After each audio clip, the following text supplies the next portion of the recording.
papunta dito! Defeat. GG, bro! Don't worry. The Only with Smart Power All 99. Hindi bitin with 10 gig data to power your games plus Only Facebook or Only TikTok. Load now. Foul!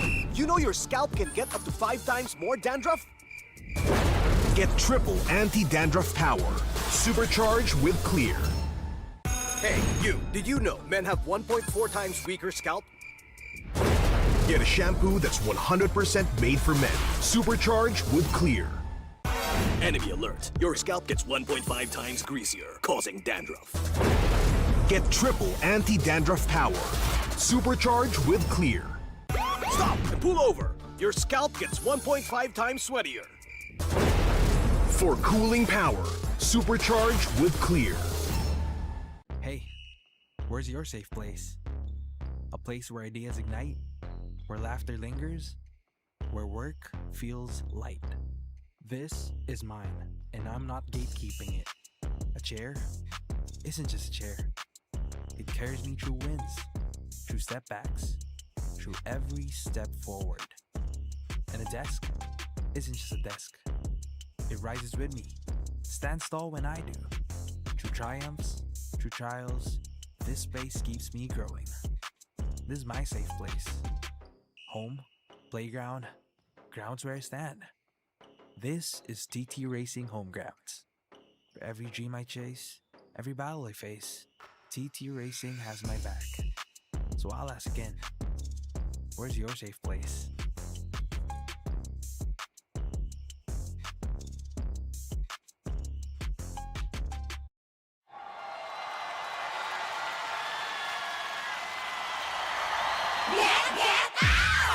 O ano mga girls, may bago na naman tayo ha. Malamang matutuwa na naman ang mga bata at matatanda niyan. Maglaro tayo, di kami patatalo. Maski duo o trio, kahit 5 man pa kayo. Kahit pa sabay-sabay, ang kalaban sasablay. Kung mag-rank ang pambilis, sure na wipe out! Get out! Pili na ng lane, at mag-pick ka na ng hero. Sa mid lane galingan mo, pag nag-ulti dapat sakto. Push na ang turret, ready to attack the Lord. Ube, summer bonding na ng todo. Laro, laro, laro. Bilis, bilis, bilis. Gigi na sila. Appear, appear, appear. Ay, natali. Sige, push mo. Laro, laro, laro. Bilis, bilis, bilis. Gigi na sila. Appear, appear, appear. Ay, natali. Sige, push mo. O ano, sasali ba kayo? Lahat ay masaya, pwede dito kahit sino. Nasaan ka man, nasa bahay o trabaho, pwede niyong laruin to. Sex bomb tayo ay panalo. Appear, disappear, one hop, one court, one court, one hop, disappear, appear. Appear, disappear, one hop, one court, one court, one hop, disappear, appear. Disappear, one hop, one court, one court, one hop, disappear, appear. Appear, disappear, one hop, one court, one court, one hop, disappear, appear. Laro, laro, laro. Bilis, bilis, bilis. Gigi na sila. Appear, appear, appear. Ay, natali. Sige, push mo. Laro, laro, laro. Bilis, bilis, bilis. Gigi na sila. Appear, appear, appear. Ay, natali. Sige, push mo. Get out!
Usapang Meta for today's class.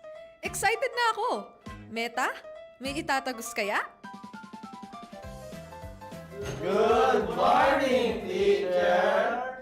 Hello class! So matanong ko lang, sa Scream, sino yung madalas nagsastruggle? Ako po, ma'am. Nahihirapan po kasi ako sa shot call kasi isa lang po yung gusto ko tumatawag sa akin. Teka class, tama! Importante ang comms, mapa in-game or relationship, di ba? Relate ka, ma'am? Secret! Anyway, next question tayo guys. Tingnan nyo tong draft. Sino dito yung nag-overcommit sa top lane? Uy, naku! Parang support ata yun, ma'am. Ay nako, bagsak ka sa counterplay. Huwag ka kasi clash ng clash kapag hindi ka pa crush. Este para iwas crash! Plus 5 points ka sa hugot, ma'am. Okay. That's all class. See you tomorrow! Oh yeah.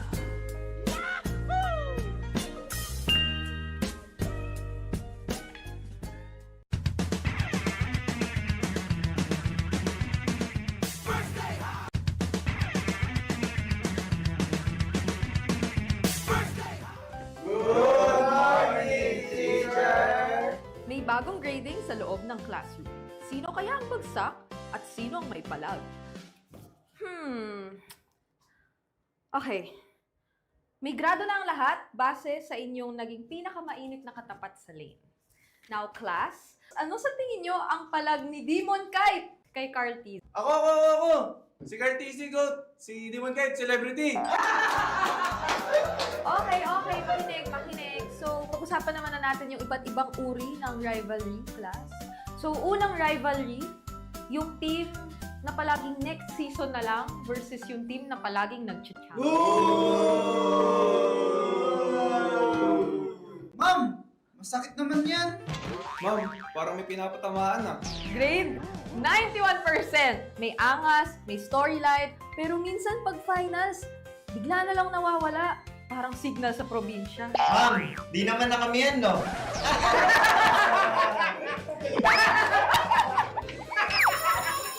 that's all class. Don't forget to study your rivals kasi next week ay graded recitation na sa stage. Goodbye! Thank you, teacher!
17th season of MPL Philippines is brought to you by the following sponsors. Infinix, the official gaming phone partner, the power behind every Madlang gamer. Smart, the simply reliable connectivity partner of the MPL. Our partner in esports, Clear Men. And our strategic partners, TT Racing, Ferry, and SIP. Don't miss any MPL action by following our official Facebook and subscribing to our YouTube channel. Follow MPLPH on TikTok for more content. Experience the lakas ng Pinas of MPLPH Season 17 live at Victoria Sports Tower. Grab your tickets now via the official MPLPH website. MPL Philippines is monitored and supervised by the Games and Amusement Board.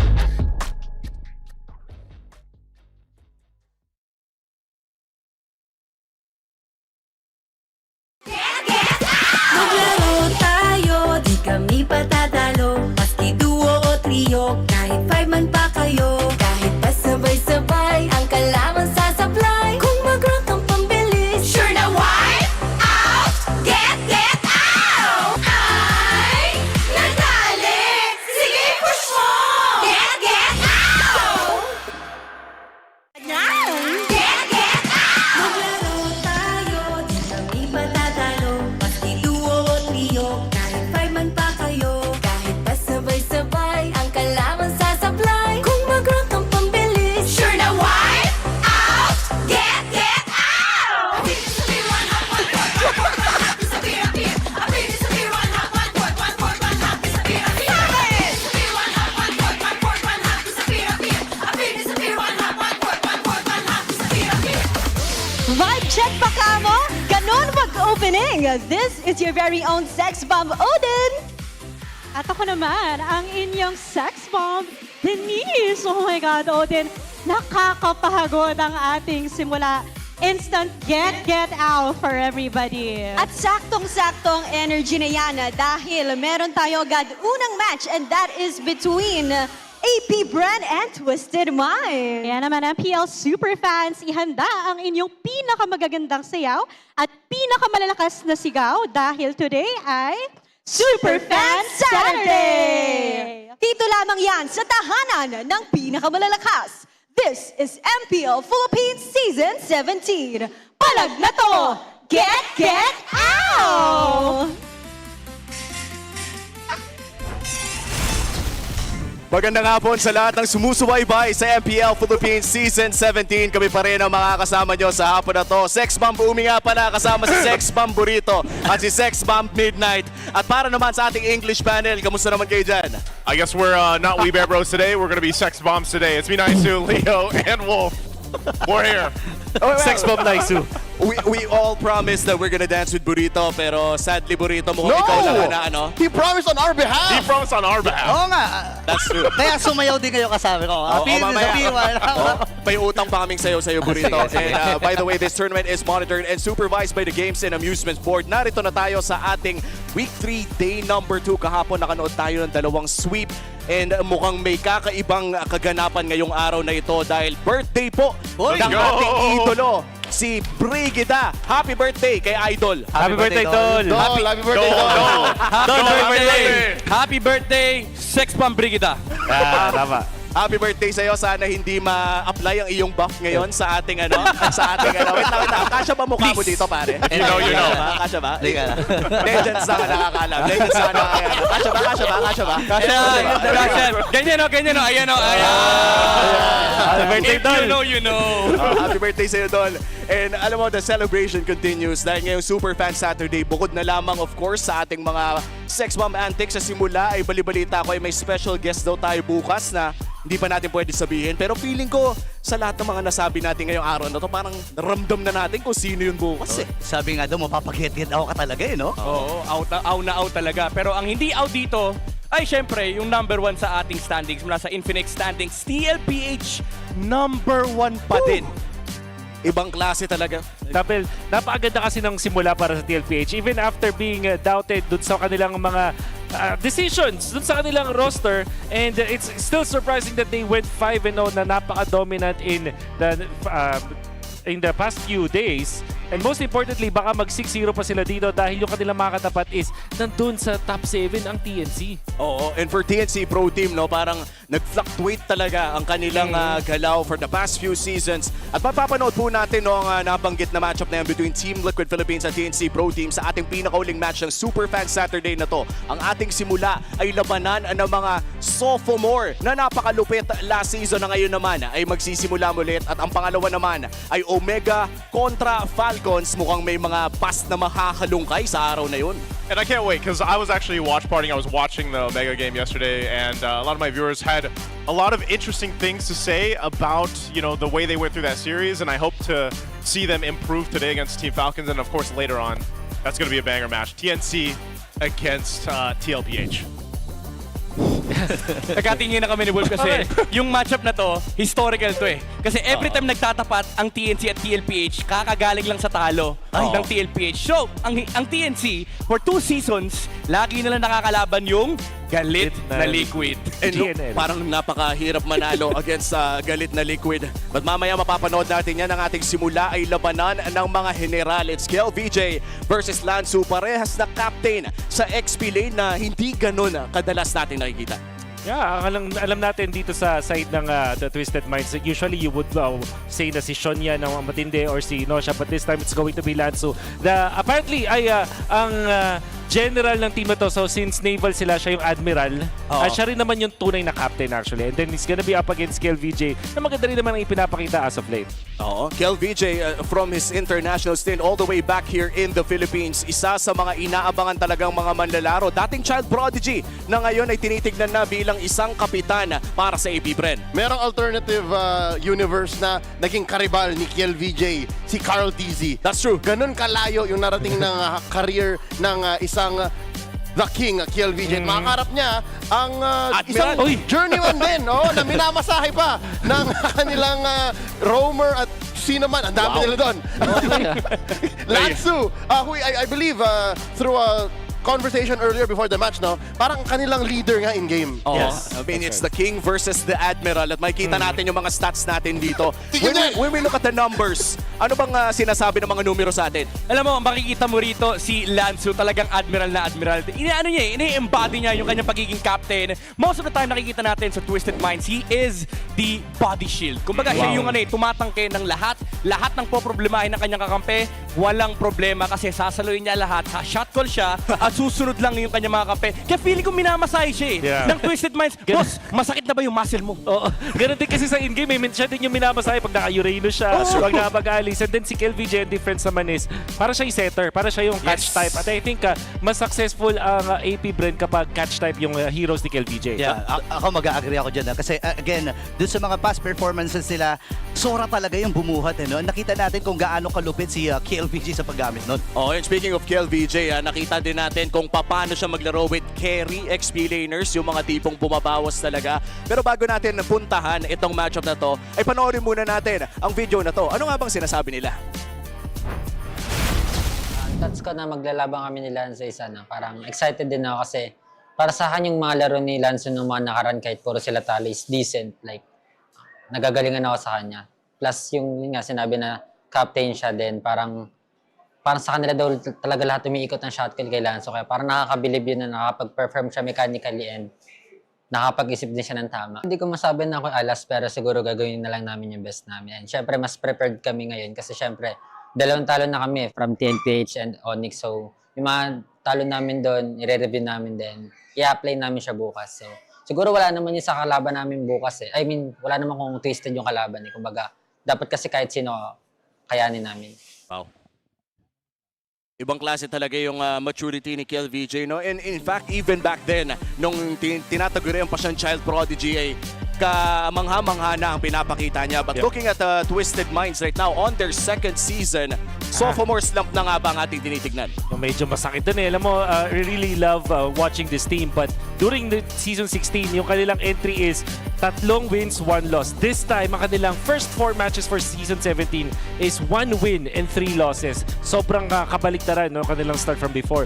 And there are so many times na sinasabi natin na yung mga rookie talagang may mga explosive starts sila. And usually, sa mga sophomore seasons nila, dun sila nagkakaroon ng problema. And this is something that Twisted Minds has to conquer. May kasabihan sa music industry, you have 20 years to write your first album, but only 2 years to write your second. So, ang tanong ngayon, singer Leo? may oras ba? May oras ba ang Twisted Mind? Kasi week 3, should they start to panic? Well, we'll have to find out dahil again, katulad na lamang ng sinabi mo, ang sinasabi natin sa panel every season ay kadalasan week 3 natin malalaman kung nag-a-adjust pa ba o matututo pa. Oy! Teka lang total, masaya naman tayo sa ating mga Get Out Saturday. Pwede bang may challenge tayo dito? Ating mga analyst, gusto ko sana Boses Fuego and Elgin. Ang ating keys to victory ngayon. Sige, total, mga idol naman yan. Narito na ang Infinix Keys to Victory. For AP Bren, kailangan nilang i-force ang laban around objectives. Malaki talaga ang importansya ng masecure mo ang turtle at ang early game lead dahil ito talaga nagdidikta ng tempo ng laro. Samantalang importante rin naman ang river control. Mid lane is very important. Kapag namatay ang mid lane mo, yung XP ay usually kumokontrol na rin ng river. So ito naman yung kailangan bantayan ng AP Bren. Kamusta naman ang Twisted Minds, Wood? Hey guys, what's up? What Twisted Minds needs to do is to focus on winning the net worth battle through the jungle invasion. Sorry, LG, hindi ko kaya talaga. Ganun lang. Hey guys, what's up lang kaya ko. Pero ang kailangan din syempre, yung protektahan yung jungle, di ba, yun yung parang gustong gawin natin dito sa AP Bren. But I think yung Twisted Minds, pwede silang constantly na maghanap ng increase in net worth by actually taking yung mga jungle camps. Sila may papiso-piso lang dun sa mga jungle camps that might be good for Twisted Minds. And yung mid duo ang gusto kong tignan dito sa side ng Twisted Minds. There was a time na pinapanood ko ang AP Bren na babagalan ako sa galawan ng mid duo nila. And if Twisted Minds plays faster than that, mas maganda magiging resulta for their damage dealers. Alam mo, looking at the Infinix Keys to Victory, parang napaka-interesting nung river control at pati na rin yung fast-paced na mid-duo kasi parang nagkakabanggaan yung dalawang teams natin dito, no? Yeah, kasi kapag tinignan mo yung laro ng AP Bren, I would agree na medyo mabagal kasi medyo chill yung laro ni Aqua at pati na rin ni Nova, which is something na kailangan naman i-punish ng Twisted Minds kasi dumatalo yung XP laner from AP Bren. That's true. Para naman sa ating mga manonood, no, kung ready na kayo i-level up your game and your grades, the best students don't just study hard, they study smart. That's right. Meet the Infinix XPad 30E, the first true educational tablet or education tablet in the Philippines. It features an 11-inch FHD plus big screen, an AI tutor on tap, and over 120,000 free courses. It's time to make learning easier and a whole lot more fun. Get your Infinix XPad 30E, your easy learning smart buddy. Sino yun? He's fully into it. He's fully into it. Baka naman. Parang nahalo siya. Nahalo na yung Midnight at Fuego. Shoutout nga pala kay Fuego and LG, no? Dalawa sa mga pinaka-hinahangaan talaga. The GOAT of content ng MLBB. Nana at Rafaela ng Pilipinas. Nana at Rafa ng Pilipinas. Pero alam mo, Midnight, may mga naririnig akong nakakahaka ngayon. Mga kakaibang mga sinasabi, mga hot take. Hinihintay ko nga kung ano yung lalabas ngayon. Pero yung mga ganong klaseng mga usapan kasi, Night Mid, nadalasan talaga ng gagaling sa'yo. Bakit nga ba napakatapang mo kapag may mga ganyan? Ano ba sinasabi mo dito? The most impressive performance from a returning import is Kiel VJ. To be fair, na-post ko kasi to sa aking page. And I was really impressed with the performance na binigay ni Kiel VJ. Kasi out of all imports na nakita natin mula Season 13 hanggang Season 15, nandiyan sila Jose, sila Tilar, Brusco, Light. By the way, para sa akin, second and third, Light and Brusco. Pero sobrang impressive kasi ni Kiel VJ. Imagine mo, returning week mo, your week #1 MVP, and you're able to utilize 4 out of the 5 heroes na nagamit ng AP Bren, iba't iba na naipapanalo ni Kiel VJ, and sobrang explosive ng kanyang performance. So for me, super impressive talaga ng return ni Kiel VJ, lalo pa sa Pilipinas na ginawa. You boys agree? I agree. I think it was an explosive week 1 and I can't wait to see him perform in this matchup. Maraming salamat sa ating English desk, and of course, malapit na po magsimula ang ating pinakaunang laban. I-welcome natin ang AP Bren and Twisted Minds Philippines. To ensure the integrity of the game, let's welcome our marshals, Chico, Patrick, Joshua G, and JD. The king is on the path ready to march back to the winners column. Bees, this is AP Brand.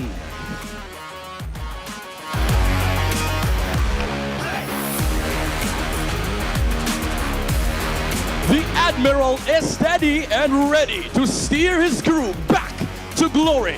Minds, make some noise for your Twisted Minds Philippines!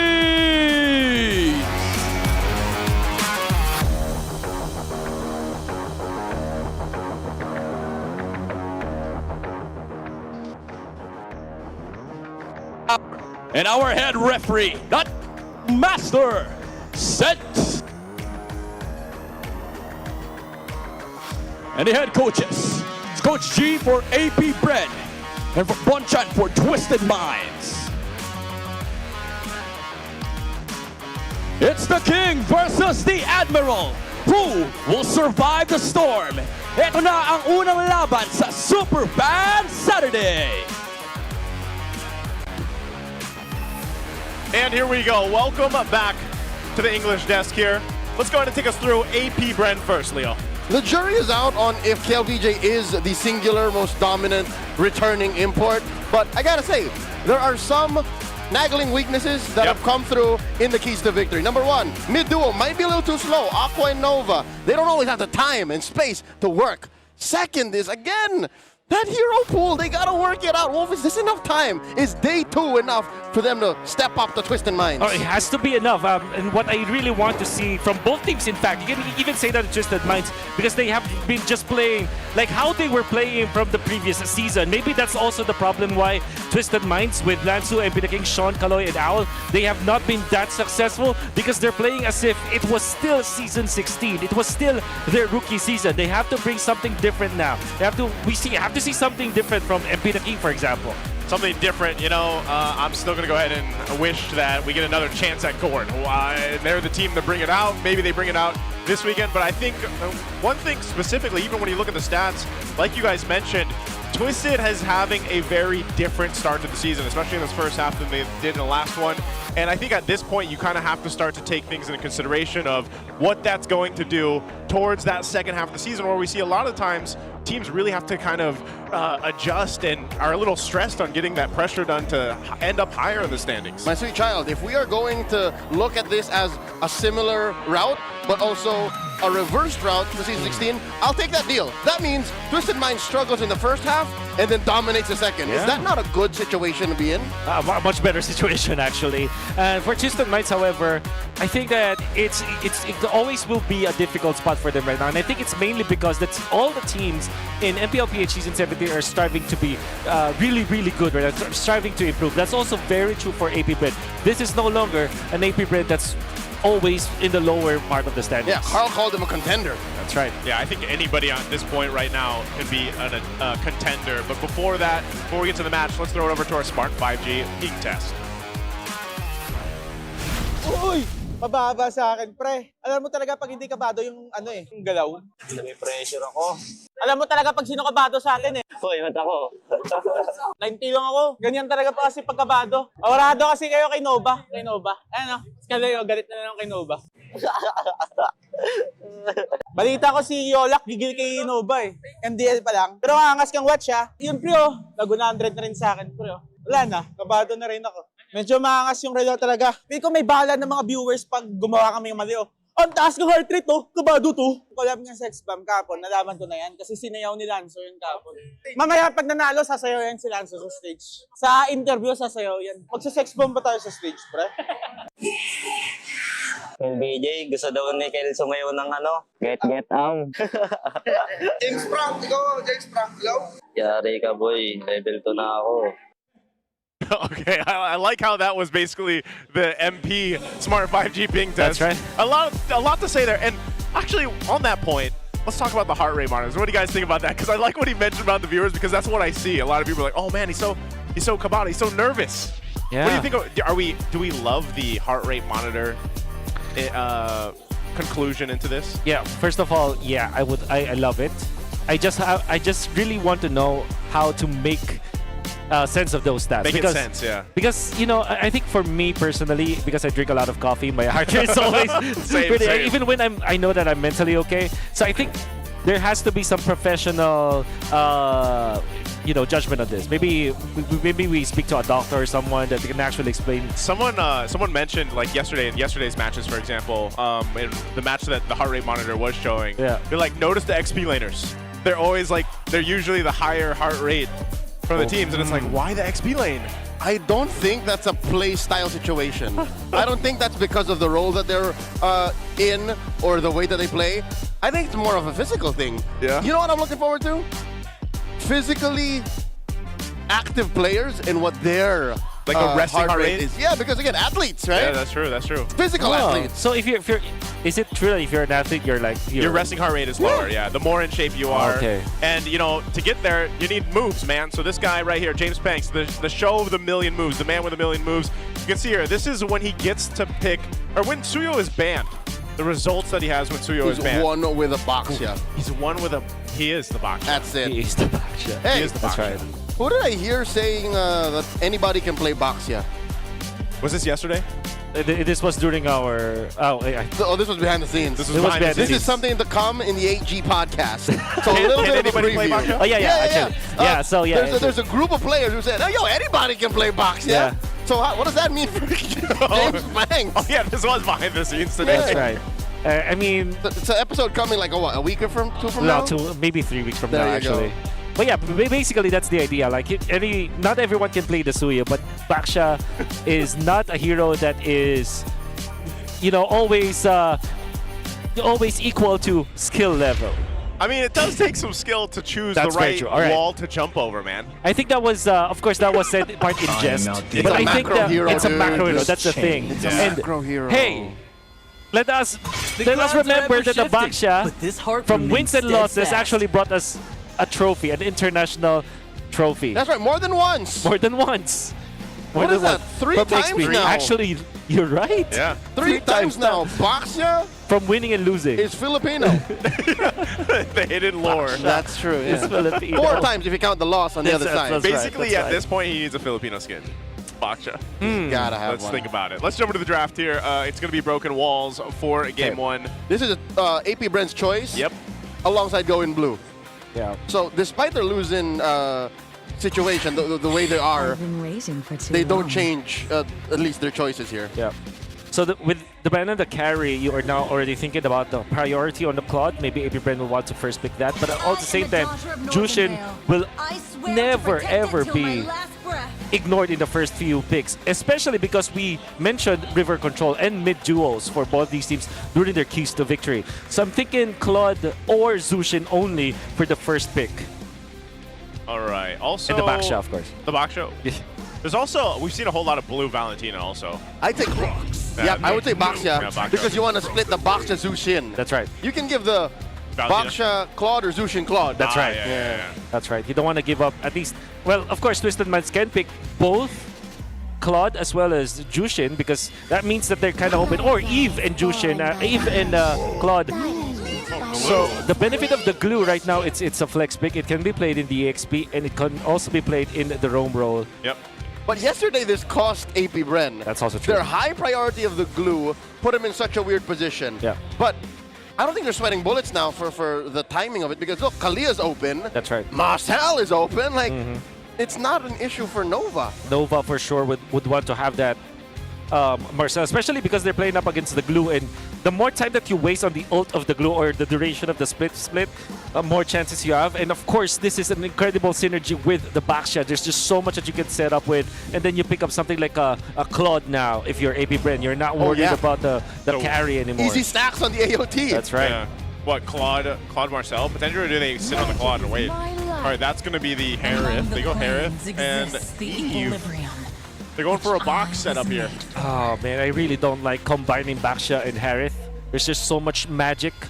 The magic damage, I mean, for so much emphasis. And then you pick at the Eve, it's really good versus the Jushin. And now they give the Claude. And Claude and Jushin going up against the Eve. It's like Eve counters the Jushin.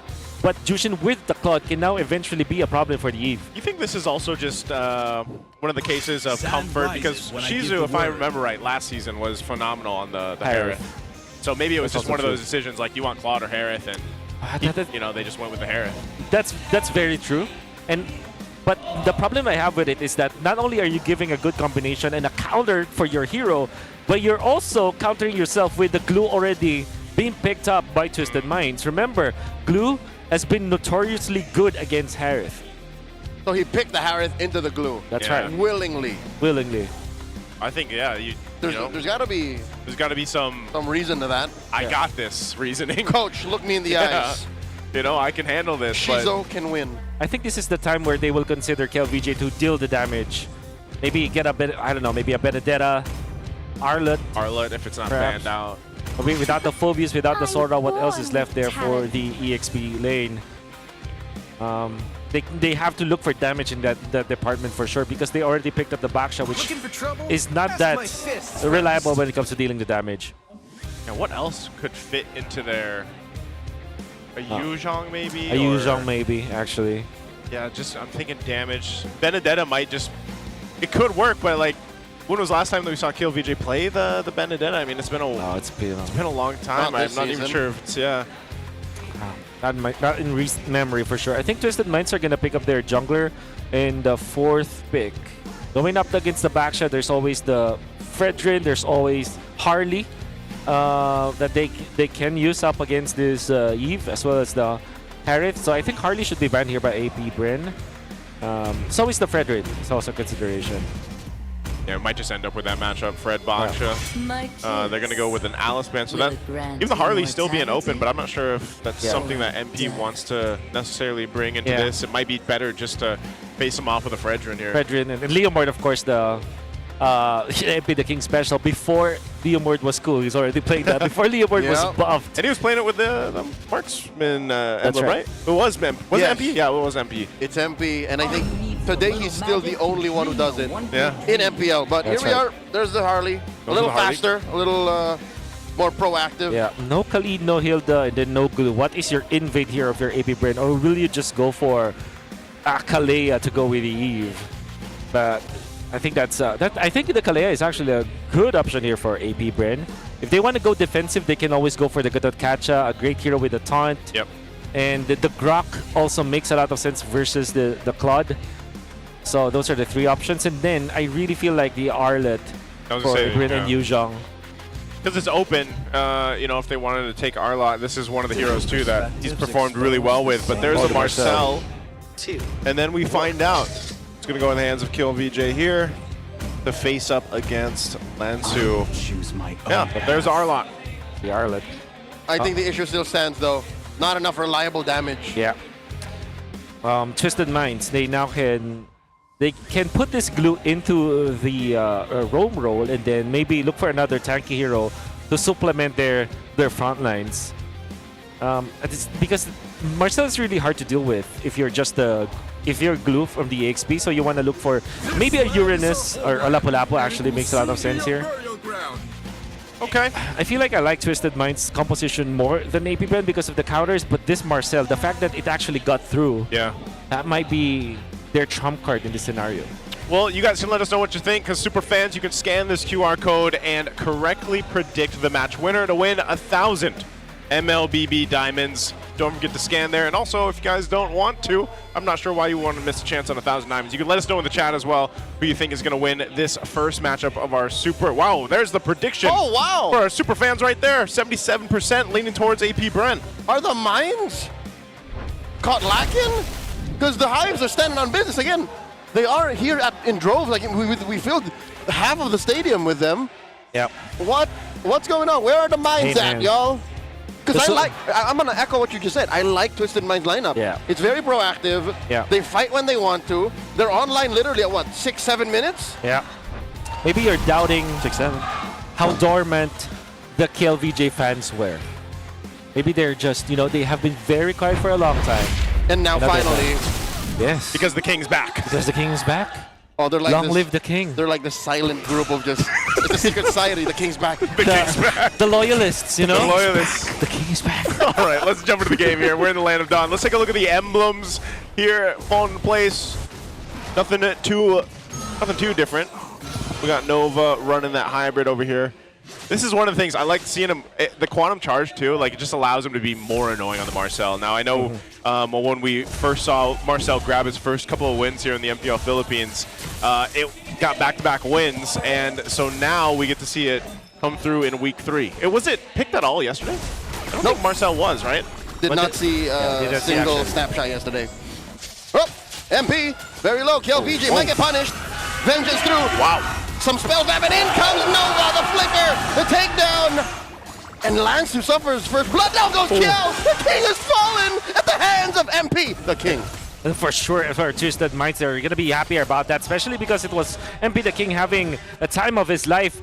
So the idea for Twisted Minds is to ban out all of the heroes that can invade the jungle. So they're just left with this Marcel, which will mean that it is not the best when it comes to like dealing damage onto the invasion, and MP the King can just farm it out. Oh, he's gonna go back.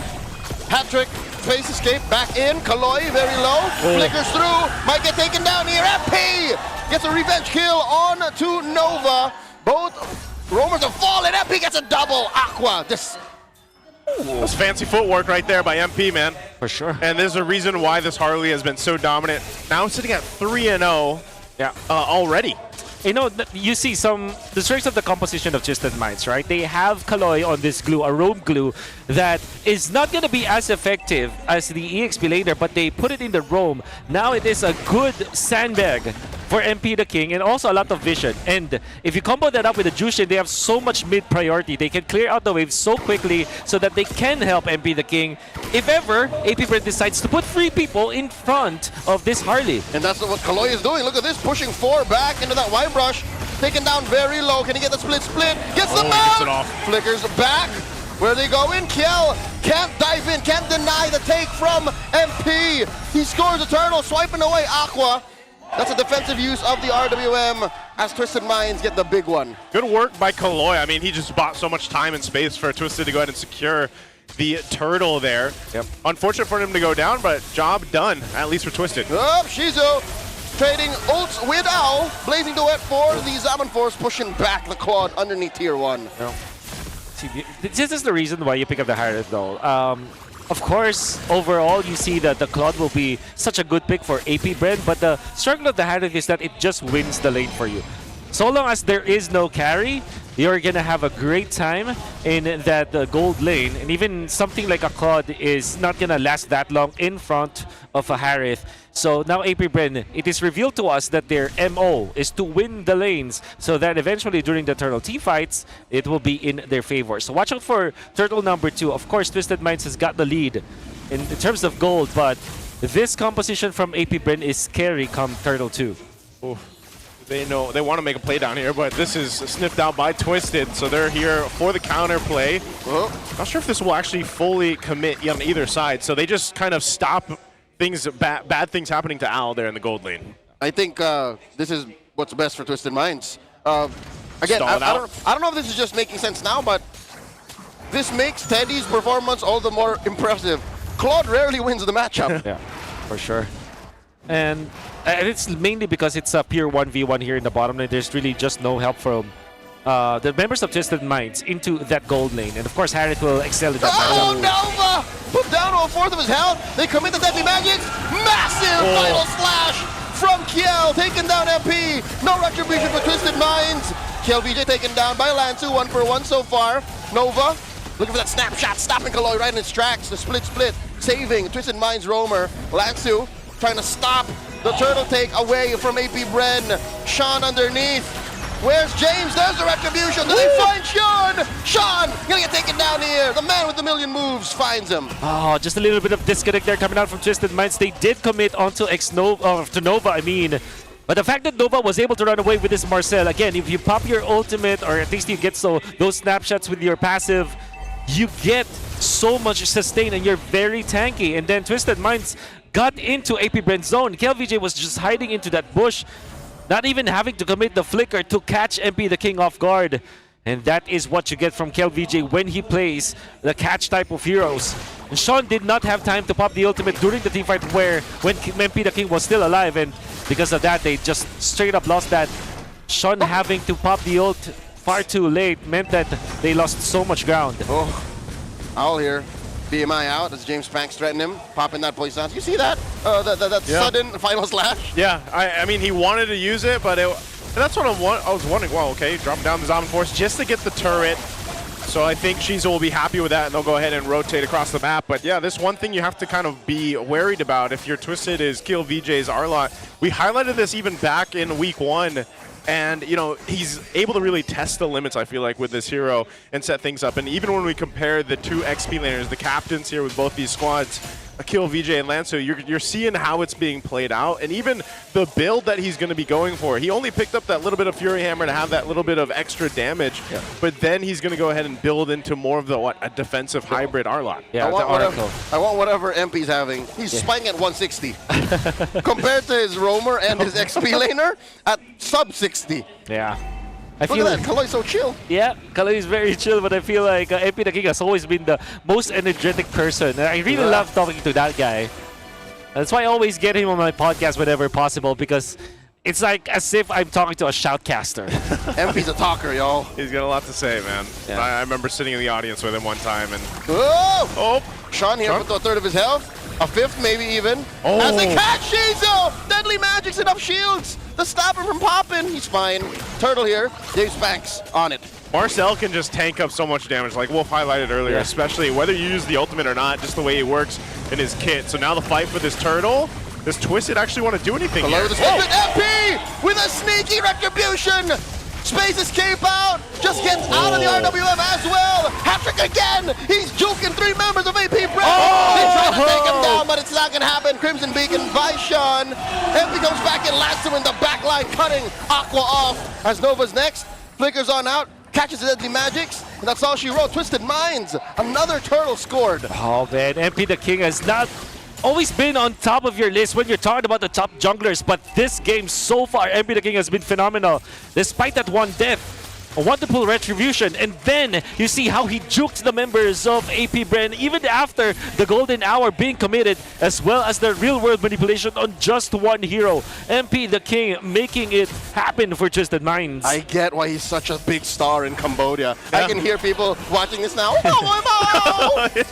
He's got the moves, man, and it's something that always to look forward to when MP the King is playing. But they've garnered themselves a bit of a lead. Again, Twisted has control so far this early game, but the way this composition works for AP Bren, they can turn it around, especially when we get to the Lord fights.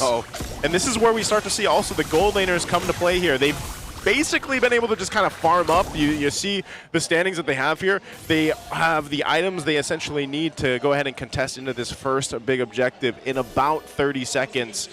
Nova picking up a little bit of defensiveness here with that winter crown. He's going to need that. Yeah, I think it is expected for AP Bren's members to pop the winter crown just because of the presence of the Harley.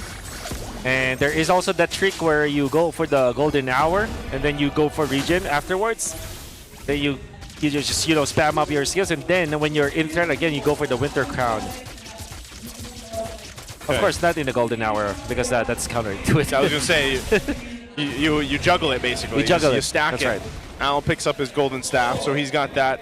He's got the Trinity. We're going to take a little bit of a breather here. So just locked in as the Lord comes up as well. So now this is what I was mentioning. You know, they're in good fighting form to contest that first Lord. And the way things have gone, again, I think we're going to see this played out in a way where AP Brand's just like, all right, let's try to get the Deadly Magic out. Let's try to at least get one of those cooldowns down or even survive it like they have. And that's mostly been Nova to survive that. That's why also that Winter Crown can come into an actual big moment for them, because that's one of the main ultimates to deal with. Obviously the Beacon as well with the Jushin across from them. But AP Brand just kind of can rely on that, or it can still be one of those instances where Arlot from KillVJ can set things up with a great final slash. We keep talking about how amazing Nova's performance is, you know, keeping it down, but I think the turnaround, the actual comeback, comes off of Kill. Kill. Yeah. It's gotta be him. It's gotta be a fight that starts with a big final slash, goes long enough, and then another final slash. That's right. That might the in between of those two final slash cooldowns might be the golden hour. Imagine if they initiate and then it goes haywire, they can reach a little bit, go for the golden hour, and then the final slash will be ready thereafter. I'm curious though, did Nova actually pick up the favor or the encourage? Because there are two schools of thought when playing the Marcel. There is that encourage, people who really like to play the encourage first. They just fight. And then there's the other school of thought, which I am also part of. I like favor onto Marcel. Because you see Marcel, you don't really think about it's like an enchanter or it's like a healer type. But if you pop it in the favor, and then during the mid game, you'll be surprised how much you can help your teammates and yourself, of course.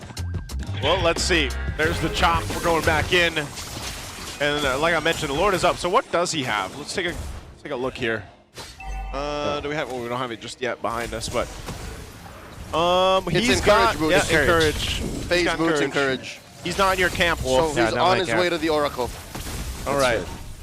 But he's still going to be able to provide a lot of utility to the team, obviously. The Lord's sitting at half health. They might blitz this or just try to force a reaction from Twisted. Soft reset. MP the King marched his way in. Space escape into that brush. Catches Nova. Nova with the golden hour catches nothing but longs. So that's a huge resource Twisted Minds can note. Yeah, that's a big ultimate down. Lansu jumping in. Jimmy James jumping in as well. He takes the retribution. MP pop. Shizu finds him. And now they go underneath the Zaman Force. RWM as well. Kill VJ gets taken down by Owl. Crimson Beacon by Sean. Choking up Jimmy James. James Pank's got the mount on him. A lot of members of Twisted Minds want to take down the back shot. Punish him for taking that Lord. Nova freezing them on the way out. And finally, Sean finds James. 2 for 1 the trade. Still big for AP Bren. This is going to be massive for AP Bren because they were able to get that Lord. However, Twisted Minds, they did get important kills onto Owl, now contributing to the team fights. Big props to Shizu though. He was the main reason why MP the King was far too low. And he actually caused a lot of panic on the Twisted Minds side. That's why MP the King was very low when the Lord was in range of the retribution between two of the junglers. Actually gave James Pack so much confidence into taking that Lord. However, being activated, this Claude now with the Trinity is now already a threat against AP Bren. Yeah, I thought he had it earlier, so he just gets it locked in now off of that kill that he got. Also, MP grabs a Divine Glaive, so some of these bursts that we're seeing here might be a little more deadly now once he gets to the Deadly Magic off, depending on how many card tricks he gets knocked off too. But that's one of the things they're going to have to deal with. This Lord basically meant not too much in this game.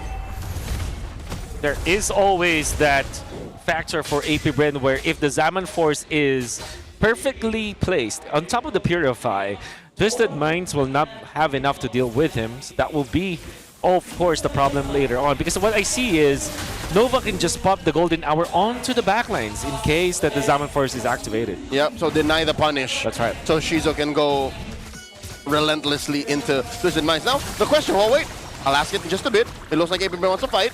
Okay, I think KLVJ opened up that question for me. RGM, so he's building defense. Should Twisted Minds also build defense? Like, should someone commit the more magic def? Or maybe the alternative, do they go anti-heal?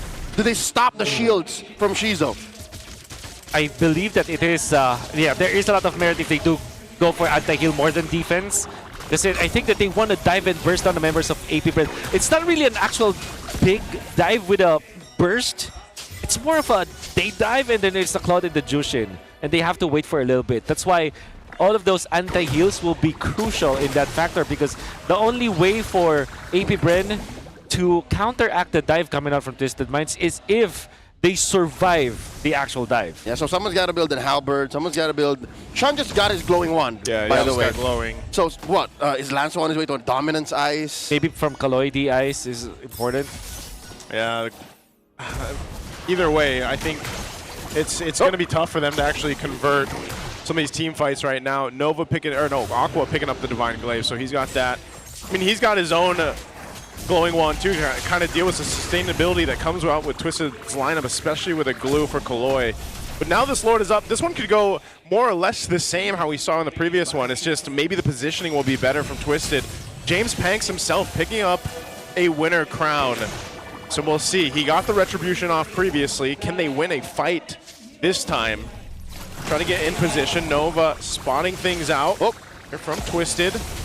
Getting some snapshots off, and now Lord less than half. Final slash! Compromise MP the King's positioning! RWM coming up! Aqua takes that Lord! The Zaman Force dropped in. Oh, they can't fight. MP gets popped one more time. Brrr, yeah. In comes out with the blazing duet. Sean turns up a kill. Double kill for him as Nova falls.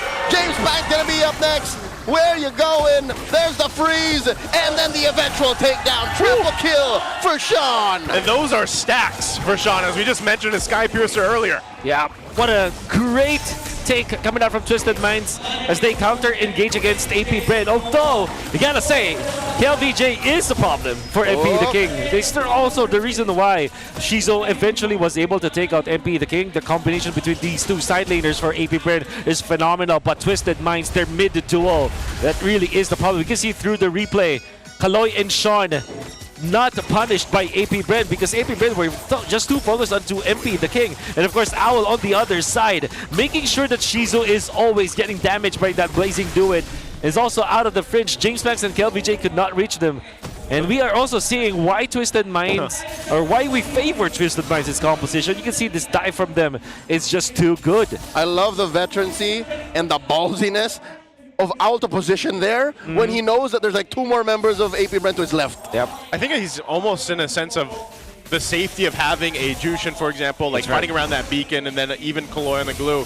The threat that they have in such of like a circular area is so threatening that Twisted has with his composition. And what we're seeing with AP Brent is, they're having difficulty finding that window where they have that opportunity to either get the objective, the Lord, or even win a fight once everything's kind of expended. But it's fighting into a beacon and a Blazing Duet that's so threatening. Yeah. And that's also the reason why I kind of didn't really like the Harith going up against both Jushin and Glue already, because when you dupe up your Zaman Force, surely you have your Purify, maybe you'll get the Winter Crown eventually.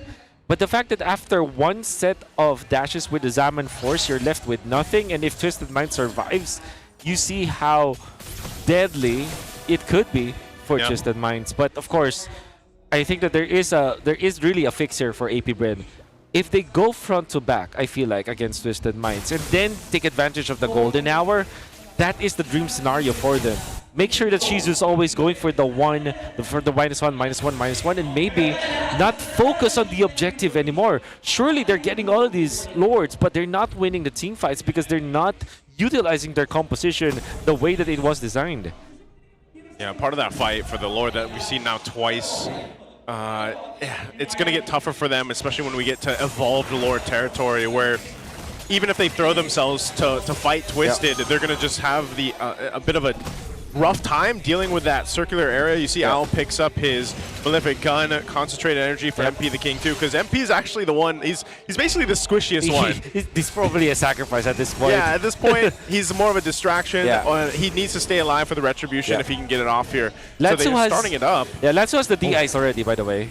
So this is also what we talked about. They got 2 sources of anti-heal. Yep. All right. That ultimate from MP the King will be back up. Energy Magic will be there. James Pank tanked up a lot of that, but it's just the same thing. It's on this side of the map. They're fighting for space to set things up. Aqua, especially on the eve, where he wants to set up his RWM. And Twisted essentially doing the same here. Half health right now on this Lord. Not sure if they're going to push it, but they jump in. Okay, Lord here, down to a quarter. The rest of Twisted Minds, it seems like they want to oblige, and the Lord gets soft reset. Yeah, they're just going to continue to do this. Kaloy also picking up the immortality, so he's playing a little more zealous here up front, but might just be in trouble. Oh, Kaloy with the flicker, repositioning. Big knockup by the Lord. Shizo with the Zaman Force. KLPJ jumping on Owl. Owl with the Blazing Duet. Into the back line. Down goes Shizo. Golden hour. Catches a few. A lot of members of Twisted Minds underneath it as well. RWM Nova gets taken down by Kaloy. KLPJ gonna get taken down too. Double kill for Sean. In the back line, it's James with MP the King. Hat trick coming through. Card trick throwing it out. This is already looking bad for AP Bren. On the defense, they do have the Eve.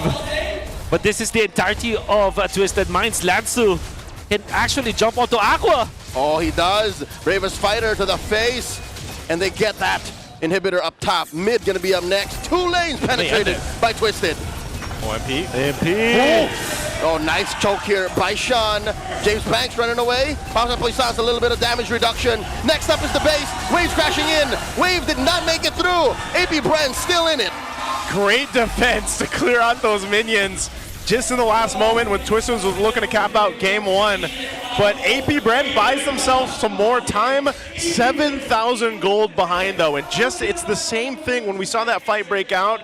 They lost the battle. The team fight is not in their favor right now for AP Brand. How can they turn these team fights around? Is it all on the whims of Kill VJ to get a final slash or set something up that way? Yeah, first, don't panic when Kaloy is trying to go for the place. Second, take note of Lansu. Third, go front to back. I think that's the only solution here for AP Brand.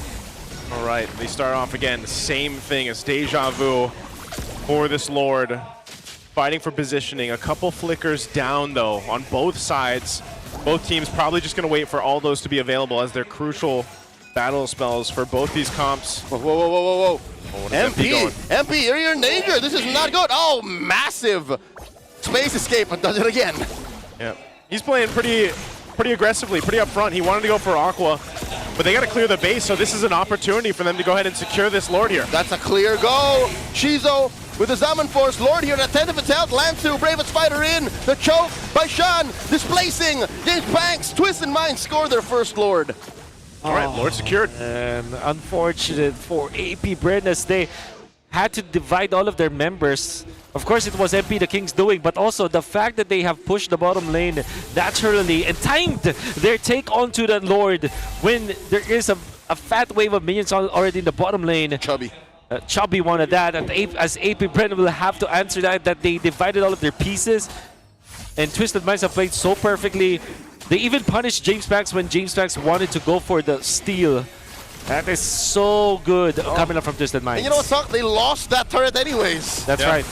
There's no free defense. The flicker in by Kaloy. Who's he looking for? No mount just yet, but James Banks is compromised. James Banks down to a third of his health. Golden hour. Where are we going? She's up to the sidelines of this fight. The box has been depicted, and now Kaloy gets bursted. Aqua 2, James Banks is down, and the base falls. Quick take by Twisted. And unfortunately, real-world manipulation and golden hour. You would think that it has great synergy, but it did not happen in that time. It was the final slash into the golden hour. Also not that good when it comes to how good it could be when it comes to synchronization, you know? I hate shapes. I hate shapes. Squid Game is not gonna work, unfortunately. I see what you did there. There's a hair in there. Synchronization. That's right. That's right. The synchronization. Synchronization. But yeah, what I'm saying is that you want to burst down the members of Twisted Minds with the final slash. I think the real dream scenario for AP Brand is not final slash into golden hour into real world manipulation. It is final slash into real world manipulation, then golden hour the backliners, the punish. Yeah, the golden hour has the potential to really mess up rhythm or flow of a team fight. That's right. And you saw it for a moment there, but then it was almost a little bit too late too, just because of the way the nature of this game went for game 1 and where Twisted was advantage-wise. I mean, if you think of all these team fights we're seeing here, they're majorly going over to Twisted. That's right. Wait, whose backline? Theirs or Twisted? Twisted's. But here's the thing, Twisted's backline is just Sean. You never know where MP is. That's right. Or Owl.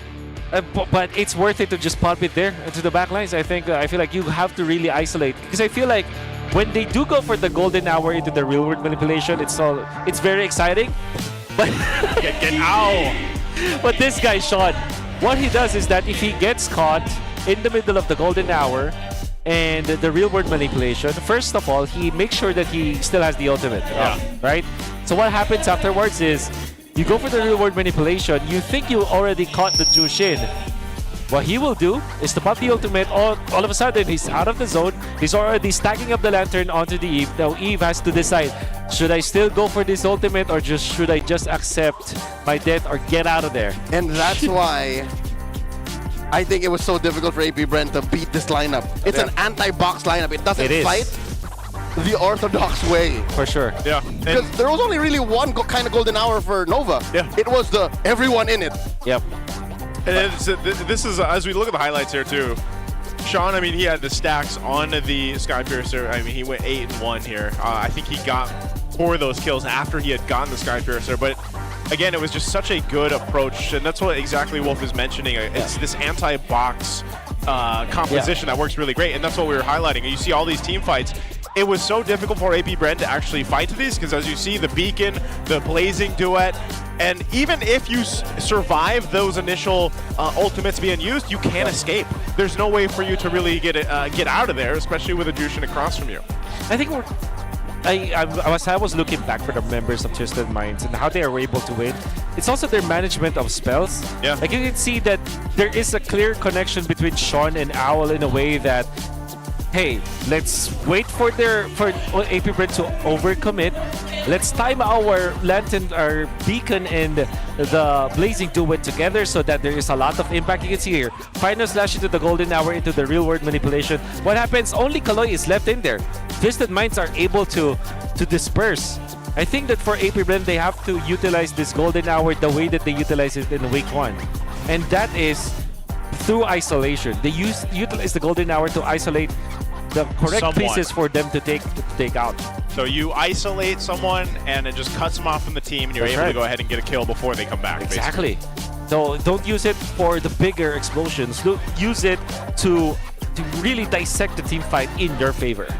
I feel like that's why I kept on mentioning that, because I saw that being played by Nova the first time. Yeah. I was actually surprised on how Marcel could actually achieve that kind of gameplay, and it's just so weird to not see APBR do it again in this scenario. But also, the credit goes to Twisted Minds.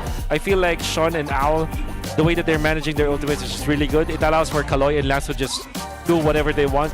MP the King is literally doing what he wants in this game. I mean, MP's going to do what he wants when he gets his hands on a Harley like this, or any of the heroes that allow him to have this kind of game.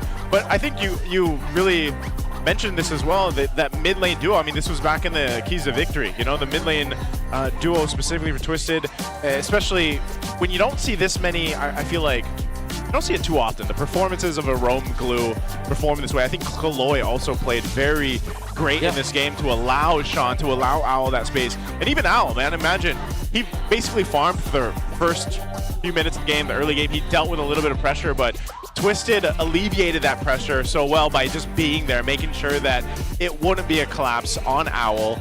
And like Leo mentioned earlier too, his experience, that veterancy of Owl to actually be in the right position on a Claude, in this case, really paid dividends for them in game 1. That's why it lasted 21 minutes. Yeah. Truth be told, Owl wasn't ready until like the 14-15 minute mark. That's when he started to do these kinds of dangerous moves, like blazing duet into 3, 4, and it's mainly because we were learning things, at least I am. Claude isn't very good in the lane matchup. Yeah. And here's the thing, Twisted Minds did not baby him. Yeah. So I think that's something to note as well, that between Shizo and Owl, even if Owl is losing the matchup, he's just a little bit more independent. Yeah, I think the mindset is just don't die. As long as you're still farming all the time, as long as your uptime is there, you're gonna get through it. Just don't die. Well, I also would hope that you guys could grab an Infinix GT30 featuring the GT trigger for lightning fast reactions and the MLBB certified 120 FPS for ultra smooth control. I'll tell you what, if you play with the Infinix GT30, that's how you don't die. Get one of those while you can. Dominate the game with Infinix GT30, the power behind every Madlang gamer. Yeah. And you know what else? If you grab an Infinix, you can grab this too, because to dominate in the Land of Dawn, you need a connection that never lets you down. From scouting rotations to tracking the pros, stay online and in the zone. Power up with a Smart Powerall 99. Get 10 gigs of data for MLBB and for your favorite apps, plus unlimited FB, calls, and texts. Share every GG moment with Smart, the simply reliable partner of the MPL. You know, Wolf, usually this is where our analyst over there likes to just insert something. Yeah? Don't miss out on this amazing deal. I'm still thinking. I'm still thinking. You're still Working thinking on it. About the game. I'll give you a little more time. I'll give you a little more time. Super fans, you still have time. You also have time to experience the action here at the MPL Arena. Buy your tickets now for Omega and Falcons match. It's just ahead. You can go head on over to, just head on to ph.mpl.com to know more. Or just roll up to Victoria Sports Tower. Why not? You could. Just find the next person who has an MPL ID and say, I want to watch. Yeah. And you'll gotta learn a lot of lessons from myself. For example, not trying to die whatsoever. Just lesson Just don't die. Just don't die. That And- works. But if you see Nice, you'll die for sure. I don't know what that means, but You'll drop let's, dead. let's throw it over to an interview. At dahil nga Super Fun Saturday and it's match point para sa Twisted Minds, kasama natin ang kanilang community. Hello, The Minds! And Hello. introduce yourself. Ako nga pala si Xander, Social Media and Community Manager of Twisted Minds PH. And since day one ka, since day one ng Day one. Twisted Minds, nandito na siya. Meron tayong kasama ang day one na community leader. Introduce yourself. Hello po, ako po si Harvey. Twisted Minds Community Leader po. Okay, kasama natin si Sander at si Harvey since day one at saka day one mo officially ngayon. Congratulations for being part of the Minds. Pero saan nga ba pwedeng makasali ang mga gustong maki-join sa community ng Twisted Minds? First of all, you can follow us on our socials. That's at twistminds.ph. Facebook, Instagram, TikTok, even YouTube, meron din kami. And also, we have our Facebook community group, which is The Minds, the official community group. Join lang kayo doon if ever. And for sure, may mga niluluto kaming mga events, mga activations for you guys to enjoy. Pwede bang bigyan mo kami ng hint? Ano ba yung mga dapat nilang ibang abangan? Who knows, baka may mga unreleased merchandise kami na ipapamigay natin first doon. Wow, gusto ko yan. Siyempre, inaabangan talaga natin ang mga merchandise. And I wanna know, kumusta ba yung relationship nyo with the players? Close ba kayo sa kanila? Kilala ba nila kayo? Actually, sa sobrang kukulit ng mga players namin, for sure, kilala nila kami. Okay, oo. And for sure, yung mga members talaga ng Twisted Minds, nakikita talaga natin sila nakikipag-interact with the fans, especially with the community. And for you, Harvey, how is it being part of the Minds? Actually, masaya siya kasi nag-live update ako sa mga community group namin tsaka sa community. Ayun. Nung last week nga, nagkaroon kami ng skin giveaway. Wow! Gusto natin yan. Siyempre, kaya naman sumali na kayo sa The Minds community. At siyempre, nabanggit mo rin ng merch. Meron na ba silang pwedeng makuhanan yan ngayon? You can check out our merchandise. That's store.twistminds.gg. Ayan. Okay. Available na yan. Okay, available na. You can get your merch now. Gusto kong matanong muna si ate, sino bang favorite mong player? MP the King, since day one. Since day one. Meron pa dun sa kabila. Sino bang favorite mong player? Favorite ko po, eto, Sean. Parang kinikilig ako sa mga nangyayari dito. Pero again, maraming salamat! Match point na para sa Twisted Minds. Isang cheer naman! Sa ating mga casters. Casters, kayo na to. Thank you there, Odin, and that is the community support here for the Twisted Minds. The Minds themselves, great to see them, the energy that they have brought to the MPL Arena. We hope you guys can join us again here. A whole lot of action left today. This is only our first match out of the 3 that we have ahead of us. And as you guys can see, are you camera shy? Because Twisted just snapped Nova's Marcel winning streak. Oh, right. He just snapped it. Actually, and I think this is important because this is one of those heroes that you always attribute to Nova and also for APBR. That's one less hero that you have to worry about when it comes to banning. And also, you're telling the world that, okay, Marcel, after 4 weeks, technically speaking, it's not as OP as you think. He does change the game. He does. Brings something so unique that you had to learn how to deal with it. Yeah. And that's what Twisted Minds did. I think they deserve it. Yep. And that's the thing about him. Like, I wish there was more. What would you categorize him as a roam? Like, is he technically an enchanter? He's a crowd control specialist. Wow. Okay. Yeah, is he? I guess That he's is the a only way to do that. difficult Yeah, like question, where would you put him in the? He's a in the CCS. boxes, you know? Or does he not have one? Does he have his own? Maybe he has his own. Is he just that good that he's Yeah. in his own box? Unique is I a don't word think he I'll counts use. as an enchanter.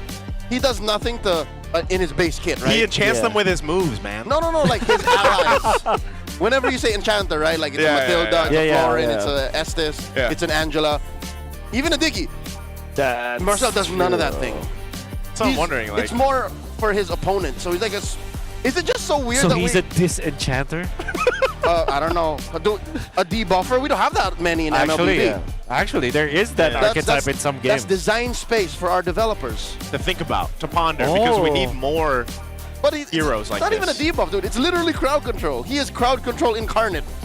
He's He one of those is, heroes, though, if you think about it. Like, he is a debuff because it's like you're constantly worried about that little, you know, the little snapshot, the golden hour, of course. But I personally categorize debuff as like lower move speed, lower attack, that's right. lower magic, lower attack speed, lower... What is that in board games or in card games where you kind of just put it in a different space, like you put it different dimension, you put it in the graveyard or something? Displacement. It's yeah. It's removal. Removal, I guess. Yeah, so it's crowd control. That's also crowd control. True. Okay. So yeah, it's like... Again, he's so unique. He's so unique, that's At right. this point in the game, what, we got 140 heroes or something like that? Close to it? That's right. 133. There you go. We need more. I will say this. Like, Hirara we need is more. just around the corner. Yeah. Who? Hirara. Hirara? Or, like, sorry, Hirara. I was going to say, for our international runs, Hirara? Yeah. Yeah. I think she's in the advanced server now. Yeah, she is. We need more roams anyway, as a roam main. You know what? I agree. Like, we need more interesting We roams. need actual debuffers, like disenchanters. Yeah. That'd be cool. That would be. very, very cool. So something like that removes buffs, Yeah. you know, like just takes away attack speed purple and for a while. My orange buff. defense! Yeah. DPS. It's like a That's a little basically too OP. Genius One the hero. Yeah. That's right. All right, let's jump into the draft here. Game 2.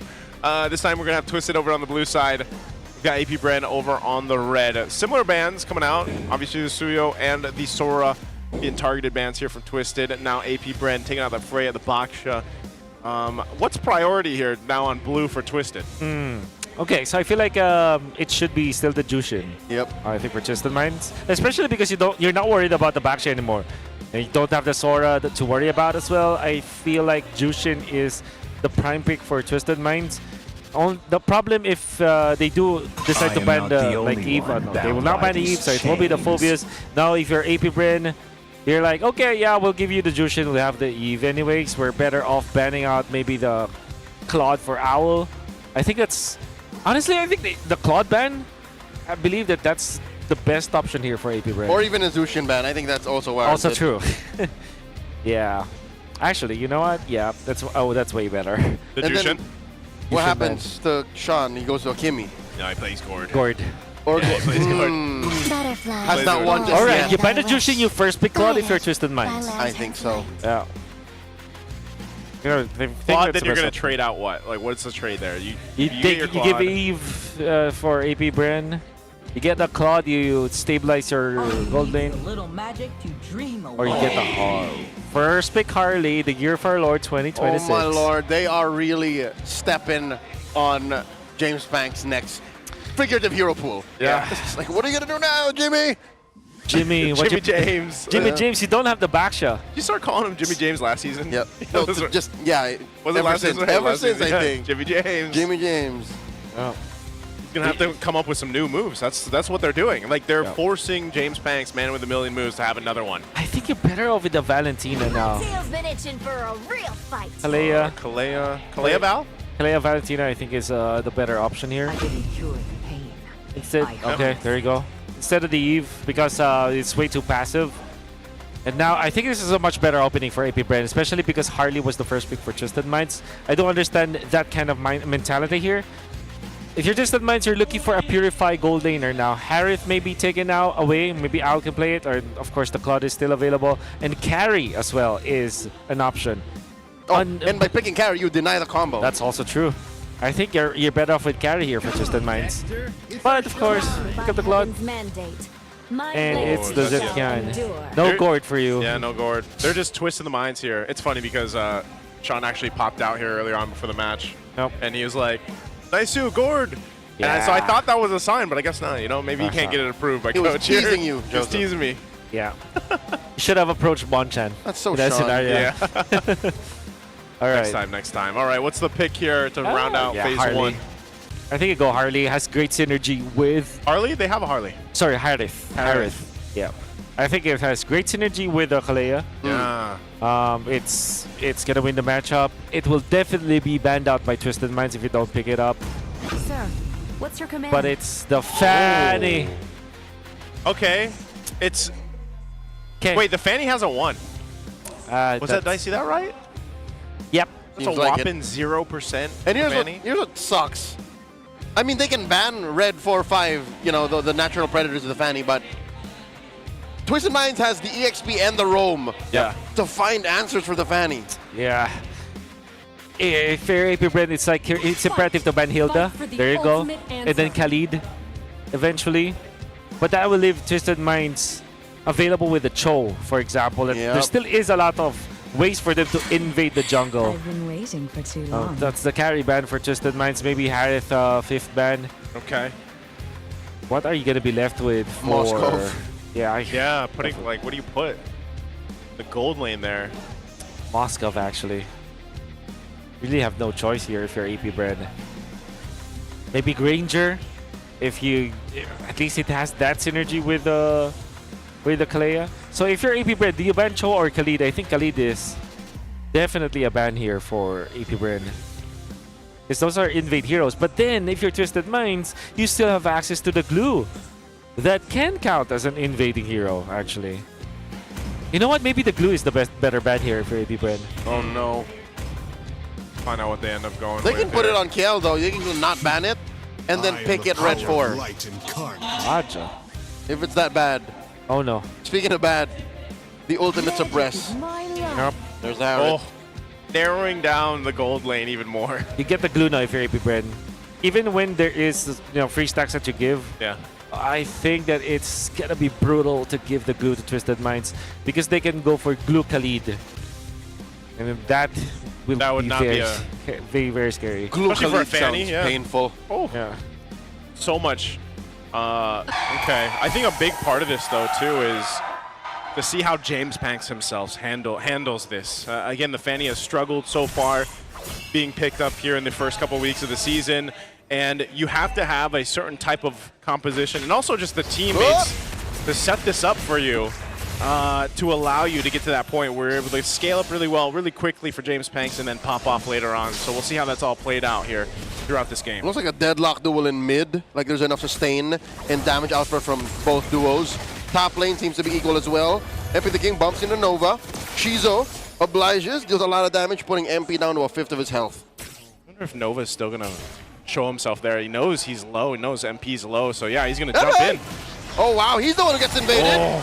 Space escape into it, right to the face, forcing Nova to flicker out. Owl gets the kill, but Owl is deep into this fight, gets punished by Aqua. James going from wall to wall, slipping back and forth and can't get the kill just yet.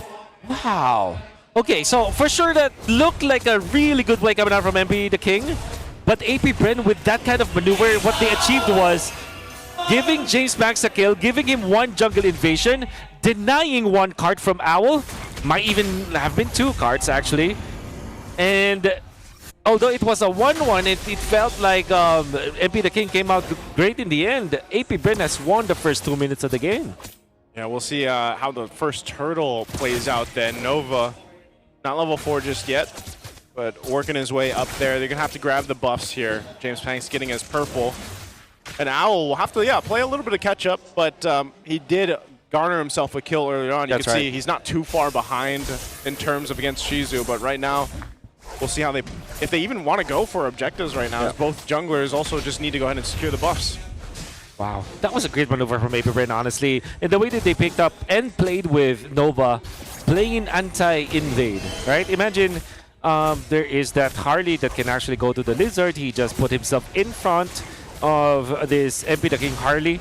And with that first skill, the passive being procced, you have enough sustain. You can actually disposition MP the King in that scenario. So I really like how AP Bren is playing the first few minutes of this game. They're doing it again. As soon as AP Bren nice catch on Aqua. Deadly magics. Can he survive?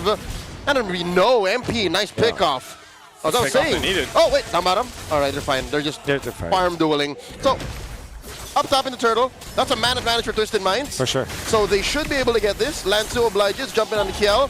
James jumping up, back and forth. Nova thinks twice about it. Wow. Looking for the Tsunami Slam. Does not get it. MP's not so sure. I don't think he wants this. Yeah, even with the numbers advantage, they can't fight for the space around the turtle. They might. Oh no! Woo! That's KLVJ with the consecration, not able to save him. In comes the rest of them. AOG, point blank. Plus the beauty of the Phoenix, double kill. James does find MP, but Lanzu punishes. Oh, Big no. trade for Twisted. They got boxed in, and Twisted Minds have played that so well. It looked like it was already APBR controlling the turtle, but Twisted Minds, by inviting the members of APBR to commit, they have taken out KLVJ because of that. You would not think that Twisted Minds will actually commit to a Uranus, especially early into the game where it is very tanky.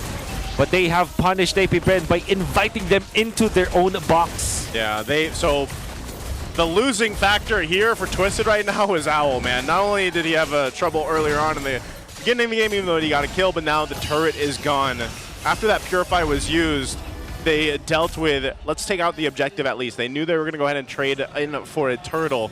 So objective trading across the map. We'll see how Owl kind of adjusts from here and then goes forward. That was the first turtle, by the way. Yeah. It happened at 4.5 minutes.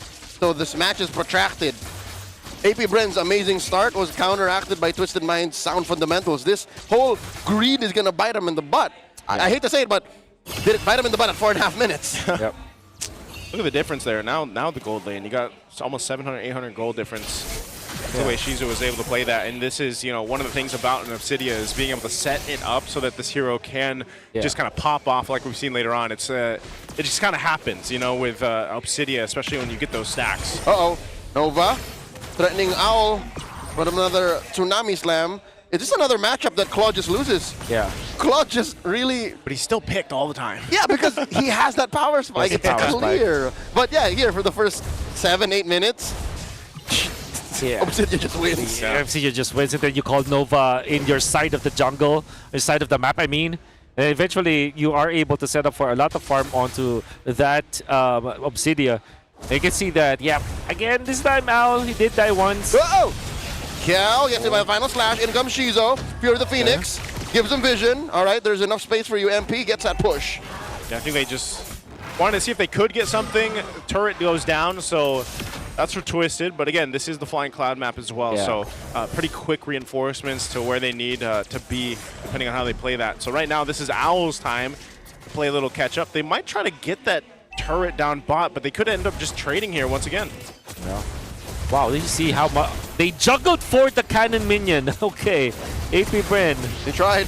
They tried. I was, if that cannon had maybe half an HP left, that would have been a push. Yeah, but I guess they were gonna take the trade anyways. Turret for a turret once more. This is the second turret, the last one going to Twisted Minds. As KLVJ tried, James Banks was too busy taking care of business down bottom.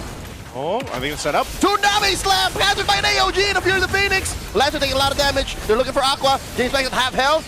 KLVJ putting up a meat shield to protect the rest of APBR as Kaloy takes a few hits from Shizo. Kaloy heals up with a little bit of that regen, the passive, the jump in. They back out.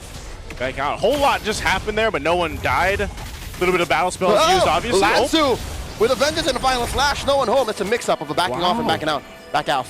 That was actually so much. There's so much promise you can see from Lansu with that final slash, but APBR was just also prepared for it. The fact that nobody died in there would mean that Twisted Minds will have a little bit of an advantage, especially because Owl is playing catch up into the bottom lane. Still a lot of gold that he needs to get.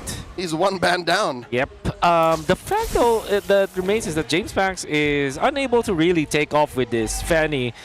Fortunately for him, he is only one death with this Fanny. That means that he's able to farm, but we aren't really seeing any impact at all. Maybe the only thing that really is working well for James Banks is that he is not denied of his own purple buff. So at least there is some comfort and some threat for this Fanny, but there's still really just nothing that you see from this Fanny from James Banks. And I would say that that is important because typically when you see the Fanny, it rises in the early game. Yeah, and then you kind of taper off a little bit towards the late game, but even so, he's got the two items where he's still kind of a threat, right? He's got the Blade and he's got the Malefic Roar. So even if he kind of waits for his timing to enter the fights, especially when we get to the Lords, there is potential for him to just do enough damage and then to allow your Obsidia to go off. And that could be vice versa. Aqua as well on this Valentina, depending on what ultimate he decides to take, could be crucial because we have seen it before. Valentina taking a Final Slash, for example, could end up taking the Avatar of the Guardian from the Gatakacha, or yes, just the Fury of the Phoenix even. So there's a couple things that Aqua can... Whoa! Flicker Final Slash! Finds Aqua, did not get to respond! Aqua can't do anything if he's dead. Wow. That's the Fury and Final Slash combo. I'm going back, go back to what Wolf said, just don't die, man. Just don't die. But I think that this is Lansu just understanding that the weak link for APBR is the mid lane. Oh, Lord, a quarter of the health right now. They're going to commit to this. They get a revitalized out. Kaloi just playing up front. He's fine. Lord secured now for Twisted. Non-starter for APBR there. Whew. They have tried to take out Aqua 3 times. I'm talking about Twisted Minds, and they were successful 2 out of the 3 times in the mid lane. When the EXP lane is secure already because that's a Uranus, and of course the gold laner is being backed up by Nova, Twisted Minds have found an opening. It happens to be in the mid lane where Aqua was. Another Final Slash forcing KillVJ. The consecration, get on out of there. MP the King and Owl have fallen. This is going sideways for Twisted Minds. James Banks finds him. Oh, that's 2 down. Why is Twisted Minds still fighting this? Nova with the passive. Lansu falls. That's 3 down. Not enough damage. Fury of the Phoenix. And it comes from the back line. Jimmy James. And it's just Kaloi left. Slip and Jimmy is online. What does happen? I mean, I think they just got themselves in the foot off that one.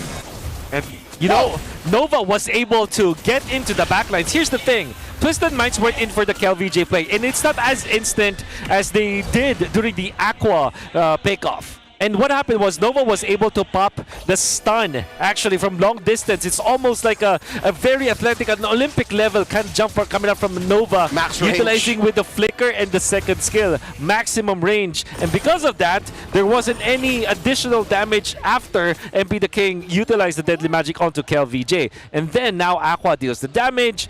Onto the backlines, though, we did not see it. James Pax was able to find Owl, who is still trying to farm into the jungle, and that is definitely a bonus for APBR. And because of that, you know, the chain of events, the Gatakacha was far too late. Aqua already dealt the damage on to MP, the King. It was disaster from then on, because after the Fury of the Phoenix and the Deadly Magic, there wasn't any damage because Owl wasn't in that scenario. APBR has found a great opening. It was because of Nova with that highly athletic jump coming out from this Skalea. I think disaster's even understatement because it looked like Twisted Minds after the massive sequence by APBR. Again, the opportunistic senses of these players. It's like they made like 3 or 4 wrong decisions next to each other. Like we're already here. They so. stayed. They could have just said, "Oh, we're out of here. Let's get back." No, maybe we can deal with it. Maybe we can fight. Yeah, that's one of those things where you're like, I've already made the travel. I might as well. You know, like I'm here. I'm in too deep. I'm in too deep at this point. And, I'm in the sauce. You know, so they're going to lose a whole lot off of this. Off of that mistake, choosing to fight that. And they lost multiple tier 2 turrets. The Lord pretty much resulted into nothing. It was negative for Twisted. And APBR bought themselves a whole lot now to go ahead and swing in their favor. And as they continue to go ahead and farm up where they need to, I mean, James Panks especially, you know, like Wolf mentioned, he was able to just kind of make a line right to the back line and pop off in the back and put enough of a threat. Owl is now at a threat, even though he's been working on getting that Trinity. I mean, think how delayed that Trinity is for a Claude at 12.5 minutes in. And now the Lord is up, so let's see how they play this one. I'm not sure if they're going to attempt that again for Lansu to start things up. I mean, you can see it here as they pull out this Lord, trying to get into position. Tricky scenario. Now you have to look for where Nova is, and of course where Lansu is. This time the Gold Laners will be activated. It's going to be a full 5v5. These Lordens might be very long. As long as Twisted Minds are not able to go for the pickoffs, there will be a lot of resets in here. And also, you have to answer the side lane pushes that James Stunks is able to do. Fortunately for Twisted Minds, they have secured their bot. Their bottom lane is okay for now. Yep, they might even lose that tier 2, but for the price of the Lord, I think Twisted Minds should try and get that trade. Oh, Kalea. Good matchup on Kiel. Nova and James Banks holding this rogue brush to the left. No one's checking it. Sean's still holding on to the Fury of the Phoenix. Is he using it for the fight? For the conceal. Oh no, MP at half health. Pop by James! He gets him. That's a man down. Twisted Minds did not see that coming. Fury of the Phoenix, they find Nova. One more final slash coming through. Blazing duet from Owl. Can they take down Aqua? The answer is yes. Sean finds him. And now the BMI back on the kill VJ. James Banks, they're juggling him. And it's Lansu on him right now. Owl as well, compromising Shizo. He can't fight 3, he can't fight 4. Kill. Down goes Sean. They're just gonna go for the Lord. Kill. And there's a big Lord steal by Owl. And now Kill gonna be next. Lansu sacrificed himself for the better of his team. Twisted Minds, a Pyrrhic victory in the Lord Pit. That was a little messy, but ultimately Twisted ends up with the Lord. What happened in that fight? So many good things happened for APBR, but also so many bad things happened for themselves. They went in for the conceal play, and they have found that kill onto the MP, the King, Harley. Great play coming up from James Pax, and of course, Kel VJ was the one who spotted that out. He was the spotter, and he reported to his team. They have eliminated MP, the King. Now, during the team fight, it was a good push and pull coming up from both Twisted Minds and APBR. Good tug of war. In fact, the Twisted Minds and APBR were able to successfully do. But when James Pax went for the Lord, it just so happens that the knockup was ready. AOG plus the Fury on the Shizo, and Shizo gets taken down just like that. The push continues. Turret number 2 in mid goes down. Lord crashes into that inhibitor. There's still a minion wave alongside it. Owl wailing away. Owl still holding on the blazing duet. Owl looking for it at the back line. Goes for it, and the Lord is still up. 3 defenders from APBR. Down goes Owl. James takes care of business. Kiel taken down by MP, and it's just Jimmy. Can Jimmy defend? Man with a million moves. Does he have a million cables? James Panks out of the base, looking to cut that wave. Mid lane has been penetrated. Bottom gonna be up next. They're just going to go for the turret here. The best they can do is clear this out unless James Banks stops them. He touches it. Misses by an inch. Deadly Magic's on him. He's alive. Jimmy's fine. Oh, wow. James Banks. What a phenomenal Fanny player. There's so much that he was able to achieve. So many moves that we've seen from him. And actually defended for Twisted Minds. He came out alive in the end. And he kept his turret into the bottom lane intact. He is playing so well in the past few minutes, but there was just one unfortunate thing that happened for him when he was knocked up by the Lord. He would have taken that Lord for himself, but he lost so much tempo. And we can see through the replay how they were able to defend. This is one of my favorite combos ever. Zetian and Gato, the avatar of the Phoenix. You will definitely get a lockdown, and there's a great synergy between the two heroes that we've seen from Sean as well as Kaloy. And look at this defense. Come on, man. James Banks. This is insane. This is insane. The way that he also dodged the stuns. Lansing is trying to play 3D chess with him. But James Banks is playing 4D chess already. 9 out of 10 times, that game should have ended. Yeah. For sure. That's what I'm saying. That defense alone that they were able to do, and James Banks especially carrying into that. If it wins them this game, phenomenal that he's able to pull that off because of just how bad of a start that team fight was, because of the fact that, like you mentioned, the Fury of the Guardian, the Avatar of the Phoenix. Avatar of the Phoenix, AOP, Fury of the Guardian. You know what? Both work. Fury of the Guardian. That also so sounds good. The Fog. Fury of the Guardian. The Fog. It's I love such a that, deadly actually. combo, though. Yep. And it just so Gatot. happened that it was Shizu that got caught. Yep. Gatotian or Gatotian actually. Gatotian. That combo right there. Now this Lord's up. Twisted in position. Don't start. Don't start. Look at the same thing here, guys.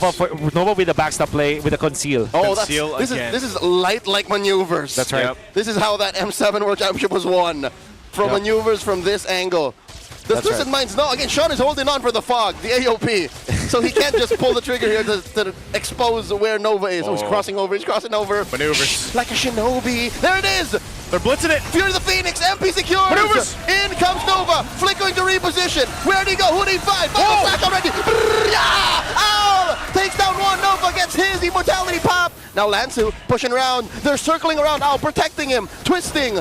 The engagement as Kaloy gets trapped between 3 members of APBR. Kaloy's still alive. Kaloy gets taken down. Man, Kaloy bought a lot of time there. He was zoning out Shizu, but ultimately they got themselves another Lord for Twisted. Yeah. And as much as Kaloy's plans were really good, you always have to take note that the Fury of the Phoenix reveals all their plans. Still, they managed to get MP the King. He was able to snag MP the King. Now up top, they want to go for this play. Lansu. That's difficult. Whoa! Final slash.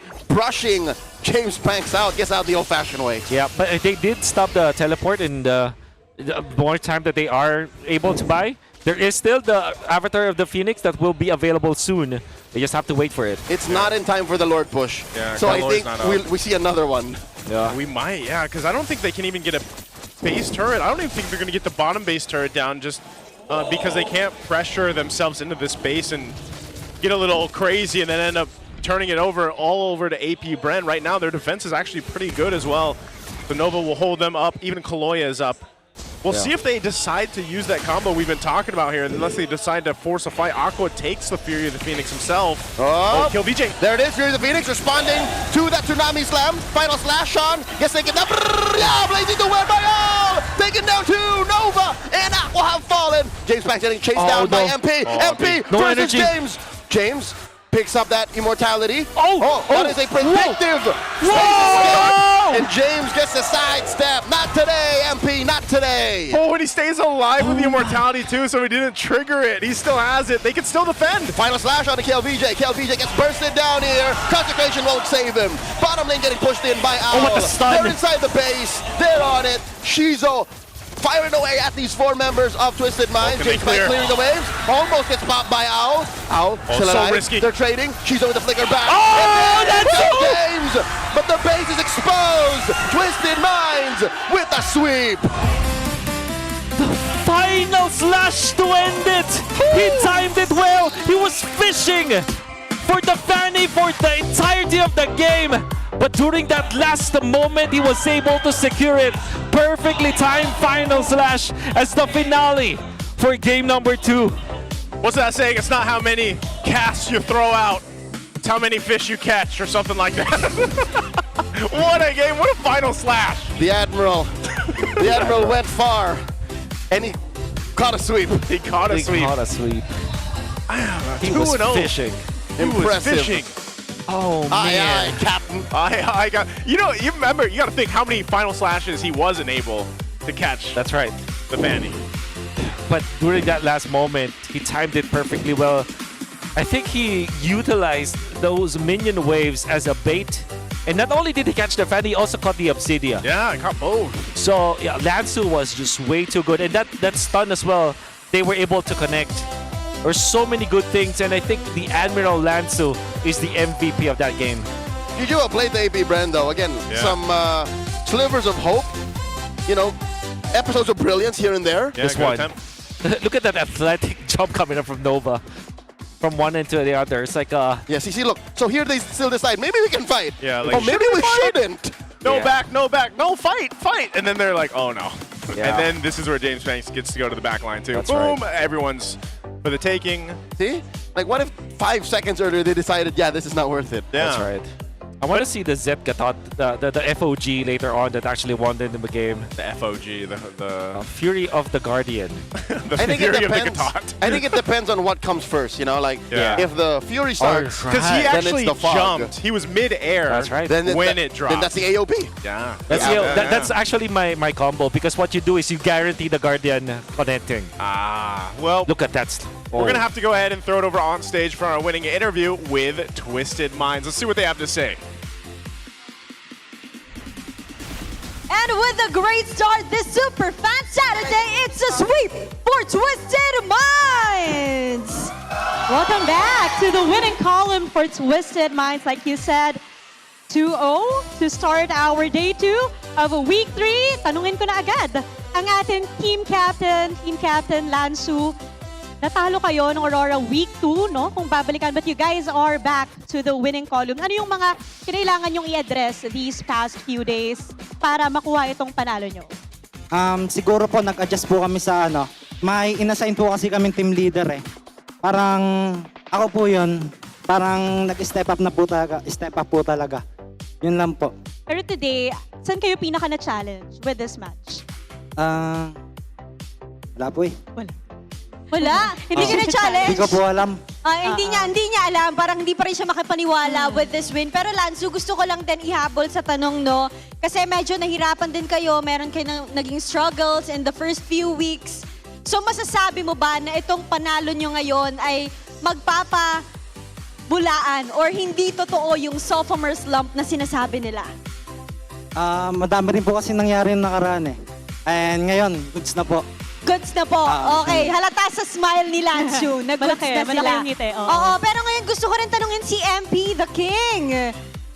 MP, ikaw ulit. Oh, kasi kanina nakita namin nung Game 2, inabangan talaga ni James Panks yung Harley mo.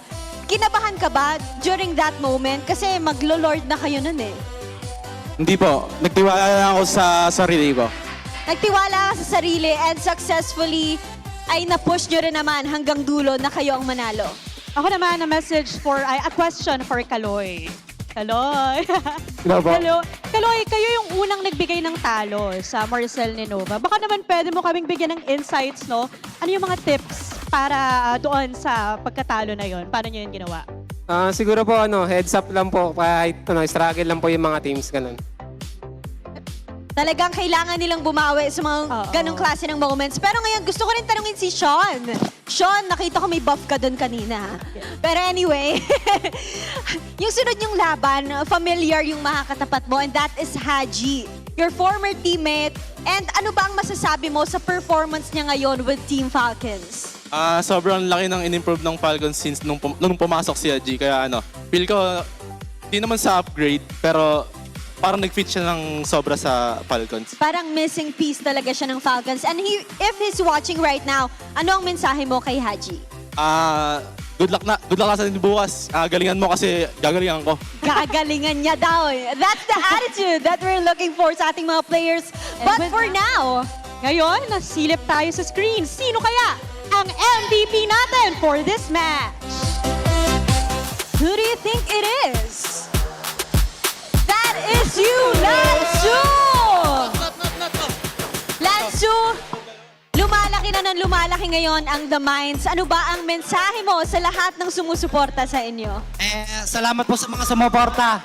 Di po namin kayo bibigoin. Okay, halatang halata kay Lansu. Marami siyang mic na gustong pagsalitaan dahil grateful siya sa lahat ng mga sumusuporta sa kanila. And with that, let's give a round of applause to Twisted Minds! Thank you so much, Twisted Minds. Congratulations. You may now take your walk of victory. Magandang pagbabalik para sa Twisted Minds ang ipinakita ng ating mga manlalaro. Medyo kinabahan tayo in that game 2. Pero syempre, titingnan pa natin kung ano mga nangyari doon. At ngayon, balik muna natin sa casters. Casters, pasok. And there we go. Great to hear from Twisted Minds again. Congratulations also to Lansu, match MVP, definitely deserving. What an incredible performance from Lansu. And I'm glad, because we highlighted both XP laners before going to the match. Yeah. And it's Lansu, the XP laner there for Twisted that gets the MVP. And, of course, the MVP for Game 2. Wow. Again, making moves happen with the R-Lock. How great is it that we were writing about the story of two players, as you mentioned, Naisu, and we also told the viewers that they are the captains. Lansu himself has claimed that and said that they've decided that the in-game leader, not only just the captain, right? Yep. An in-game leader, an in-game decision maker, that's going to be the commander of this game, Lansu, and he was definitely in command of this game. And they almost, what I really like about it is that they also identified the weak link into Aqua in the mid lane. They just bear down on him hard. There's another clip of that. Yeah. He runs a tight ship. I like it. Again, with such young talents and the hyperactive energy of MP the King, you need a strong leader like Lansu. So I'm glad to see that in their second season. Yeah. I can't wait Twisted Minds growing like this. I like to see them grow. I like to see Twisted play with the meta again. Because remind you guys, before this match, they were 1-3. Yeah. So they definitely needed this win in terms of points and everything else, and they end up getting a sweep like this. But I like to see them develop, and I like to see Twisted still test the meta here and there. And even with this, I mean, the way that they played, again, give it up to the fact that you have Owl scraping to catch up in this game. The team essentially was able to go ahead and buy him enough time to get to that point, because you win a lot of these highlights towards the end of the game, you see how deadly the Blazing Duets were again. In some of these fights. And they were really scrappy fights. I mean, if you really look at these, even the base defense, again, hats off to commendable by James Panks really defending the base here before it all ended in the last defense. But you know, still, I think this was an amazing match, and it could have definitely went to 3 games. It was just twisted. I mean, look at that, 20, right on the dot. It's another 20-minute game. Yeah, there was a time, exactly 20 minutes, and with Lansu, if you were paying attention to the timing of the highlights, we saw there was a 15-minute defense coming from James Banks, and then the last was the 19-minute defense coming from James Banks.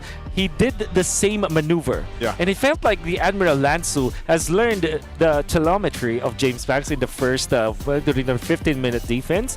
And because it's the same, when he saw that the cable was one of the cable was to his left, he decided that, okay, I've seen this play before, and this time I'm gonna catch you. Now I've caught my fish, and James Banks as well as Shizu was caught for the final slash. I think that's great understanding coming out from Lansu, and the way that this game has played out, it was a lot of troubleshooting from Twisted Minds that eventually they were able to overcome. He saw the trajectory of the bogey. Of the bogey. Yep, he intercepted it with radar precision. Yep. I mean, I'm sure many of our viewers out there have tried to play an R-lot against a Fanny, and you know how difficult it is to get that catch off that we're talking about here. And, you know, again, that's why I said commendable to James Banks. Imagine that he bought the team, APBR, in about 4 minutes off of that defense, and it was just unfortunate that they couldn't continue to make that defense into a potential win. But nonetheless, you know, GG's to APBR. Hopefully they can adjust before their next match. I would really like to hear exactly how this sounded, though, because we did mention what we heard over on the interview about, you know, the leadership here that we have from Lansu, for example. We know how much MP the King likes to talk, and they're definitely going to have some insights for us for our Infinix mic check for this win, for the way that Twisted Minds got this W. They got a sweep against APBR. Let's have a listen. Kaya ako dito. Migalaya dyan. Balen. Hindi ka patay. Patay. Merit dyan. Patay.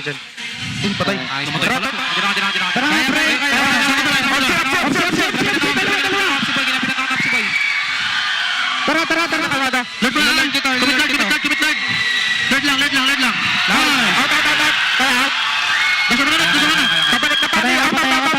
lang. Patay na. Okay na. Kaya sa likod, Lord tayo. Wala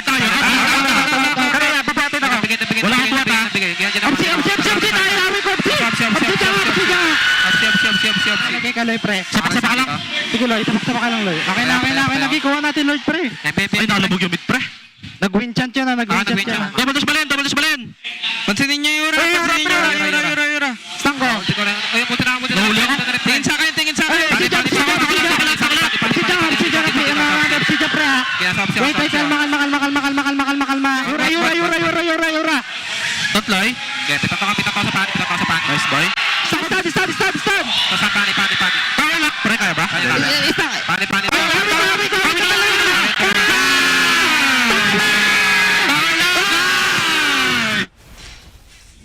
And that's our Infinix mic check. You can really see the excitement when they knew that moment. On behalf of all the unks and the people who are watching MPL Philippines for the first time, they're saying, tingin sa akin, look at me. How did Twisted Minds do that?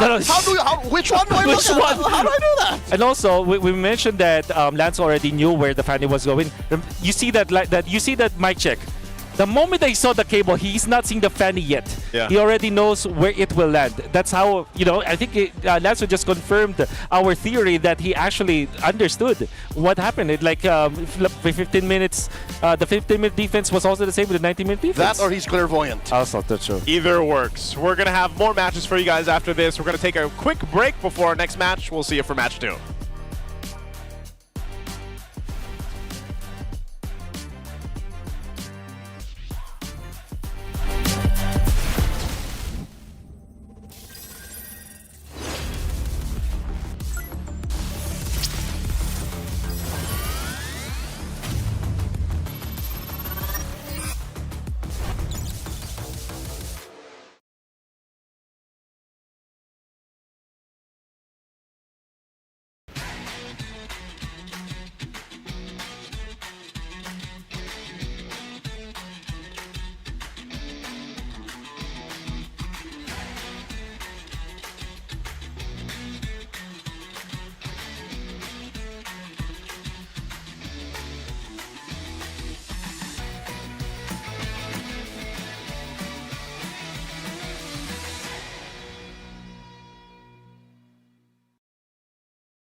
papunta dito!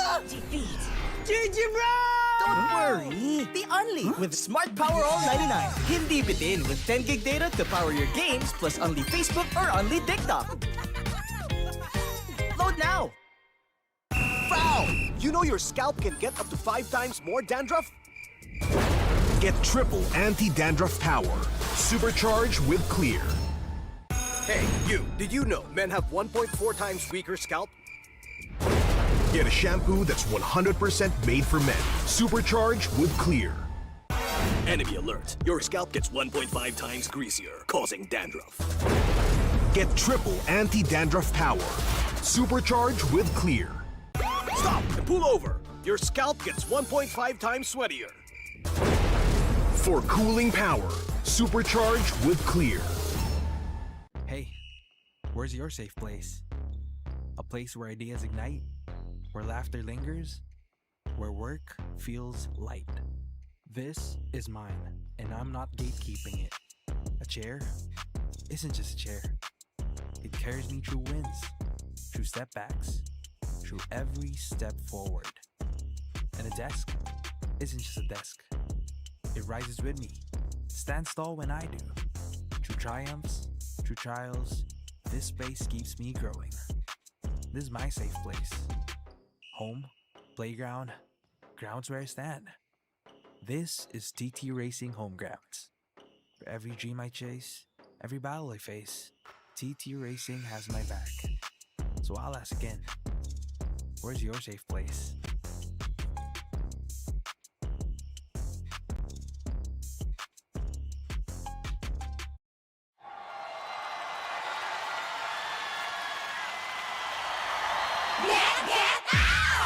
O ano mga girls, may bago na naman tayo ha.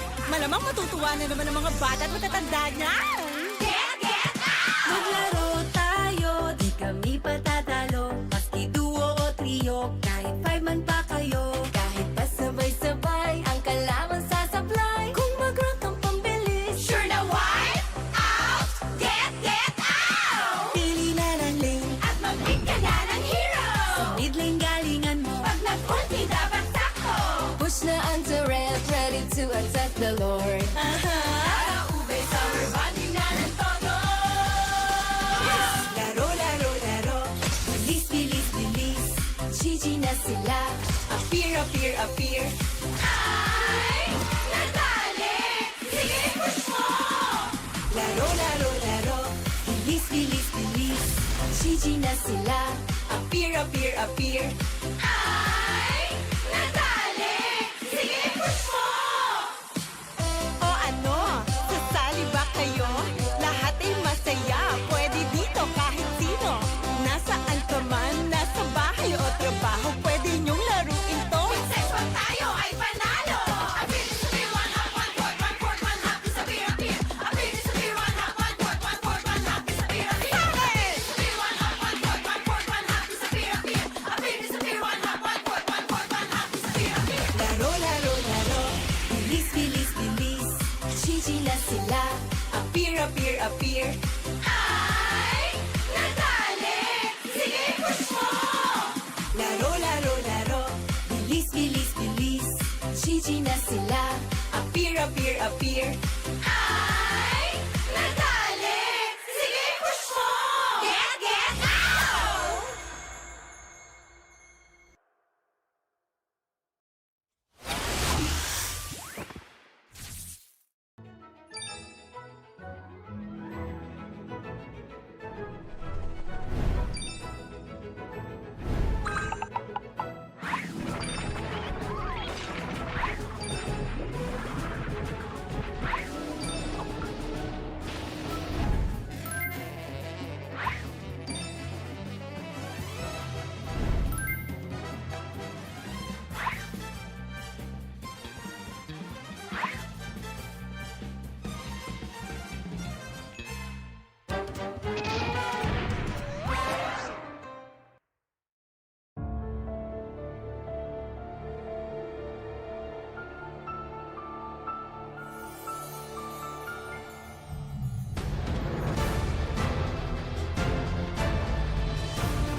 Usapang Meta for today's class. Excited na ako! Meta? May itatagos kaya? Good morning, teacher! Hello class, so matanong ko lang, sa Scream, sino yung madalas nagsastruggle? Ako po, ma'am. Nahihirapan po kasi ako sa shot call kasi isa lang po yung gusto ko tumatawag sa akin. Oh, Teka class, tama! Importante ang comms, mapa in-game o relationship, di ba? Relate ka, ma'am? Secret. Anyway, next question tayo guys. Tingnan nyo tong draft. Sino dito yung nag-overcommit sa top lane? Uy, naku! Parang support ata yun, ma'am. Ay nako, bagsak ka sa counterplay. Huwag ka kasi clash ng clash kapag hindi ka pa crush. Este para iwas crush! Oh, Plus 5 points ka sa hugot, ma'am. Okay. That's all class. See you tomorrow!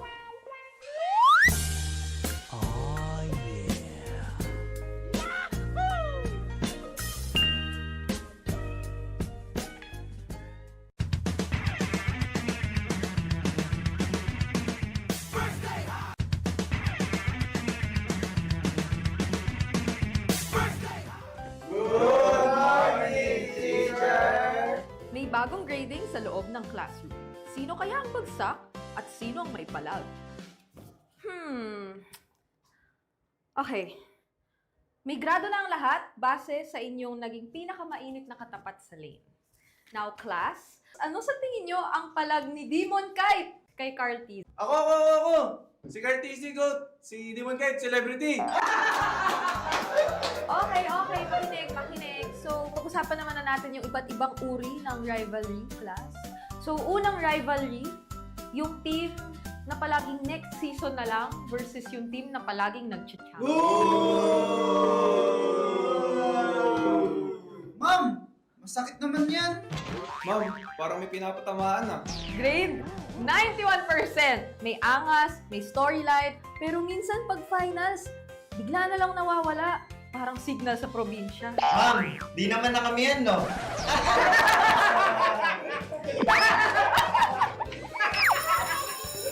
that's all class. Don't forget to study your rivals kasi next week I graded recitation math sa stage. Goodbye and thank you, teacher!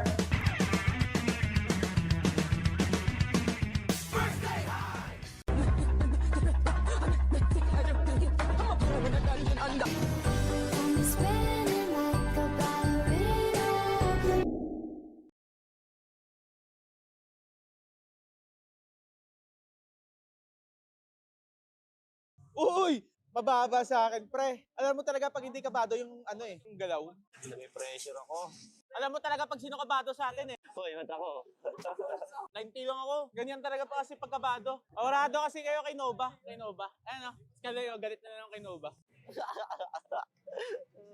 Balita ko si Yolak gigil kay Nova eh. MDL pa lang. Pero angas kang watch ha. Yun pre oh. Nag-100 na rin sa akin pre oh. Wala na. Kabado na rin ako. Medyo maangas yung relo talaga. Hindi ko may bala ng mga viewers pag gumawa kami ng mali oh. Ang taas ng heart rate oh. Kabado to. Collab ng sex bomb kapon. Nalaman ko na yan kasi sinayaw ni Lanzo yung kapon. Mamaya pag nanalo, sasayaw yan si Lanzo sa stage. Sa interview, sasayaw yan. Magsa-sex bomb ba tayo sa stage, pre? Yung BJ, gusto daw ni Kel sumayaw ng get James Frank, ikaw, James Frank, hello? Yari ka boy, level 2 na ako. What is up, MPL Superfans? This is your very own Oden back on the side with an MTL team. Please welcome Code Unknown X Valkyra. Welcome to MPL PH, guys. Thank you po. Ayan, mukhang masaya kayo na nandito kayo ngayon. Ang ganda din ng jersey nyo. Coach Ked, kumusta so far ang experience nyo here in the MPL arena? Maganda po yung experience namin dito, lalo na po marami kami natutunan kayo ng first match. Sino ang paborito nyong MPL PH player? Si Brusco po. Si Brusco. Bakit si Brusco? Dati pa lang po kasi pinapanood ko na po siya. Oh. So one for each of you guys. Si Super Friends po. Na-idolize ko po yung silina niya po kasi sobrang aggressive po. Aggressive in the mid lane. Si Flap TC po.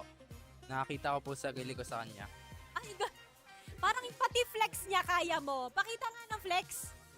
Yon! Very flop nga. Si Yawi po. Kasi sa Same po kami ng parang signature hero na Chu po. Oh, okay. Si Carl TC po. Kasi po sobrang lakas niya. Si Kellyra po, gusto po yung yung mga instinct niya po. I would like to know, kailan ba yung schedule ng laban nyo at sino ang sunod yung makakaharap? Wala pa pong schedule since next week po is last chance qualifier sa play-ins na po. Okay. So, ano ba ang gusto nyo sabihin sa lahat ng sumusuporta sa inyo? Sa mga sumusuporta po sa Code Unknown X Valkyra, maraming salamat po, lalo na po sa mga families namin, sa mga partner ng bawat isa, lalo na sa partner ko, sa mga management namin, Boss Abby, kay Madam Karil, kay Boss Mary, kay Madam Neri, kay Boss Bry, kay Madam Ari po. Maraming salamat po sa inyo, pati kay Madam Gwen po. Maraming salamat, Code Unknown X Valkyria. It's nice having you here and we hope to see you again here at MPL PH. Balik muna sa inyo.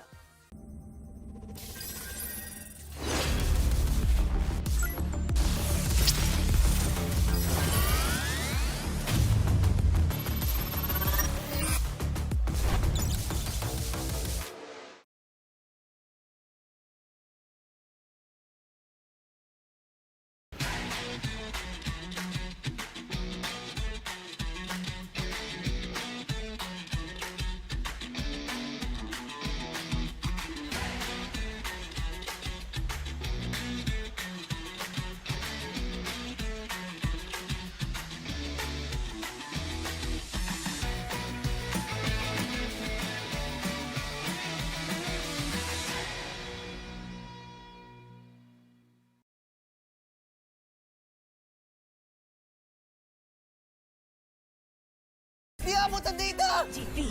GG bro! Don't worry! The only with Smart Power All 99. Hindi bitin with 10 gig data to power your games plus only Facebook or only TikTok. Load now! Foul! You know your scalp can get up to 5 times more dandruff? Get triple anti-dandruff power. Supercharged with Clear. Hey, you! Did you know men have 1.4 times weaker scalp?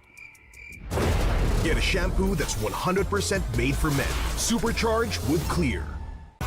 Enemy alert. Your scalp gets 1.5 times greasier, causing dandruff. Get triple anti-dandruff power. Supercharged with Clear. Stop and pull over. Your scalp gets 1.5 times sweatier. For cooling power. Supercharged with Clear. Hey, where's your safe place? A place where ideas ignite, where laughter lingers, where work feels light. This is mine, and I'm not gatekeeping it. A chair isn't just a chair. It carries me through wins, through setbacks, through every step forward. And a desk isn't just a desk. It rises with me, stands tall when I do. Through triumphs, through trials, this space keeps me growing. This is my safe place. Home, playground, grounds where I stand. This is TT Racing Home Grounds. For every dream I chase, every battle I face, TT Racing has my back. So I'll ask again, where's your safe place?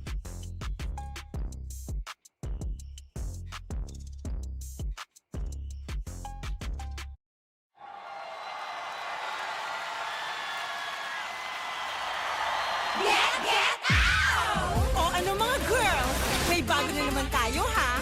Malamang matutuwa na naman ang mga bata at matatanda niyan. Maglaro tayo, di kami patatalo. Maski duo o trio, kahit 5 man pa kayo. Kahit pasabay-sabay, ang kalaban sasablay. Kung mag-rank ang pambilis, sure na wipe out! Get out! Pili na ng lane at mag-pick ka na ng hero. Sa mid lane galingan mo, pag nag-ulti dapat sakto. Push na ang turret, ready to attack the Lord. Ube, summer bonding na ng todo. Laro, laro, laro. Bilis, bilis, bilis. GG na sila. Appear, appear, appear. Ay! Natali! Sige, push mo! Laro, laro, laro. Bilis, bilis, bilis. GG na sila. Appear, appear, appear. Ay! Natali! Sige, push mo! O ano, sasali ba kayo? Lahat ay masaya, pwede dito kahit sino.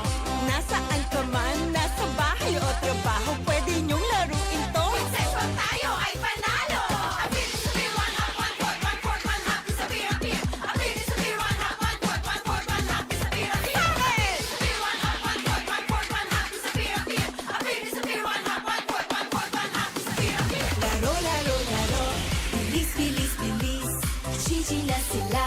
Appear, appear, appear. Ay, nadali! Sige, push mo! Laro, laro, laro. Bilis, bilis, bilis. Gigi na sila. Appear, appear, appear.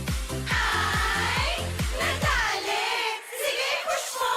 Get, get out!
Usapang meta for today's class. Excited na ako! Meta? May itatagos kaya? Good morning, teacher! Hello class, so matanong ko lang, sa Scream, sino yung madalas nagsastruggle? Ako po, ma'am. Nahihirapan po kasi ako sa shot call kasi isa lang po yung gusto ko tumatawag sa akin. Oh, shit! Teka class, tama, tama. Importante ang comms, mapa in-game o relationship, di ba? Relate ka, ma'am? Secret. Anyway, next question tayo guys. Tingnan nyo tong draft. Sino dito yung nag-overcommit sa top lane? Uy, naku! Parang support ata yan, ma'am. Ay nako, bagsak ka sa counterplay. Huwag ka kasi clash ng clash kapag hindi ka pa crush. Ay, este para iwas crush! Oh, shit! Plus 5 points ka sa hugot, ma'am. Okay, okay, okay. That's all, class. See you tomorrow.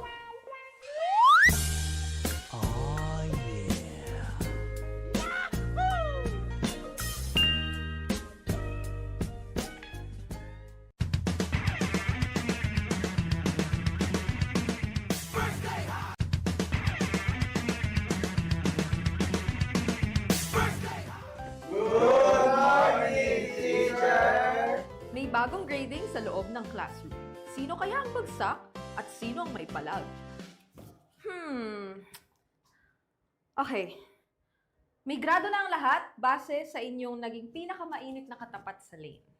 Now, class, ano sa tingin nyo ang palag ni Demon Kite kay Carl T? Ako! Si Cartesi Goat! Si Demon Kite, celebrity! Okay, okay. Makinig. So, pag-usapan naman na natin yung iba't ibang uri ng rivalry, class. So, unang rivalry, yung team na palaging next season na lang versus yung team na palaging nag-champion. Ma'am! Masakit naman yan! Ma'am, parang may pinapatamaan ah. Grade 91%. May angas, may storyline, pero minsan pag finals, bigla na lang nawawala. Parang signal sa probinsya. Ma'am, di naman na kami yan, no? Okay,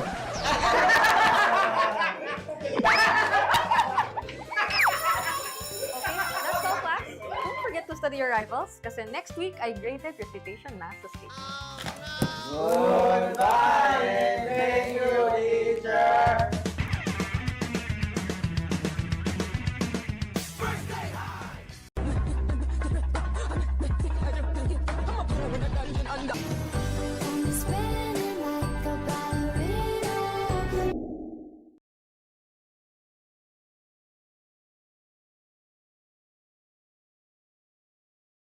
Uy! mababa sa akin, pre. Alam mo talaga pag hindi kabado yung yung galaw. May pressure ako. Alam mo talaga pag sino kabado sa atin eh. Hoy, ba't ako? 90 lang ako. Ganyan talaga pa kasi pagkabado. Awrado kasi kayo kay Nova. Kay Nova. Ayan o. Kalayo, galit na lang kay Nova. Balita ko si Yolak, gigil kay Nova eh. MDL pa lang. Pero angas kang watch ha. Yun pre oh. Nag-100 na rin sa akin pre oh. Wala na. Kabado na rin ako. Medyo maangas yung relo talaga. Feel ko may bala ng mga viewers pag gumawa kami ng mali oh. Ang taas ng heart rate oh. Kabado to. Collab ng sex bomb kapon. Nalaman ko na yan. Kasi sinayaw ni Lanzo yung kapon. Mamaya pag nanalo, sasayaw yan si Lanzo sa stage. Sa interview, sasayaw yan. Magsa-sex bomb ba tayo sa stage, pre? Yung BJ, gusto daw ni Kel sumayaw ng get James Frank, ikaw, James Frank, hello? Yari ka boy, level 2 na ako. What is up, MPL Superfans? This is your very own Oden back on the side with an MTL team. Please welcome Code Unknown X Valkyra. Welcome to MPL PH, guys. Thank you po. Ayan, mukhang masaya kayo na nandito kayo ngayon. Ang ganda din ng jersey nyo. Coach Ken, kumusta so far ang experience nyo here in the MPL arena? Maganda po yung experience namin dito, lalo na po marami kami natutunan kayo ng first match. Sino ang paborito nyong MPL PH player? Si Brusco po. Si Brusco. Bakit si Brusco? Dati pa lang po kasi pinapanood ko na po siya. Oh. So one for each of you guys. Si Super Friends po. Na-idolize ko po yung silina niya po kasi sobrang aggressive po. Aggressive in the mid lane. Si Flap TC po. Nakakita ko po sa gili ko sa kanya. Ay, parang pati flex niya kaya mo. Pakita nga ng flex. Yon! Very flop nga. Si Yawi po. Kasi sa same po kami ng parang signature hero na Chu po. Oh, okay. Si si Carl TC po. Kasi po sobrang lakas niya. Si Kellyra po, gusto po yung yung mga instinct niya po. I would like to know, kailan ba yung schedule ng laban nyo at sinong sunod yung makakaharap? Wala pa pong schedule since next week po is last chance qualifier sa play-ins na po. Okay. So, ano ba ang gusto nyo sabihin sa lahat ng sumusuporta sa inyo? Sa mga sumusuporta po sa Code Unknown X Valkyra, maraming salamat po, lalo na po sa mga families namin, sa mga partner ng bawat isa, lalo na sa partner ko, sa mga management namin, Boss Abby, kay Madam Karil, kay Boss Mary, kay Madam Neri, kay Boss Bry, kay Madam Ari po. Maraming salamat po sa inyo, pati kay Madam Gwen po. Maraming salamat, Code Unknown X Valkyria. It's nice having you here and we hope to see you again here at MPL PH. Balik muna sa inyo.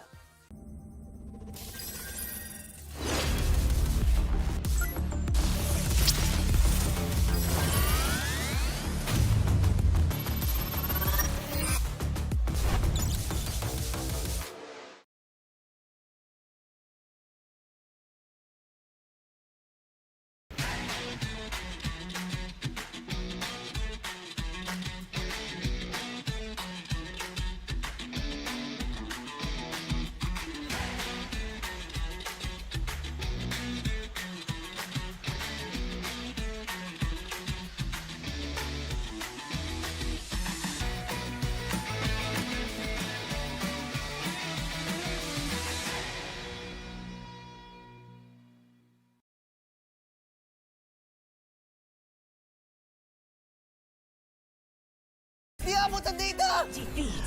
GG bro! Don't worry! The Only with Smart Power All 99.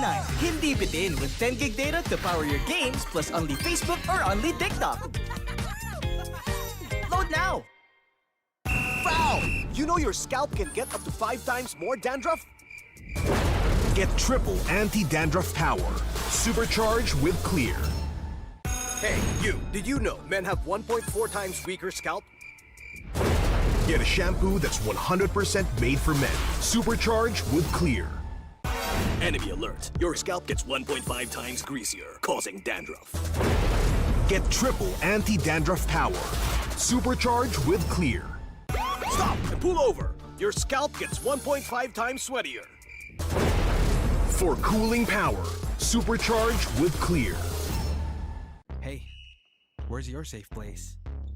A place where ideas ignite, where laughter lingers, where work feels light. This is mine, and I'm not gatekeeping it.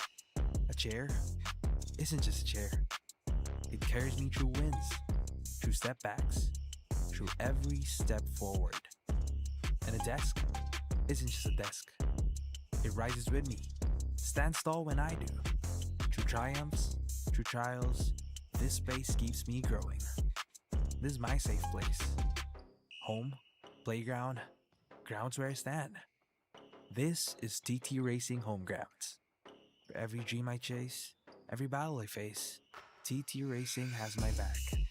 So I'll ask again, where's your safe place?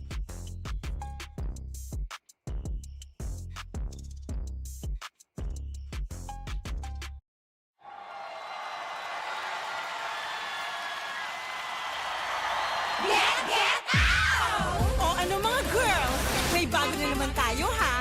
Malamang matutuwa na naman ang mga bata at matatanda niyan.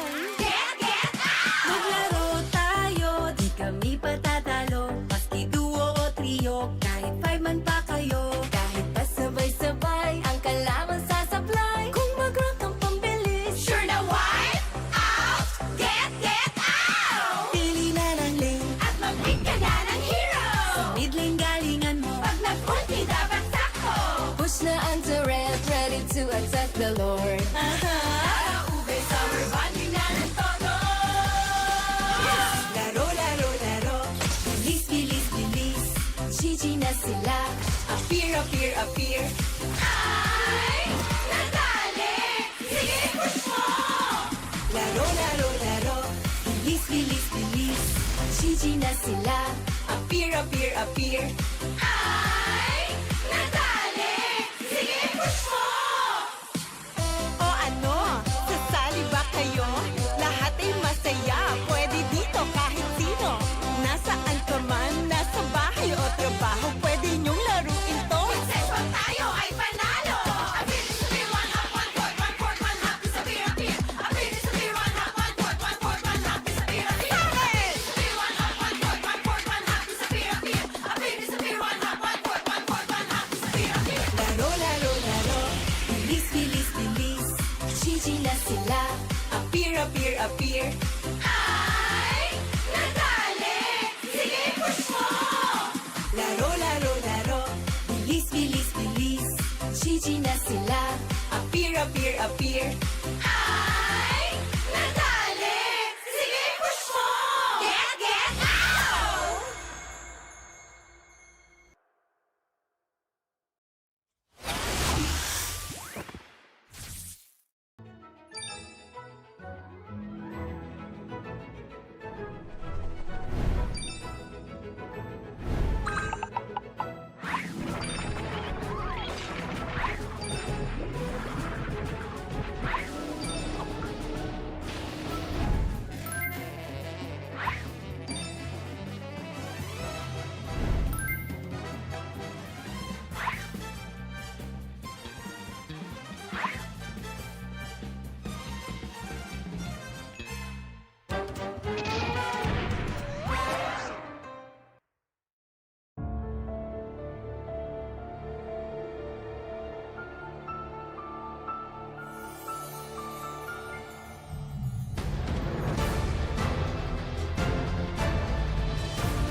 Usapang meta for today's class.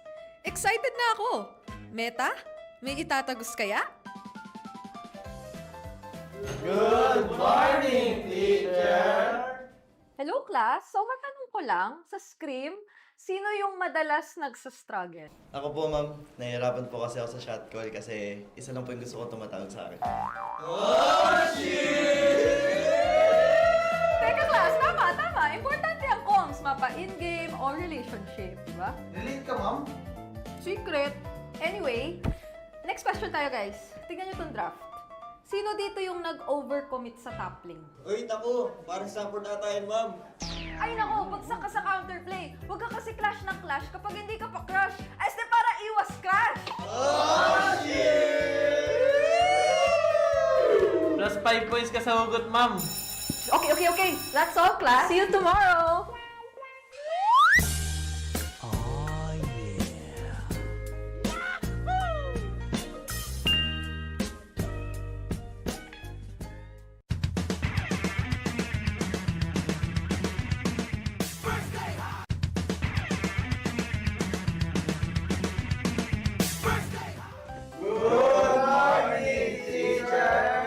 May bagong grading sa loob ng classroom. Sino kaya ang bagsak at sino ang may palag? Okay. May grado na ang lahat base sa inyong naging pinakamainit na katapat sa lane. Now, class, ano sa tingin nyo ang palag ni Demon Kite kay Carl T? Ako! Si Carl TC Goat! Si Demon Kite, celebrity! Okay, pakinig. So, pag-usapan naman na natin yung iba't ibang uri ng rivalry, class. So, unang rivalry, yung team na palaging next season na lang versus yung team na palaging nag-champion. Ma'am! Masakit naman yan! Ma'am, parang may pinapatamaan ah. Grade 91%. May angas, may storyline, pero minsan pag finals, bigla na lang nawawala. Parang signal sa probinsya. Ma'am, di naman na kami yan, no?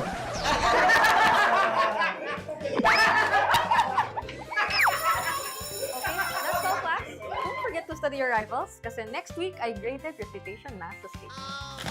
Goodbye and thank you, teacher!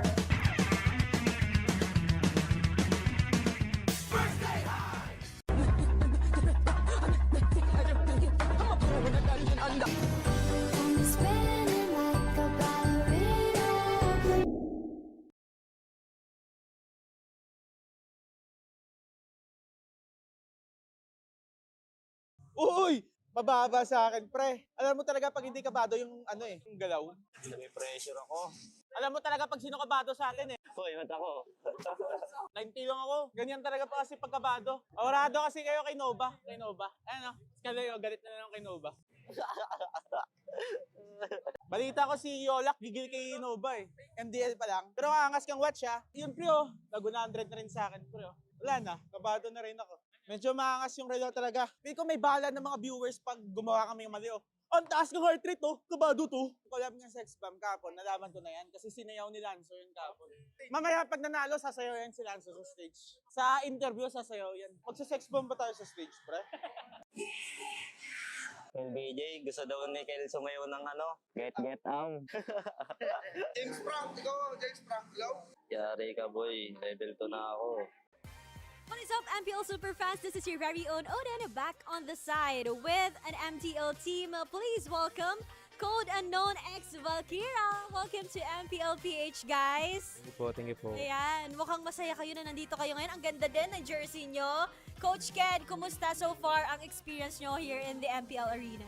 Maganda po yung experience namin dito, lalo na po marami kami natutunan kayo ng first match. Sino ang paborito nyong MPL PH player? Si Brusco po. Si Brusco. Bakit si Brusco? Dati pa lang po kasi pinapanood ko na po siya. Oh. So one for each of you guys. Si Super Friends po. Na-idolize ko po yung silina niya po kasi sobrang aggressive po. Aggressive in the mid lane. Si Flap TC po. Nakakita ko po sa gili ko sa kanya. Ay, parang pati flex niya kaya mo. Pakita nga ng flex. Yon! Very flop nga. Si Yawi po. Kasi sa same po kami ng parang signature hero na Chu po. Oh, okay. Si si Carl TC po. Kasi po sobrang lakas niya. Si Kellyra po, gusto po yung yung mga instinct niya po. I would like to know, kailan ba yung schedule ng laban nyo at sinong sunod yung makakaharap? Wala pa pong schedule since next week po is last chance qualifier sa play-ins na po. Okay. So, ano ba ang gusto nyo sabihin sa lahat ng sumusuporta sa inyo? Sa mga sumusuporta po sa Code Unknown X Valkyra, maraming salamat po, lalo na po sa mga families namin, sa mga partner ng bawat isa, lalo na sa partner ko, sa mga management namin, Boss Abby, kay Madam Karil, kay Boss Mary, kay Madam Mary, kay Boss Bry, kay Madam Ari po. Maraming salamat po sa inyo, pati kay Madam Gwen po. Maraming salamat, Code Unknown X Valkyria. It's nice having you here and we hope to see you again here at MPL PH. Balik muna sa inyo.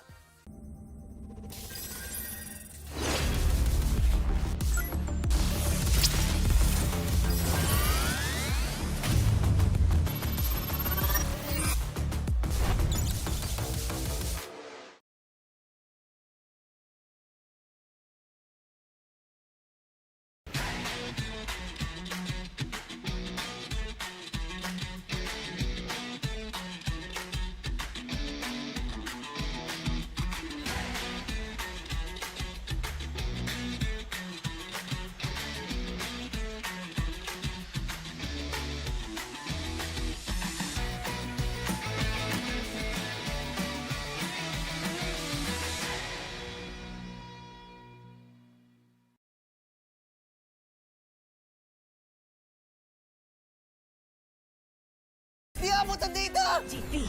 GG bro! Don't worry! The only with Smart Power All 99. Hindi bitin with 10 gig data to power your games plus only Facebook or only TikTok. Load now! Foul! You know your scalp can get up to 5 times more dandruff? Get triple anti-dandruff power. Supercharged with Clear. Hey, you, did you know men have 1.4 times weaker scalp? Get a shampoo that's 100% made for men. Supercharged with Clear. Enemy alert. Your scalp gets 1.5 times greasier, causing dandruff. Get triple anti-dandruff power. Supercharged with Clear. Stop and pull over. Your scalp gets 1.5 times sweatier. For cooling power. Supercharged with Clear. Hey, where's your safe place? A place where ideas ignite, where laughter lingers, where work feels light. This is mine, and I'm not gatekeeping it. A chair isn't just a chair. It carries me through wins, through setbacks, through every step forward. And a desk isn't just a desk. It rises with me, stands tall when I do. Through triumphs, through trials, this space keeps me growing. This is my safe place. Home, playground, grounds where I stand. This is TT Racing Home Grounds. For every dream I chase, every battle I face, TT Racing has my back. So I'll ask again, where's your safe place?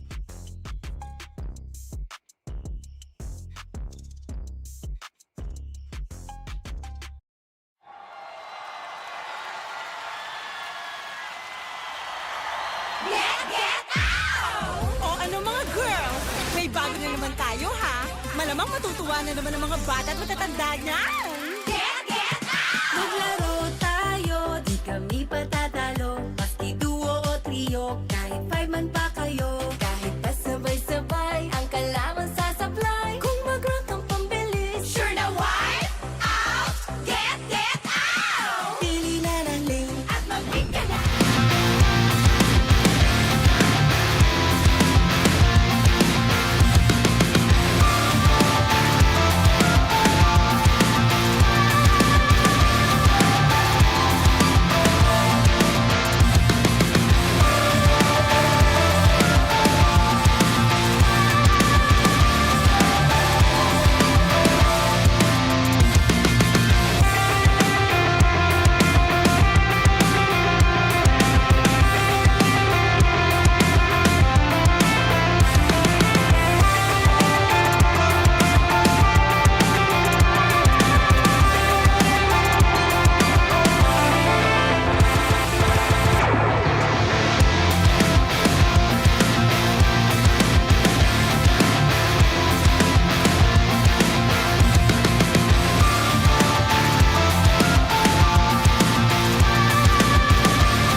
Live ngayon sa puso ng Quezon City, dito sa Victoria Sports Tower, nagpapatuloy pa rin ang 17th season ng MPL Philippines. Narito na tayo sa ating second match kung saan magtatapat ang Omega at Falcons led by Haji. The Mean Green KDA Machine ay kakalabanin ang Barangay Omega, isang team na naranasan na rin niyang maging parte. Magiging mainit ang laban na ito, kaya naman kami ang inyong makakasama para sa match na ito. Uwami pa rin kasama si Burrito at pati na rin si Midnight. At para naman sa ating English panel, Naisu, kumusta kayo dyan? We're good. It's still us. It's me, Naisu, Leo, and Wolf. Happy Saturday sa inyo mga Happy Saturday! Happy Saturday! Happy Saturday sa'yo, ayan. At natunan, nasa mood na rin naman tayo, no? For sure, nasa mood din ang ating KDA machine na nag-iisa na si Haji na naging parte ng Omega, ngayon naman ay parte ng Falcons, sa para bang na-unlock ang Team Falcons dahil sa kanya. And this is gonna be a very interesting matchup considering the history of this player with both teams. Yeah, ramdam natin na sobrang sobrang confident at sobrang nag-gel itong si Haji dito sa kanyang bagong kupunan. Kasi kung maaalala natin, a couple of seasons ago ay hindi rin naging maganda yung stint niya doon sa dalawang teams na kanyang pinanggalingan. Pero ibang Haji ang nakikita natin ngayon eh. May mga ganyan talaga na parang ikaw yung piece of the puzzle. May mga puzzle na hindi ka talaga mag-fit, pero may mga puzzle na shoot kapag ikaw ay naipasok, especially with the roster na nabuo ngayon ng Team Falcons. And with the recent success din na nakikita natin, parang ito na yung reinvigorated flight for Falcons. I think this was necessary though. Like a lot of the Falcons out there, the fans out there for Team Falcons, they needed to see the missing piece of the puzzle. Ends up being Haji right now. And it's a former version, right, that started this whole KDA machine for Haji, and I feel like he's really found his footing so far in the first few weeks. The first time the KDA machine did this, it was with a team that was already strong. So same, di ba parang season 8, remember when he joined Black International? It was mostly the same squad, and that's exactly the situation he's in now. Yeah. Wow. During those moments, di ba, parang naalala niya, nag-regular season MVP at finals MVP at hinalikan na nga. Maybe that's the secret, by the way. Maybe that's the secret. That's the secret. Pero hindi natin pwedeng i-deny na ito si Haji. Yung impact niya sa mga teams na pinupuntahan niya ay napakaganda rin. And I think na baka mas better fit siya dito sa Falcons kasi nga yung kanyang playstyle. At ngayon pala nakita natin yung banding pa lang nila ni Flap, napakaganda na, napakalupit na support. Grabe. Grabe ganun talaga. Alam mo ano Sweet no? Ito yung literal na kapatiran nararamdaman mo talaga yung banding nila. Sora. Pero talagang literal na tropa time. Ito tropa time nila. Ito ang tropa time nila. Tsaka hindi sila naghihiya ipakita sa buong mundo kung paano sila sa isa't isa. Yan naman talaga yung maganda, no? And for sure, this Team Falcons right now is looking to go deep in this regular season run. And ang mga kalaban naman nila ay Omega. Recently, ang Omega ay hindi naging mapalad sa laban nila against Team Liquid Philippines. Yeah, I feel like for Spark Omega, there is a lot of things to figure out, not just from gameplay but also yung kanilang identity. Kasi parang nakadepende pa sila sa dito yung kanilang tempo ng game, yung kanilang capability to execute and close out games. But I do feel like parang medyo confused pa yung Smart Omega kung ano ba yung identity nila. For the longest time, kilala natin yung Omega na maganda yung kanilang tirada sa late game, but that's about it. You wanna know how confused Smart Omega is? How? I learned this via an interview done by our good friend Yuko for Just ML. Yesterday, she asked Nets, where did this Hanabi come from? Why did we see it again after week 1 when it did not work? Nets just spilled the beans. Sabi ni Nets, I honestly didn't want it. I wanted to do something else, but the team said maybe it'll work, maybe in scrim. So let's see today if they fix that whole situation. Wow, and very interesting insight. And medyo nakakatakot, no? If you're week 3, nandito ka na, tapos biglang may ganun pa pala. And I guess it's best to know kung ano nga ba yung nararamdaman ng ating mga players sa mga ganitong klaseng instances. Kaya panoorin natin ang video na ito. Siguro memorable experience ko lang nakakasama sila yung yung araw-araw namin na pagsasama. Kasi good vibes lang kami nun. Message ko siguro kay Ryzen, excited ako na makalaban siya. Kasi kita ko sa Smart Omega ngayon, malakas rin sila ngayon. Good luck sa bigyan natin ng magandang laban yung mga fans. Tsaka galingan natin parehas. Kitang-kita din namin na malakas talaga yung Falcons ngayon. Kaya good luck, Haji. Message ko kay Netski, bukasan niya yung pagiging makulit. Sige G, babawasan ko na para manalo na kami sa inyo bukas. Kasi last season, di nanalo sa amin yung team na yan. Message ko kay Mingwin, isa rin talaga siya sa mga may potential talaga na mid laner. And excited ako makalaban siya. Una-una, masaya ako na nakikita niya ako ng potential. Siyempre, si Haji yan, marami siya napatunayan sa MPL. And yun, excited din ako makalaban siya kasi nga, nakita ko talaga na isa rin siya sa may factor bakit nanalo yung Omega last season. And nakita ko talaga yung contribution niya sa team. And gusto ko ipakita sa kanya na hindi ko lang kayang gampanan or pantayan yung ginagawa niya, kaya ko hinggitan yun. Wow. Napakagandang mutual respect mula sa dalawang mid laners na napakinggan natin. One acknowledges potential, one acknowledges history. Ibang klase ang magiging laban natin ngayon sa mid lane. Bitaw pa si Netsky ng historical data. Pumukpe Oo, napuke na wala pang panalo ang Team Falcons laban sa Smart Omega. And medyo confused din si Haji rito kasi dalawang green. Balita ko favorite color niya green. Legit ba? Sabi ni Edward last week. Wala green daw Well, bukod sa mga nalalaman natin mula sa ating mga ibang interviews, mukhang kailangan na nga nating malaman din kung ano nga ba ang gagawin ng ating mga teams sa laban na ito. Punta na tayo sa ating haul, ang Infinix Keys to Victory. Kaya nyo ba bang gaya ng ating mga iniidolong content creators o hindi na? Kaya ba naman, kaibigang Umi? For Smart Omega, kailangan nilang alagaan ang kanilang mga jungle camps. Dahil sobrang importante ngayon na tignan mo yung river control dahil usually ay ang galaw talaga ng mga teams ay nag-i-invade. And isa rin ang kailangan nilang titigan dito ay ang kanilang draft na hindi ka pwedeng pumili ng hindi S-tier or A-tier heroes dahil napakataas ng punish potential lalo pa kapag mabagal lang inyong mga clear at pati na rin yung fast tempo heroes na nakikita natin sa meta ngayon. Kamusta naman ang Team Falcons, Wool? Hey guys, what's up? There it is. All they have to do is to watch out for forced fights around the objectives. Kaya ba? Di na, hanggang doon na lang talaga. Wala talaga. Next week. All right. But we also know na yung mga objective team fights na kailangan i-watch out dito ng Team Falcons kasi to be fair, Omega, kapag nahanap naman nila yung mga fights around those neutral objectives, they are actually being successful. You still have to respect that despite yung Omega having this record in the MPL. And lastly, yung early game victory. Tingin ko lahat ng teams na nananalo sa Omega sa early game ay sobra-sobra yung success. They can really put a dent dun sa mentality ng side ng Omega. I feel ko na nahihirapan ng sobra, parang nanerf ang Omega kapag nalugi na sila sa early game. Kahit 1,000 gold league lang, manakawan lang sila ng konti, dire-diretso yung pagbagsak ng Omega. And I think early game will be the key here sa laban na ito considering how snowbally the game could get. Nakita natin yan sa ating match number 1 at now sa match number 2. Real quick lang boys bago tayo magkahiwalay again. Sa tingin nyo ba ay down to 3 games to o 2 games na ulit? Sulitin na natin, 3 na natin.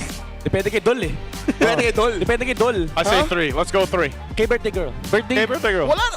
And then, ganito I think Omega has to take it at least to 3. If they're not gonna win, pressure lang. Para lang may something na pangahawakan yung barangay. Ako parang mas gusto ko dito yung 2-0 kasi parang pinagpahinga si Idol birthday niya So hindi nagpo-proc yung passive niya. Wala na siyang passive. Ano ka ba? It's Redmar now. It's Redmar. Si Leo tsaka si Redmar. Oh, hindi. Ito tsaka si Redmar. Magkamukha lang kami pero... Well, hindi na halata naman. Minsan nga pag tinitignan ko yung English panel, hindi ko alam kung sino si Leo tsaka si Naisu, di ba? Totoo din naman. Understandable. And 4-hour match, medyo mahirap din tignan. Parehas screen. Parang kayo. Parehas sa parehas. Maraming salamat, English. At nandito na nga tayo sa ating pangalawang laban. It's gonna be Smart Omega kontra Falcons. I-welcome na natin ating mga players. To ensure the integrity of the game, let's welcome our marshals, Chico, Patrick, Joshua G, and Luis.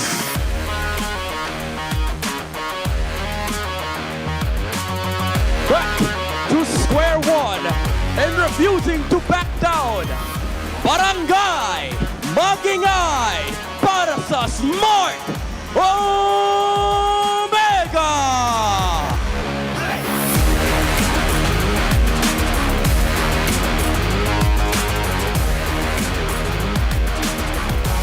Fresh off toppling the world champions, they're ready to let their KDA machine take flight once more. Give it up for Team Falcon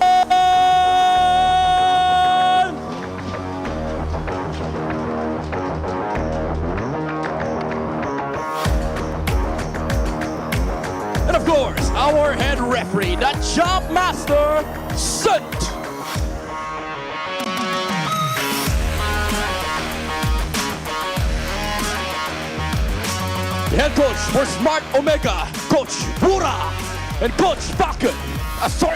Team Falcons, Coach Brett.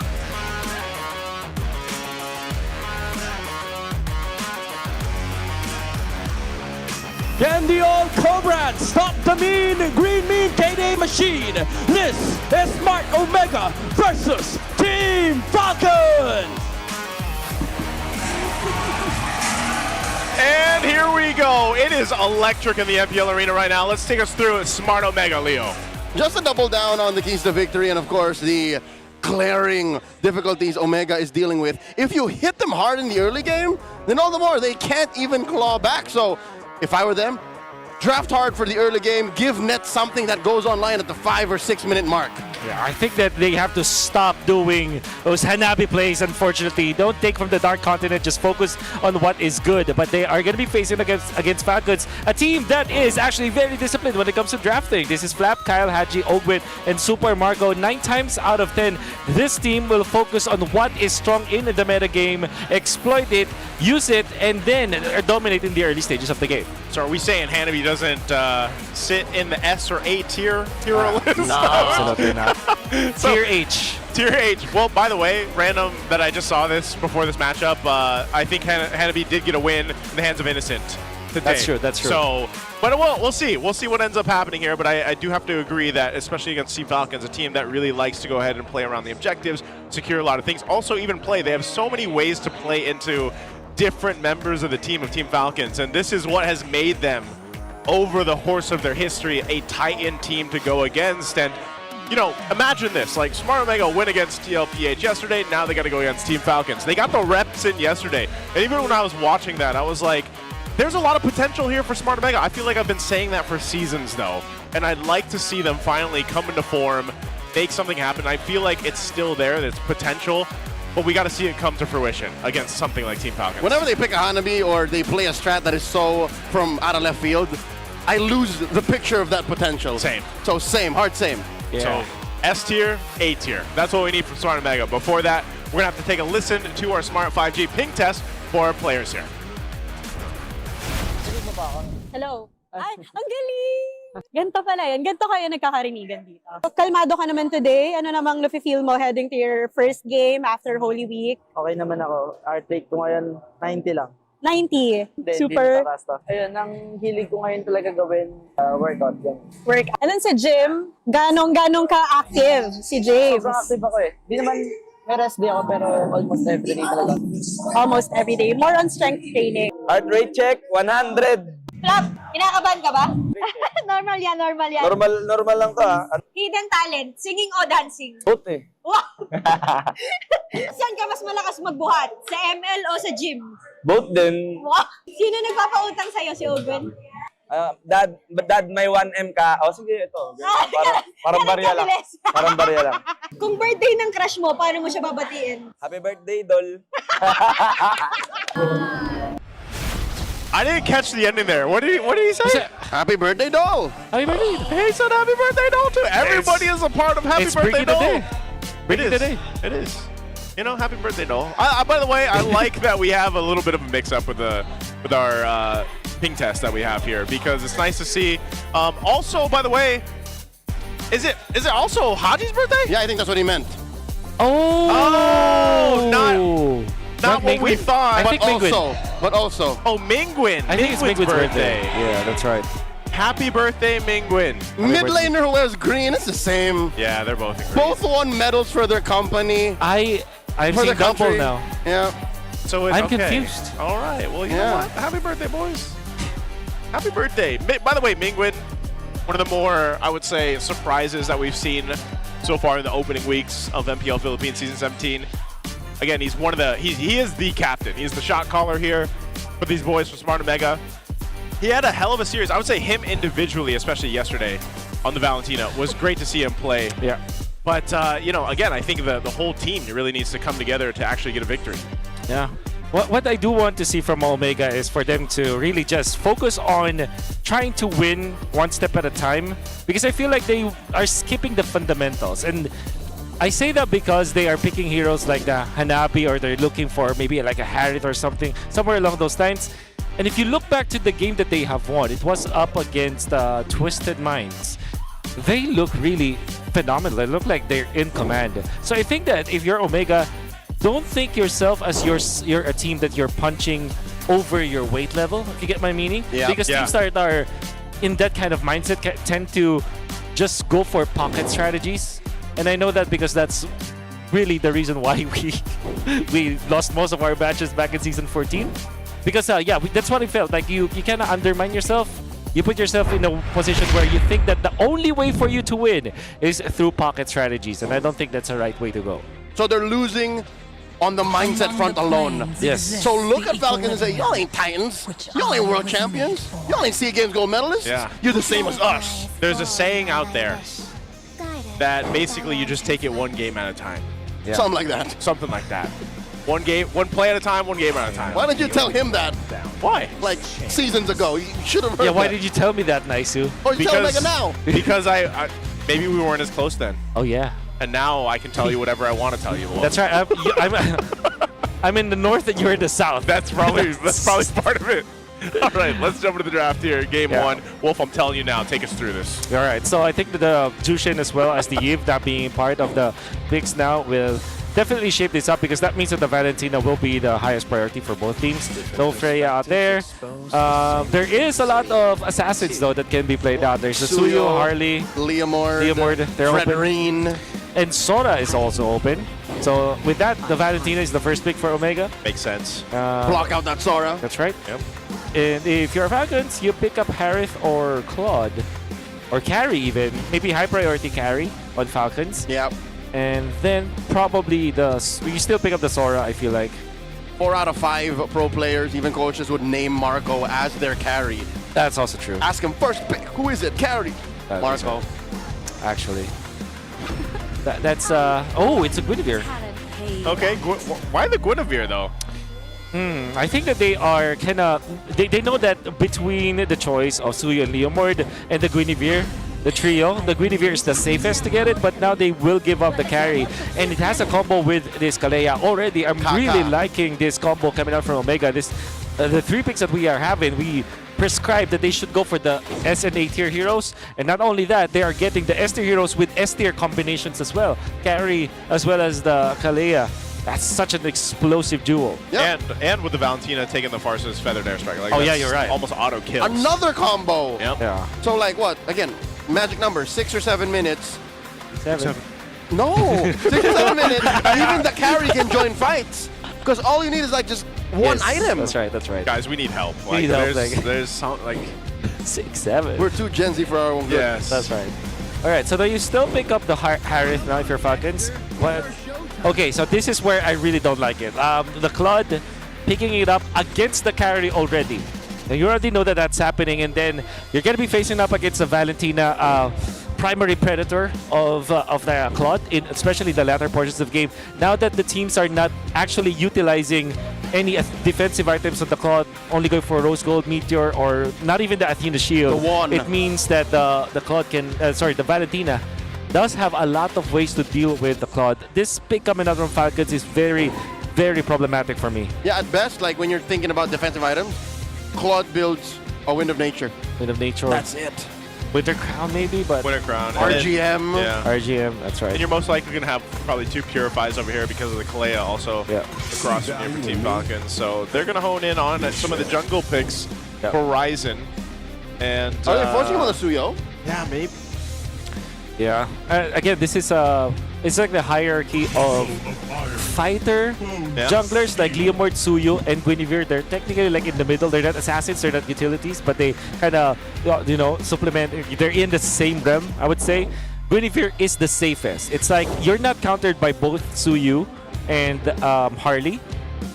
Yeah, surely those heroes can eventually outplay you, but when it comes to like being active in the early game, being uninvadable, if that's even a word. Uninvadable. Yeah. Impenetrable. Impenetrable. Yep. But yeah, that means that you can farm in the early stages. So what you do now if you're Falcons is maybe no more Baxia, so maybe you just ban maybe Uranus actually. So that they buy the Suyu, still buy the Suyu. So they're giving up the Harley for this one. Guess they're not forcing him on the Suyo. He can pick the Harley, like you mentioned, if they want to. Ryzen, what else? I mean, Leo Moore as well. Like, you could still technically... It depends. It depends really. I feel like because even Ryzen himself is surprised of people with what he decides to pick up based on what they're facing. And they've already got a really solid first 3 picks. So I think that'll be really telling now for this red pick 4 here for Team Falcons. Do they just go... They go here. They go for their roamer now, which I would recommend they gotta catch up, but it was already banned. No more. Maybe Hilda at most, or Grok actually. But then they're also giving up the tech charge. So something very, very safe, I would say. They just go with Kaja. You're giving up it to the Valentina. You're giving so much. Something like I think the Khalid might be the better option here. It's like you don't really give like a big ultimate to copy. Or a glue, actually. The glue makes a lot of sense. All right, they pick up a glue. That's a pretty good pick, actually. And what's good is since yesterday, and Novo played it like weeks ago, Roam glue is becoming a thing. That's right. So This we is a still flex. don't know. Yeah. This is a definite flex because they're left with Roam and XP, so that's such a great pick. Mega looking for they kind of have to look for damage on the XP and then tank ability on their front lines, or vice versa. If they pick up Harley, they will pick up something along the lines of Uranus or a Sora that's quite in the middle. I'm surprised the Sora went through, yeah. Yeah. What if they go Uranus Fanny? Wow. Ryzen Fanny? Alright.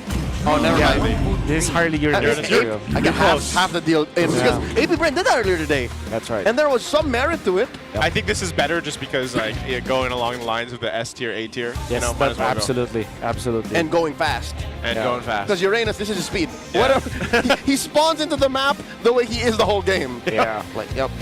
Doesn't change, man. So actually, Arlet now for Falcons is not really a bad thing. I think I really like it for Falcons. But there's also the Alice that you would give a lot of frontline. Like you have 3 beefy dudes that can dive. But yeah, Arlet is such a, as expected, Flap will pick it up. Now, I think Omega have chosen the more balanced route, and I really commend their lineup for it. If we are, again, just about to cover both of the team's names and the player names, I would still go for Omega on this one. Maybe the trump card for the side of Team Falcons is that they have both the Guinevere as well as the Arlott, which will have so much win conditions in the end, right? Even if they don't have the better quote-unquote lineup, because of the fact that they can have explosive plays on these heroes, maybe they can overload the stuns and eventually dominate Omega in this one. We'll see if that comes to fruition here. Don't forget, Superfans, you can scan that QR code that you saw earlier on. Scroll back a bit, scan it, predict. You get a chance to win 1,000 MLBB diamonds. That happens every match, so stay on top of it. You saw the prediction. It's heavily in favored for Team Falcons here with this one. Almost 80, was it 84%? Something like that, close to 90. Yeah, close to 90%. Let's see exactly what happens here as we jump into Land of Dawn. It's our second match of the day for Superfan Saturday here. We'll find out if we get to extend to a 3-game series or we end up in a sweep again. Smart Omega looking at everything we talked about in the draft here, and what Wolf broke down for us is going to be the test, I would say. A lot of poking happening on Perxiva. He's a Kalea, so he's fine. Yeah, he's gonna be fine. I think you really have to respect this glue roam now. Maybe this is something that, this is probably the reason why in ranked games right now, if you're playing a lot, it will be one of the priority bans, because there's it's such a strong roam role now, and it can also be played in the XP. Such a great first pick or priority pick for anyone because of how much it can impact the draft. Yeah, it's not as much of a confirmed -1 as a Kaja, but it has the sustainability. Yeah. Oh, you're seeing there again how weak a Claude is in the early. I played this matchup earlier today. It's pretty miserable. It is miserable. You can see what... Oh! Perxiva with the flicker! Taking down Haji, first blood served up to Ryzen.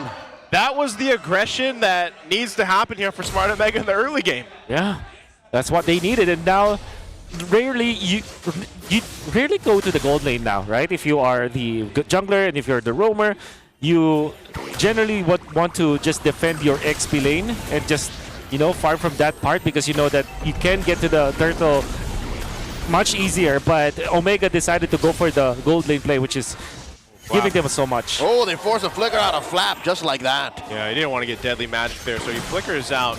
Not level 4 just yet. Oh! Massive Requiem by Kyle, finding Horizon, serving up a kill to Flap. Man down for Omega. Falcons go for the turtle. No flicker needed. Can they get this turtle? They should be able to secure it. There's not much, that Omega's going to be able to do off of that. Great pick. Great response. Next on the docket are the green camps. We're talking about how you should be out farming Falcons if you're Omega by taking over the jungle invasion, but it seems like Omega are just losing so much of their momentum just because of one pick of coming up from Kyle. Ogwin coming in, the flicker, threatening the mount. Something about that Patrick skin glue just standing around is sinister. It's literally just... I don't know if it's just like a hidden passive buff. It's just... I agree. That works. Or what we were talking about earlier, a debuff. It's literally like a debuff skin. Some mental debuff. Yeah. Final slash by Flap, putting James underneath tier 1. Deadly magics. Flap catches all of that. Still survives using that damage reduction underneath. And that is Retribution also used by Ryzen. Obviously, the turtle is too far away, but I think during these moments where the turtle is in downtime, you have two reasons why you want to use this Retribution. Of course, you want to speed up your farm, but also you want to get kills. The fact that they didn't get any onto the bottom lane, that's going to be a lot of head scratches now for Ryzen. Fortunately, they have a plan for it. While they were making a play onto the bottom lane, Mingwin already put the purple buff low.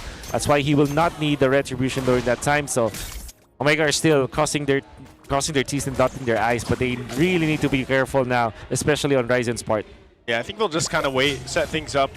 If they can't make a play like that, like they just attempted on Flap, then we'll have to see them kind of set things up better around the objectives. Right now, Flap, pretty comfortable. I know he already got his boots, level 2 boots locked in, and then he went the Fury Hammer. We'll see pretty much a similar build, I assume, that we saw from Lansu earlier in the previous match to deal with this, because, yeah, there's a whole lot of front that this lineup from Team Falcons can give. Oh, they jump James. He's fine. Purifies it away, yep. And then Consecrations. Not going to be as useful in this turtle fight coming up 5 seconds from now. Yeah, and there's really not much that Falcons had to commit for that one. No battle spell, no ultimate, in fact. And now they will have that kind of lead. James will not be as brave in the front lines anymore. But there are 5 members of Omega in here. Let's get activated. Yep, Marco's coming up too, clearing that wave in mid. AOT full stacks. The rest of them crash in. Requiem plus double. Feathered airstrike. Kyle still gets a supreme retribution. Blazing to it by Marco. Underneath as Flap finds him with a vengeance. Double kill for the Filipino cannon. The rest of Falcons collapse on to Mingwin. Happy birthday, but Marco dies off cam. Wow, Flap is locked in, man, and I mean, he's able to go ahead and just capitalize with this R-Lot and make plays happen. And you can see now the effects of some of the plays that they are doing into that river, committing 3 of their people in that L bush down the bottom lane, able to force the Purify, made sure that James will not be able to stay in front of that turtle. And the fact that the Falcons have called in Super Marco for that fight, mirroring what Netsky was doing, and they were much faster. They are clamping Omega in that spot, and then once Omega tried to go for the turtle steal, they were met by just the havoc of Flap going in for the final slash as well as the stuns, then eventually following up with that flicker play to kill Netsky. Picks himself up and Oracles too, and it looks like Team Falcons is ready to go ahead and punch down at this top base turret of Smart Omega, so they'll go ahead and capitalize on that, and they've got control of this game already. 5 minutes in, and I can smell an MVP performance from Flap already. He's playing this R-Lot like it's 2023. Yeah, it feels like it, man. I mean, it's season 12 all over again. Season 12. I remember the R-Lot there. That was picked up almost all the time. Yeah. That was him. That was him. There was even a time during the M5 World Championship where he chose the different emblem, like a wrong emblem, and they still won the game. Still won. That's just how good he is with it. One of those heroes, it favors Flap's playstyle so well, so you know when he gets a hero like this, he's able to go ahead and capitalize on it, but it's also just the way that the synergy between having an R-Lot, for example, and Kyle being able to play this Guinevere. I know we shared some of the thoughts in the draft about it coming through, but so far it's been working pretty well for Kyle. And now Team Falcons starting up this turtle. 3rd one of the game. Slam starting it up. Catches Ogun. Feather Air Strike by Haji. The KDA machine goes ahead and blasts away. Smart Omega, the Barangay loses their captain. Perxiva might be up next. Down he goes for a bit of a kill to Ogwin. Off cam, the rest of Falcons are working on this turtle. Clean take, the final one goes over to the nest. What a bad decision to go for the glue. Ogwin is probably the worst target to go for. I do understand though. I think at what, maybe 10 minutes, no. it's gonna be a valid take, but now Netsky. He just stands there and takes it. Oh man. Oh, he gets blasted max range on that Feathered Air Strike. Right on the mark. And they're still looking. And there's the final flash onto James. Able to consecrate out of sure death plus a purify. Oh man, this is looking bad. Falcons up 5K. That Feathered Airstrike, even here in the arena, that's like one of those slow-mo moments. Oh, Ogwin looking for a mount. Does find one. And it's on James. That's so deadly. How many times are we going to see that with the glue right now? Yeah. In the meta currently, and even when you think you're escaping, you're not. You're being brought back to the team. The glue is a problem. Now with the Chastise Pauldron, this itemization coming up from Netsky will not give them anything, especially because at 8 minutes, Netsky only has 2 items to increase his attack speed, and up against a Chastise Pauldron position 5-0 for Falcons as the roamer. Oh my goodness, this is going to be difficult. And now Perxiva, they utilized the Tsunami Slam onto this glue before. Now it's even more of a bad target. It's gonna be an uphill climb now for Perxiva when it comes to finding the right target to use the Tsunami Slam on. Yeah, What are the valid targets? It's just potentially get a Purify now, I guess, unless they somehow are able to burst down Flap, but he's going to be so hard to take down. That's not going to happen. As an Armor, yeah. I mean, your only real choice is to get down either Haji or Super Marco, but them themselves are so hard to target. They're slippery. They're slippery. Elusive. They're escape artists. Ooh. I mean, if it's like that's probably why they went and got the glue, man. You know, if it's, I think even for Smart Omega, they're like, who are we gonna go for with a Tsunami Slam? But Falcons quick take on this Lord. Yeah, there's no contest here. Lord secured. Team Falcons. Oh. Final Slash is thrown out, but they have complete control of the game at this point. Smart Omega trying to get to a point where Netsky's online, and even so, when he does get to that point, I'm just wondering if they're actually going to be able to utilize the carry pick into this Team Falcons lineup. Yeah. Honestly, Omega's lineup, it should not look this way, and it all started with their demise at the bottom lane, especially when Ryzen was first taken out. All of their momentum just, went down the drain. Deflated. And I think it's also big props to their fourth pick glue, as well as this Guinevere priority, instead of focusing and relying on a Harley or maybe a Leomord or even the Suyu. They just chose to go for the Guinevere, which is such a strong early game composition. Yeah, read this. They've been strong all game. Team Falcons 6,000 ahead. Lord coming up on top. And they're taking the tier 2s now. The bottom still stands, but mid's going to go down. They'll take everything they want. Flap throwing out a Final Slash just to check the bush, just to see what's there. And then they'll get ready for this push into the base. I mean, the shields are still up, and this is only that first Lord, so ultimately Smart Omega should be fine. Unless for some reason there's a force fight that comes through from Team Falcons that ends up into a devastating wipeout. Yep. Should be fine being relative. Like, they should not lose just yet. Yeah. But they are far from fine. Because Falcons are crashing into this turret. They're inside the base. And the clock is ticking. The Barangay knows it. This is crunch time. By the way, you can see Ogwin transition into that conceal very early on. Typically, you would choose to go for selling your encourage and or canceling encourage and going for the conceal maybe 18 minutes, but this is the 10-minute conceal now for Falcons. He wants to end it quick. Yeah. James barely survives, dashing through. Keeps it purified though. Kyle tracks onto him. Kyle taking a lot of damage. Gets hit with the Tsunami Slam. Kyle does a freeze up. Requiem just to survive. Gets shut down by James. Falcons get punished. Yeah, that was a little... Oh no. Sparks! Close call there. Survives with just a sliver of HP. Joseph, you were saying. Yeah, it was a little messy of a team fight the way that it was handled. Good thing they cleared out the wave. They still maintained that middle turret, but yeah, Team Falcons clearly still in the lead. Smart Omega buying time, and this is what we always talk about with Smart Omega. Like, late game potential isn't there this time. Yeah. Ryzen invasion. And actually giving them significant amount of gold, but clearly not enough. They need the fourth item on to Netsky for sure, and maybe another item for this Uranus, who opted to go for the Radiant Armor with the Oracle. They definitely need some Kiras coming up from Omega, maybe coming up from Persiva or obviously James. They need it. I can see at least for Omega, they're trying to minimize this lead. They're trying to make the plays happen. Oh, James spots a Lord take. For sure, Falcons are not going to allow him to get away scot-free. The rest of the map is being cleared out by Omega, so there's some room to breathe.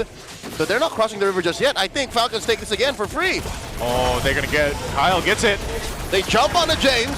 James looks to Purify, gets hit with a Feather Airstrike, and Super Mario to clean it out. Still a bit... I think that their idea was to go for James just scouting out where the Lord was, but it's really just not going to be it. I think that Omega are not giving up so much free kills for Falcons, and they even had to pop the Purify for that one onto James. So when James gets back to the fight, he's not going to have the Purify for 60 more seconds, and this might be the way for Falcons to really break this base down. Yep. It's not like their wave clear is amazing. Yeah, it's tough. This Lord's in. Can Smart Omega defend this? Open with the conceal, the flicker in! He repositions, finds a mount! Feather Airstrike coming through! Flap takes down Ryzen! Exploring into the jungle, blazing the wet by Marco! It's just a matter of time! Marco! Next up is the base, Marco getting blasted down by Mingwin, but Falcons take it swiftly. Game 1! Great idea coming out from Omega for the defense, but that is again them punching from behind.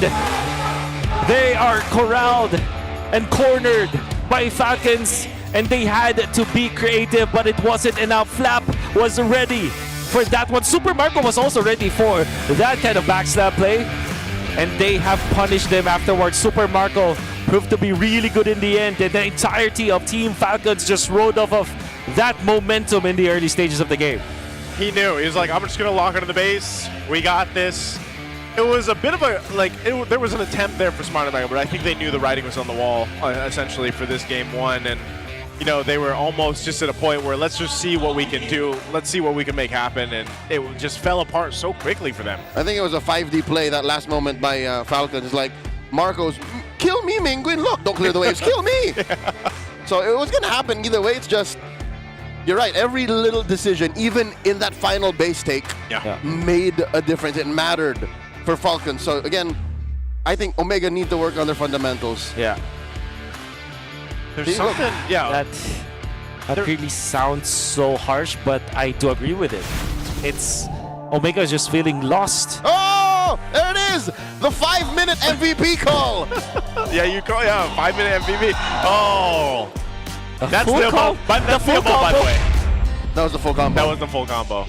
Sex bomb flap. Yeah, I was gonna say, for anybody wondering, our international viewers, that is the collab we have going on right now. Yeah. Because I think I've had multiple questions yesterday alone. Yeah. What is this whole thing? Like, because a lot of international viewers, they're not familiar with. They're not in with it. They're not in with it. And they are unlucky. Get out. Because of that. Look at that snag coming out from Kyle. But you can also see that Falcons, they're moving as a unit, even with their pickoffs, even with them finding James and Ryzen onto this bottom part of the map from the Y bush, or from the L bush, or whatever that bush is called. They are still making sure that there's at least 3 members, so that no matter what happens, they will be a threat. They will force the Purify, they will go for the -1, and it will be more than enough for them to win the team fights thereafter. And Omega, although this looked to be a promising team fight for them because they have 4 of their members, but the fact that Mingwin got taken out very early, they went into focus on to that glue. They just lost so much ground, and look at this. Oh, beautifully done coming out from Haji. Everybody knew that was happening. Yeah, Haji got definitely a lot of value out of the feathered airstrikes here too, and I know, even for Mingwin, you see him with multiple different ultimates throughout this game, stealing different ultimates. Even in the base defense, he took a couple final slashes from the R-Lot, and unfortunately it just wasn't enough, because even if you would get a final slash there, it was just, you didn't really have the firepower. Netsky was pretty much shut down throughout this game too, and there just wasn't much of anything that Smart Omega was able to do after a certain portion in the early to mid game when Team Falcons just kind of took things away for this game one. I would still look back into this game, and I think that it's more than winnable for Omega. I think their lineup is really good. Their composition is solid. Falcons have played so well, and it's mainly because of how they utilize their pieces and knowing that the biggest rule in any MOBA game there is, the more stuns you have, the easier it is for you. And never mind that James had the Purify, never mind that Ryzen has the Space Escape and the hat trick and everything. If you have so many sources of stuns, if you stagger them together and play well and be on point actually, because it's one thing to have a lot of stuns, it's also another to actually hit them or use them and properly. use them properly. Falcons have played a perfect game up against Omega. So I was saying that synergy, even with the Guinevere thrown into there, man, like the way they were able to go ahead and set things up and be a threat enough with the crowd control alone was so difficult for Smart Omega to deal with from early all the way to the end of the game there. And I don't know, it almost felt like even the Kalea pick here for Perks Visa wasn't able to do too much. And you know, usually you're used to seeing the Tsunami Slams bring a lot of kills to the team or bring a lot of setup potential, but again, you usually typically have to go against 2 Purifies and then you're left with who else can we get to? And unfortunately, because of the nature of the lineup too, they were just kind of overloaded, I felt like, with crowd control, with damage that Team Falcons was able to go and take off with here. So a very fast game one, 13-31 on expanding rivers, right? And so this kind of lineup too, they were able to just kind of rotate around to where they needed to be. They had confidence enough to take the objectives. You know, Flap's final slash places Team Falcons in match point versus Omega. And I'm just truly wondering what people are going to do here, because that was a fast game. You definitely need to hydrate. Sip purified water is filtered through volcanic rocks for a crisp, clean taste that quenches like no other. Quench that thirst, take a sip. Just like that. I'm going to take mine in just a second. That's Sip purified water. That's not a sip. That's a chug. That's a chug of a sip. That's a chug of a sip. You see, by the way, the Max 5D on stage, you guys see those when you get a chance? Look at those Max 5D chairs over there. That's clever engineering, keeping these teams locked in. No distractions, just pure performance. Brought to you by TT Racing Philippines. We have your back. Yeah. And if you already used that code, you can use my code. What's TT your code? Wolf, for the best discount in the website. Look it up. There it is. Use Wolf's code or just grab yourself a Max 5D. But right now, we need the power pose. This is probably one of the better power poses for Smart that we've seen. Can we get some Smart power poses out there? Note the lip bite. Note the lip bite. Got to do the lip bite. You have to. The lip bite is a key part of this pose. Okay. Flap's got to approve. Lip bite, lip bite. No, we need a lip bite. There you go. It's a clear winner. It's a clear winner. They knew. They're like, he's got the lip bite. This guy's about to bite his lip off. Good job. Congratulations, sir, for the power pose. There you go. Smart power pose. Going for it again. Yeah, just hold it. There it is. Okay. You're good, sir. Thank you. Thank you so much. Congratulations there. Smart winner. Smart power pose. You know, one of these days, I'd like us to do the smart power pose. Get a chance to win too. But right now, super fans. Oh, here we go. Did you know men are 5 times more prone to dandruff? Don't let flakes ruin your focus. Power up with Clear Men. Its triple cooling power gives you 100% dandruff-free hair. That ultimate fresh feeling. Get it now. Supercharge with Clear. Will I be as beautiful as James Banks? Cannot guarantee that. But you will be dandruff and flake free. Yep. And that's good enough. And that's good enough. That's the close first you step. can get to, you know, being as fresh as James Banks. Yeah. Yeah. Definitely. Jimmy James. Wolf. Jimmy James. Yeah, Jimmy James.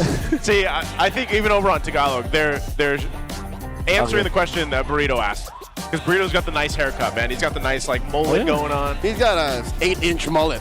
An 8-inch mullet. Wow. That's very specific. Man, could you imagine Midnight with a mullet? I think Midnight could pull it off. Yeah, I think you could pull it off. I think we could all pull it off. I'm sure there's an AI edit somewhere. With all of us. The Mullet Professional League? The mullet. The MPL. Oh, yeah, MPL. I'm sorry. I'm running a little behind I here. think you would 'Cause rock. You need to drink you have to have your sip. I haven't had a I sip think yet. you'd rock a cool wallet too, dude. Thing. It's kind of growing there, but you know what?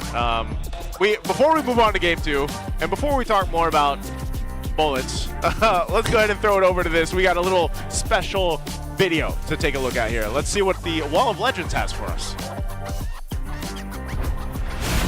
Hello, MPL super fans, and welcome back to our Wall of Fame. This is Denise, your host, and again, we have been inducting here a lot of great athletes. We have Justin, Kobe, Macario, Jelly, Bulaong, just to name a few, but right now, gracing us here at the MPL Arena is Zedric Ivan Honorica. Zedric, welcome to the MPL Arena. To those who do not know Zedric, just recently he made a great feat at the Asian Track Championships. From being a food delivery rider, he used that very same bike to break a 20-year-old national record. Nakapaniwala ka ba? Nag-sink in na ba sa'yo na you did that, Zedric? Nung time po talaga na yun, sobrang nagulat lang din po talaga ako nung time na yan. And then, ayun po, nung nalaman po namin na nabit namin yung record, and ayun po, masaya po kami. He clocked 10.865 Yes, seconds. And 2 decades, Yes, yung nasira mong world national record. Welcome here to the MPL Arena Victoria Sports Tower. Kamusta naman? First impressions? Nakakagulat din po kasi nung time po bago pa lang po ako mag-start dun sa Tagaytay, nasa bucket list ko na po talaga na pumunta sa MPL po. Manood po talaga ng live. So we have here a cyclist and an MPL fan. Kamustahin lang natin yung journey mo, like I mentioned, from being a food delivery rider. Very heroic. People have been talking about this because you used that same bike. Anong kwento nito? Yung kwento po nung bike na to is sobrang napakabilis ng kwento and sobrang meaningful din po para sa akin. So nagugulat din po ako sa mga sobrang bilis na ng pangyayari. And then, ayun po, masaya naman po ako sa mga nangyari po. Kunento mo pa sa akin, no, na inaya ka lang Yes po, ng yes friends po. mo and Yes you've been competing right now. Yes po. Anong kwento nito? Nung time po kasi na naaya ko nung kaibigan ko, dalawa kaming parehong nagko-compete. Isa lang na-select, kaso nag-fail po kasi siya sa power test. Ayan. Yung magiging message ko po sa lahat ng mga cyclist and also yung MPL fans po, tuloy nyo lang and then dream big po and always pray po. Ayun lang po. So MPL fans, palag na to. There you go. Thank you so much, Denise. And that is Cedric Ivan Honorica. Cyclist. He's a cyclist. Yep. He's also a big fan of the MPL Philippines. And I believe from what he was saying, his friends just asked him to start being a cyclist. But he used to be a food delivery rider. Food delivery rider. Now he's a cyclist. And he broke a 20-year-old record using said food delivery bike. It's not even like... So what does that mean? It's not even sports regulation bike. Exactly. You don't need to spend all the money on the... That's also true. true. Or you just built diff. Built diff. He probably needs to be in your podcast. That's not my podcast anymore, Wolf. That's old news, brother. It's a fam! It's a fam! I know. A fam! My one and only guess on Built In, by the way. But let's take a look here. The highest goal per minute in a game after week 2 is none other than a bulletproof himself, Super Marco, man. 932. Have we been seeing the GPM number like we used to? No. We haven't, right? It's been at an average low, and we haven't broken through 1,000 just yet. And that's probably just the nature of the meta right now. That's right. So it's not really like this statistic that we're so used to seeing like in the previous seasons where it was a lot of the junglers, the gold laners right now. I feel like the impact from a game-to-game basis is elsewhere, but that's still impressive. 932 right now in the current meta for Super Marco there. And he's just, it's Super Marco, man. He's bulletproof. The way that I see it is that once you hit 900, you're already, like, the game is cracked for you. That's the equivalent of 1,100 from before, I would say. So we're considering gold inflation. That's there is gold deflation. Deflation. There is gold deflation. The actual number is 15%. So hero economy is in good shape right now. Yeah. That's right. Like you get away with more with less gold. Yeah. So that's like being able to buy more groceries with the same amount of money. Right? Yeah. That's Yeah, because if you use the same amount of money, let's say gold, you're able to get more groceries, which are items. Is that right?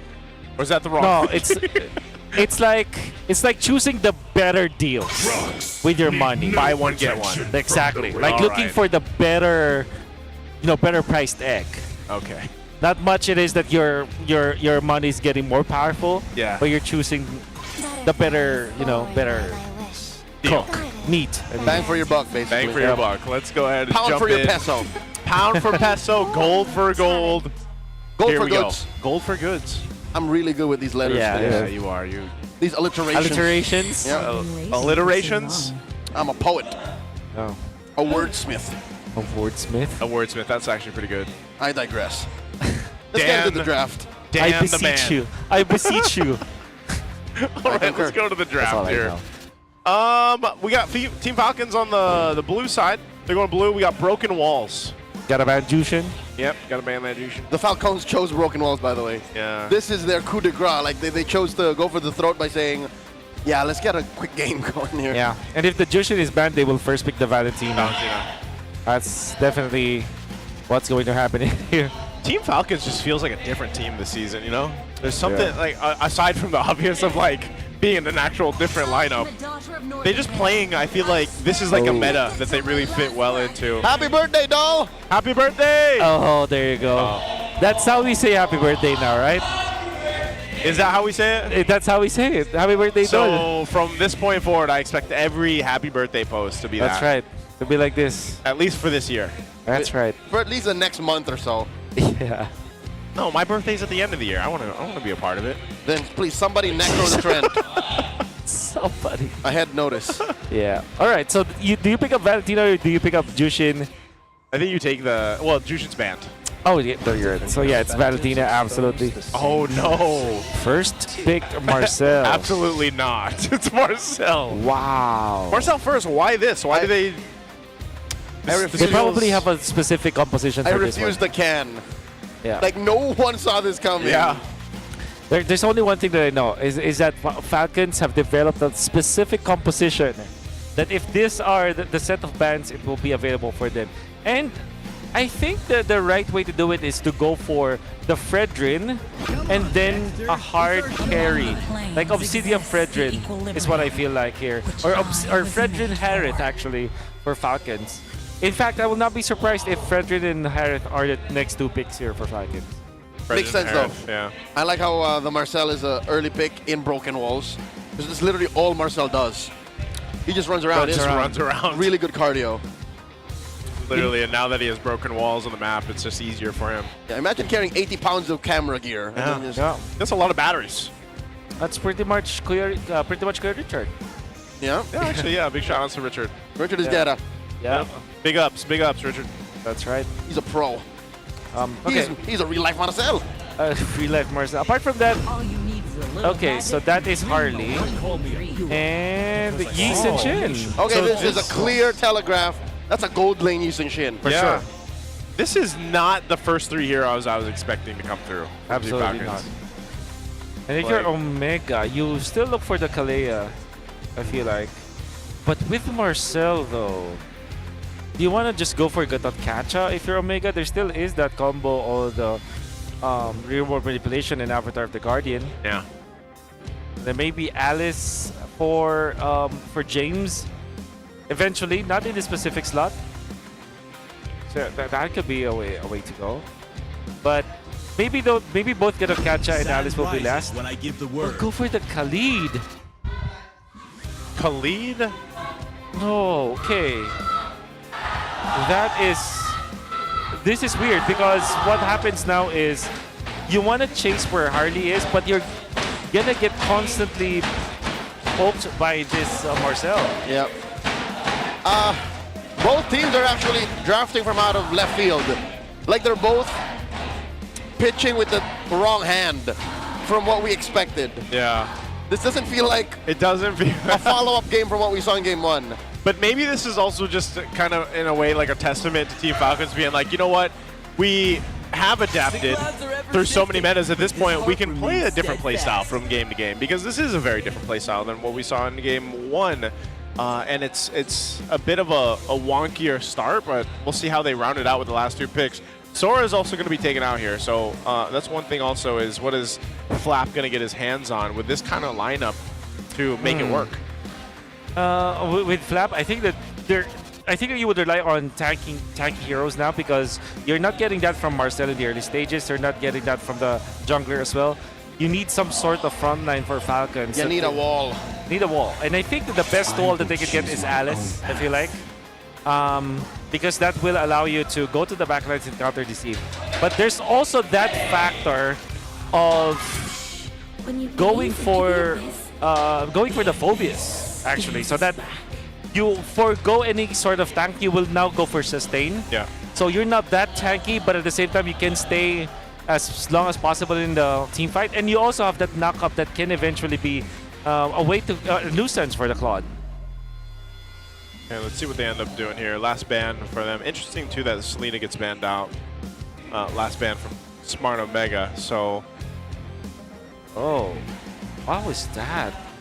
Oh, maybe because of the Eve. It might just be left with Farsa for Falcons. But actually, you know what? Maybe they go for the Kagura, which will be very, very good for Falcons. Do you have room for Zetian? That plague this world. Yes. Gives room for you a do Gord. have room for Haji Zetian. could play a Gord. Or Gord. Haji could play a Gord. Dare I say? Dare I say. Him and Sean are about the only ones, especially since Few's gone now. You know, it's they're about the... Wait, am I seeing double with the... Is the Valentina still open? Yes. Valentina's still open, yeah. Then you can do that too. You go for the Valentina. I don't know why we jumped so far off, but yeah. All right. So Omega now will have to... Oh, they snatched the Phobias. I think this is smart. It's Smart Omega. Smart Omega. I think it's good. Yeah. Yeah, I think Falcons, you go for Valentina and Alice or Valentina and Uranus. That makes total sense. Valentina, Uranus. Yeah, they need some tankiness here. Then what will be the last pick for Omega? I suggest the Valentina, yeah, since you have a confirmed ult steal at least. Yeah. For 2 decent ults. Yeah. And then you have some good early to mid game pressure. Yeah. And it's magic damage that you can compound with the Harley. I just don't want to see Flap on a Uranus. Like, I would rather see him on something else. Like Alice. Yeah, Alice. I don't even know. Go as far as saying the Benedetta? No, Benedetta, but... Nah, they need a tank. Yeah, they need a tank. Yeah. There's the Alice. There's the, okay. Valentina Alice. Alice. Okay. Yeah. Magic Mommies. The Magic Mommies. This is literally a very magical lineup. Yeah. Aside from YSS. The Yinshin. Now, if you're Omega, you can't easily go for an assassin. I don't think that they will pick up the assassin. They will have to go for a utility here. But what is left? You still have Fredrin though. Fredrin, Phobius, not a bad duo. They're thinking about the Joy. Oh, so that is Leomord. Alright, Leomord. I just don't know if there's enough burst for the Leomord to clean up. Maybe from the Claude eventually. I sincerely don't like the Leomord in this scenario because of the Marcel. And the idea is... It's so awkward. It is so awkward. You get mini stunned all the time. Yeah. And then... You could even miss your Barbiel, like your Phantom Seed. That's also true. You were trying to run into it and... Yeah. And if you already are mounted, I will just pop the Golden now where I waste time in your ult. Yeah. I just don't like it. Look at their lineup rating though, man. That's because mechanically speaking, Yeah. there's so much going on for Omega. Okay. To be fair, they have the S and A tier heroes though. So Yeah. The lineup from T Falcons reminds me of like something you see in one of your games. You know, like you jump in with and you're like, all right, yeah, let's make this work. But it's quite devastating, especially with those last 2 picks, the Valentina and the Alice coming through.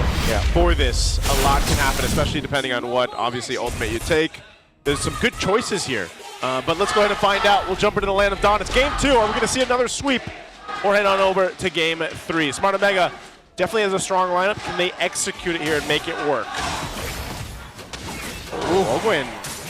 A lot of damage on the Ogwin this early. Yeah. Typical Marcel gameplay. So he went for the Quantum Charger, the tank emblem for Ogwin this time. I wonder what his choice of blessing will be. Whoa! Early flicker forced out of Marco. So I really like this coming up from Omega. The Yuzenshin is naturally better versus the Claude, as with any other hero out there. Like you just win, as in just winning gold lane? Yeah, like Claude just does not win the gold Oh lane. yeah, no! Perks here, put down to 1/8 of his health. Yeah. Quick sand guard in the face, he's fine. Yeah, but the fact that they called in the Claude, they called in Perxiva to go for the Claude and force the flicker, I think that's really a good idea. Now Ogwin wants to return the favor, and he's not going to be denied of one card. Okay, so a little bit of aggression of what we expect usually in the mid lane, but nonetheless, not too much. This might be one of those cases where you just kind of wait, go ahead and hit into that first turtle. Ogwin, he'll be staying down on that bottom side actually. Some pressure there towards Netsky, but here's the response from Perxiva.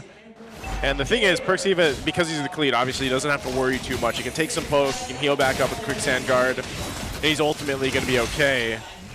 And that's why he can be aggressive. But now they rotate up. This turtle's going to be up in a second. Flap almost level 4. Perxiva behind a little bit on this, but so is Ogwin. Ogwin actually just nearly level 3. Oh! Perxiva. Down a third of his health. Flap with a Throne of Ruin. In comes Ogwin, stopping the forward momentum of Ryzen. Ryzen repositions. Down goes Ogwin. James finds him. Going James. RWM by Mingwin. Ryzen secures the turtle. Already looking good for the barangay. As Hadley with a stolen. Barbiel gets taken down. Falcons may have overcooked. Wow, for sure. That is such a weird ult to copy in the first minute. I really thought that was the RWM that they stole. That's gay. He's fine. He's fine. Yeah, I don't know if he just grabbed the Phantom Seed just because like it was a the panic closest. like a panic moment. Like one of those, just it's the closest thing that I can grab. I just hit level 4. We got to turn this around type things or what? Sure. But not the one he definitely wanted to take value-wise. Yeah. Still, 1,000 gold lead for Omega. This is more than enough. I think that if they keep this kind of momentum and just make sure that Perxiva is eyeing where Kyle is, as well as this Marcel, it means that Netsky will have a much better time into this bottom lane. Yeah, Ogwin still waiting to hit that level 4. You know, nearly almost a whole level behind Perxiva right now, but he's just about to hit it. Oh, blazing to it by Netsky. Starting it up. Golden Hour. Ogwin planning the retreat for Marco, but he dives into it. Mount Shocker into Traceless to the face as Perxiva catches it all with so much gusto, and Netsky gets taken down. Deadly magics was Marco's basics. Oh no. Overstayed there. They could have run away. Yeah. And they did not expect that eventually Kyle will be there for the finish. And the cost of this for Netsky is 1 cart, a minion at that, or even be more. That's a lot of gold that will be in favor of Super Marco now at 2.5k. He almost got a double there. Like, it was very close. Even got the flicker out from Perxiva. So setting himself up to have a better time in the lane at least. This is more of a Falcons recovering than them getting into a leading position. Because you look, Omega's still up 500. Omega's still first to rotate into the turtle pit. Flap holding onto it, slight pull. Ogwin bumping into James. Still a massive threat. He's the one who drew first blood. Yeah, so they'll fight for space around the turtle. With it being broken walls too, they'll play around that opposite end. Perxiva trying to keep Ogwin at bay here, but now Flap jumping in too. Oh, should just get out? Ryzen calls in Barbiel. That's 4 members of the barangay. Look at that bottom. Golden Hour here by Ogwin. RWM, a stolen ult in the hands of Haji. How were these 3 fighting these 4? Ryzen's very low. He takes the turtle. Perxiva obliges on the Flap. He's fine. Failed rotation down bottom. Nothing here for Falcons. Yeah. Well, to be fair, Falcons did use a jungler into that bottom lane. The fact that nobody died there for Falcons is already good, but Omega making sure as well that the Netsky is gonna be safe. They are taking the objectives, the neutral objectives, which will mean that Ryzen is gonna have a ton of farm later on. They're gonna be hinging on this Leo board, and as long as Ryzen is really hitting, this will be really good for Omega. Just one of those things where I think they try to make a play on Netsky. He did burn the flicker, and so they could have, they have that information. They could go for him again. But it wasn't worth it, I'd say. Yeah. But the map did slow down. That's why Falcons have closed the gap. So I guess long term it was worth it. Because Maybe. Again, it's not like Omega built a lead on it and they still have this 500 gold small advantage. The interesting use earlier of the golden hour, it was more so just kind of delay things, and that's one of the options or utilities that we see with this Marcel. So it's nonetheless kind of a stalemate across the map right now until they lead into what they want to do, because that's 2 turtles in the hands of Smart Omega. They definitely could get control of the third one as well once it pops up, but there's a whole lot of focus down here on the gold lane. We'll see if this breaks out into a fight. Quick tracking shot and snapshot by Ogwin. Flap retreats via the gleam. This is weird. Is it just me, or are y'all also uncomfortable with Kyle playing the Harley as a split pusher like this? Yeah. Because usually you want to see some bodies drop or people getting poked. Yep, like a hitman. Like a hitman. Maybe pressure Netsky, but they are trying to divide Omega's composition by splitting the map, and it's not working. Uh-oh. Oh, they're just poking back and forth now. But Nice flank by Haji and Ogwin, but where's the payoff? Perxiva just shakes it off with a quick sand guard. Haji holding on to the Phantom Steed again. Definitely wants to go ahead and use that, I guess, for this fight here. He's going to be forced away back into the lane for now. While Smart Omega fighting for space. He'll get a flicker out from Mingwin, so he doesn't have that. Okay, consider him intimidated, but he still has the RWM. Final turtle up for grabs. Approaching half health. Perxiva, less than half now. Golden hour, plus, oh my god, did the Barbiel get delayed? Yes, it did. But I think Ryzen is still in a great position, but Kyle sinks it in. Supreme Retribution. Haji with a stolen Phantom Steed. Jousting with Ryzen. Down goes James. Haji takes him down. The Mean Green Machine gets shut down by Mingwin. Cap, run away. Birthday boy, he's fine. Still, a massive trade. 1 for 3 plus a turtle. Falcons are cooking. And that was such a good usage of the golden hour, allowing Kyle to really find the right moment to go for a retribution steal, and then a flap happened. On to Omega with a Throne of Ruin, catching the members of Omega to the backside. It's the flappening. It's the flappening. It's the flappening. This is what he was looking for before that big slump last year. For sure. They tried to win with an Alice. Oh, I remember, and it was picked up a couple times. Tough time to be a Falcons fan. Yeah, well now it's not. And this is an interesting thing too. Off of that one fight that was kind of awkward. I mean, the fight felt kind of awkward too, even with the delayed Barbiel and with the Phantom Steed and everything else. But imagine that one fight now ballooning the lead for them, almost 4,000 gold for Team Falcons off of that. You know, it was relatively even across the board up until that point. Well, now when you lead in with this next lord, or the first lord of the game in about 50 seconds, you're gonna have to find yourself for Smart Omega on trying to adjust against what they just went with Team Falcon's strategy here. So Flap picking up some defensive items. He's got the chastised pauldrons now. Look at the amount of gold that Super Marco has actually been able to farm up here. Yeah. And if you recall from the previous series, we also saw the Eve with the Golden Hour. This time, of course, Haji is not playing the Eve, but he does play the Valentina, which is still an Eve. About it. And the reason why this is more successful than before is because Falcons is staggering their ultimates. From before, it was the Golden Hour into the RWM almost instantly. This time, Falcons are waiting and are utilizing one ult after the other to force some of the resources to Omega that eventually leads into the Throne of Ruin, catching 3 or 4 members of Omega. So I like this a lot coming out from Falcons. They're staggering their ults so that they will have maximum amount of crowd control. Yeah, they're going to start up this Lord here. Oh! Deadly Magic. James very low. Mount Shocker by Marco, exposing all the members of Omega. That is a delayed Phantom Steed by Ryzen. He does get the Barbiel eventually, but they already lost the Roamer. RWM by Mingwin, blazing duet by Netsky. Hunting down Haji, running away. Look at the back line. Flap finds James. Netsky going hunting as well. Bulletproof Marco, no longer bulletproof as Mingwin finds him. Ogwin traded out for Ryzen. Netsky catches a face full of deadly magics. Currently 2 for 1 here. Falcons make that a 3 for 1. Falcons wins. Yeah, they win that fight. You see what I'm saying though? These fights are so awkward. Like the way that they're holding on to some of their spells, like you mentioned, Wolf, but also the way delayed the way the fight kind of is delayed because of the golden hour. But all this resulted in Team Falcons just losing 1. That was Super Marco, but they got themselves the Lord. Ogwin woke up today, and his mission is to make sure that Ryzen will not be able to play the game. Literally.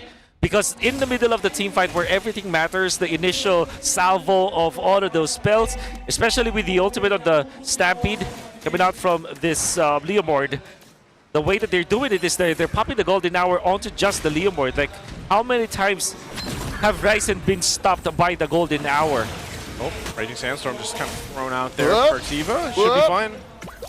Yeah, and it's one of those things, man. Ryzen's probably like, man, just let me play. It's so annoying. This is literally what happened in my first introduction to Marcel. I played a Leomord, and it's James here gets taken down by Cal. And there's a golden hour to delay the damage underneath the turret. Ryzen catches the Barbiel, but it's not even about stopping him. It's about delaying it. In comes Flap with the throne of ruin as Ryzen and Perks fall. They trade after Haji. Flap still barely alive. Not enough damage from Omega to punish him fully. Minguin face full of deadly magics, but he's fine. But the damage has been done. 2 versus 4. I think, fortunately though, for Omega, they still have the tail end of that Holy Shields, 1142. It's worth it. I think that's worth it for sure. And they have kept themselves alive despite having only 2 versus 4. But now they're really suffering from this golden hour usage coming out from Ogwin. It's really just to annoy Omega. Yeah. And Ryzen most specifically. Kind of like, oh, you gotta wait. You gotta wait before you can actually fight us. And you know what you're seeing Team Falcons do, because of the way their lineup is, and because it's just kind of finicky in a way. They're even when they fight under the turrets or they push themselves in the base, they're really threading the needle. The way they kind of fight in, get back out, and are able to capitalize on damage and kills. I hate it. Not yet is just as deadly as no. Yeah. That's probably how it feels for Smart Omega, and that's why. You know, it was interesting when we loaded up into the game. These are some S-tier, A-tier heroes that are picked, but the way Team Falcons is playing this lineup that we said... Oh, Perks. Gets flushed out of that brush. Gets away, attempts it. Oh, nice max range. Quick Sandguard with the flicker at the end. He's fine. Yeah. He got a little snapshot of him, but yeah, he had to burn the flicker. And but yeah, nonetheless, I mean, it's more like it's a clock for Team Falcons. That's right. Some big items picked up here too for Kyle and Haji. Penguin. What? Did they just feature? That was a glowing one. Sorry, I thought that they just featured that gem, the crystal. I mean. Yeah. Yeah. But anyways, Falcons is ahead by 9,000 gold, which means that naturally Kyle and Super Marco will hit like a truck against Omega. So if the golden hour pops once again, whoever is not caught in that golden hour will receive so much damage. Even James with the chastised pauldron almost drops from 100 to 0 just from one ultimate usage. And now Omega has completely lost control of this river and then completely lost control of the Lord as well. Can't even think to contest. That's just kind of the threat of Harley, though, that we've been seeing so much of. Where, you know, you're able to, even if you don't capitalize it into a kill, just the fact that you throw the deadly magic out and you get someone under half health, they have no choice but to go back to base and heal up. It kind of gives you that that area to work with. So you can see the graph here too. It is intense all over the place for Team Falcons. Just complete victory in all departments right now, but they're going to be pushing into the space. Again, all shields are down. Lord's making its way down a bottom lane. And there, Haji picks up his own RWM. Oh, conceal from Ogwin. Catches a couple with his snapshot. Perxiva jumping in. Omega don't want to give up any inhibitors. They stand their ground. Gonna stand it for now. Lord slowly making its way up here. So we'll see. They have the options they can. There's pretty good clear, though, it seems, for Smart Omega, but this is where they punch it in. Haji with a stolen RWM, starting a fight from out of range for Omega. Minguin answers back. That's the golden hour, stopping them. Ryzen with a Phantom Steed from off range. Does not get delayed this time, but they lose 2 inhibitors. Wow. Such a great usage of the golden hour just for them to be able to push cleanly. No casualties for Falcons. They also utilize the RWM in combination with the Throne of Ruin, which is great. However, Falcons, now they still have a fighting chance to go for this top lane play. Try to get the turret down. That's probably all we're going to see them do. Take down the turret. Whoa, James! James with the flicker to try and engage on a Marco. Marco does the same backwards. And now the collapse on Omega. In comes Kyle. The Throne of Ruin finds all of them. Minguin boost. So does the Perks and Ryzen. That's 3 for 1. Again, a massive trade wars. Net's going to go here. The end is nigh. Writing is on the wall. James just doing his darndest to clear this cart minion with a wave down bot. They're going for the base. He does find Marco. Haji and Flap inside. Kyle following up. Can these two members of the barangay defend? Oh, no, Deadly Netsky! Magic, not Netsky! Netsky, life stealing away, survives. What? Omega are still in this. Oh, Flap's still alive. He's so tanky, though. But he's not going to be able to escape. Oh, they find him. Netsky gets one. What a great usage of the rose gold meteor coming out from Netsky. Only reason he survives there. Say what you will about Netsky, but his command of the Claude is impeccable. The only time that he died was during that moment in the bottom lane where they overstayed up against members of Falcons. But Netsky being a threat against Kyle and then eventually against Flap. Now with the RGM and the full item with the Malefic gun now. He is now online. How can Omega take advantage of this? They can take advantage of this by taking this and contesting the Lord, I would assume. You know, the past two ones went freely pretty much for Team Falcons, and with that, you are going to see them rotate towards this. Netsky doesn't have a flicker for 30 seconds. James is waiting for his as well, so they might just try to take down a tier 1 turret unless Team Falcons doesn't give them the opportunity to breathe here. Deadly Magic thrown out on James once again. We'll see if he decides to go heal up, and they just try to stall this out, but it looks like they might not have a choice and just forced to fight this against Team Falcons here. Half health on the Lord. Now to a third. Quick knock-up. Netsky repositions. Soft reset. Haji has a stolen Phantom Steed. James held another! Oh, thrown out! Gets caught with a snapshot! Here he falls! Golden Hour delaying once again! Ryzen's Phantom Steed and Supermarco jumping into it. Mingwin taking down Super Marco. Alwyn finds Netsky. Massive trade, 1 for 2 still. I think Omega needed Netsky. Netsky was the key. Perciva gets hit with a Deadly Magic. It's not enough to take down the Khalid. Not enough, but that fight will go ahead and get them the Lord here. Netsky was out of the picture, James as well. They ended up trading it. So objective will be secured here for Team Falcons. Can Smart Omega pull off a defense again? Oh, what a play. It's a golden hour that actually just delayed it, and it caught both Netsky as well as Ryzen. And what that allowed for Falcons is to position themselves post-golden hour in a way that they can trap Netsky in. And I think the most important factor during the Lord when they reset it for the 18-minute Lord, a little bit of a greedy play here, but yeah, they waited for it to evolve. Haji is there to stop this. They can terrify him. Will it? Haji still secures the golden hour answer by the tip of that RWF from Mingwin. Ryzen's very low. They force out a winner crown from Flap. Flap gets flattened by James. Perciva backing on out of here. Ogwin holding through. Blazing Duet serves up a kill to James. 2 for none. For the first time in a while, Omega get a winning trade. So they took a bit of a risk there, waiting for the Lord to evolve. Ends up happening, but then they lose 2 members for Team Falcons. Yeah. So Smart Omega, if they wanted to buy some more time into this game, they've got the numbers advantage now. Yeah.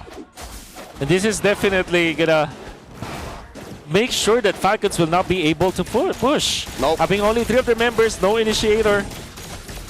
And Cal being spotted by Perks. Yeah, I think the most beautiful thing that Falcons was able to accomplish in the previous clashes that we're seeing is the fact that they're poking James to a point where it's no longer a poke, it's more of a jab, actually. From Falcons. It's a gut check. It's a gut check. There you go. It's a leg kick that could at any time break his foundation. Yes, that's right.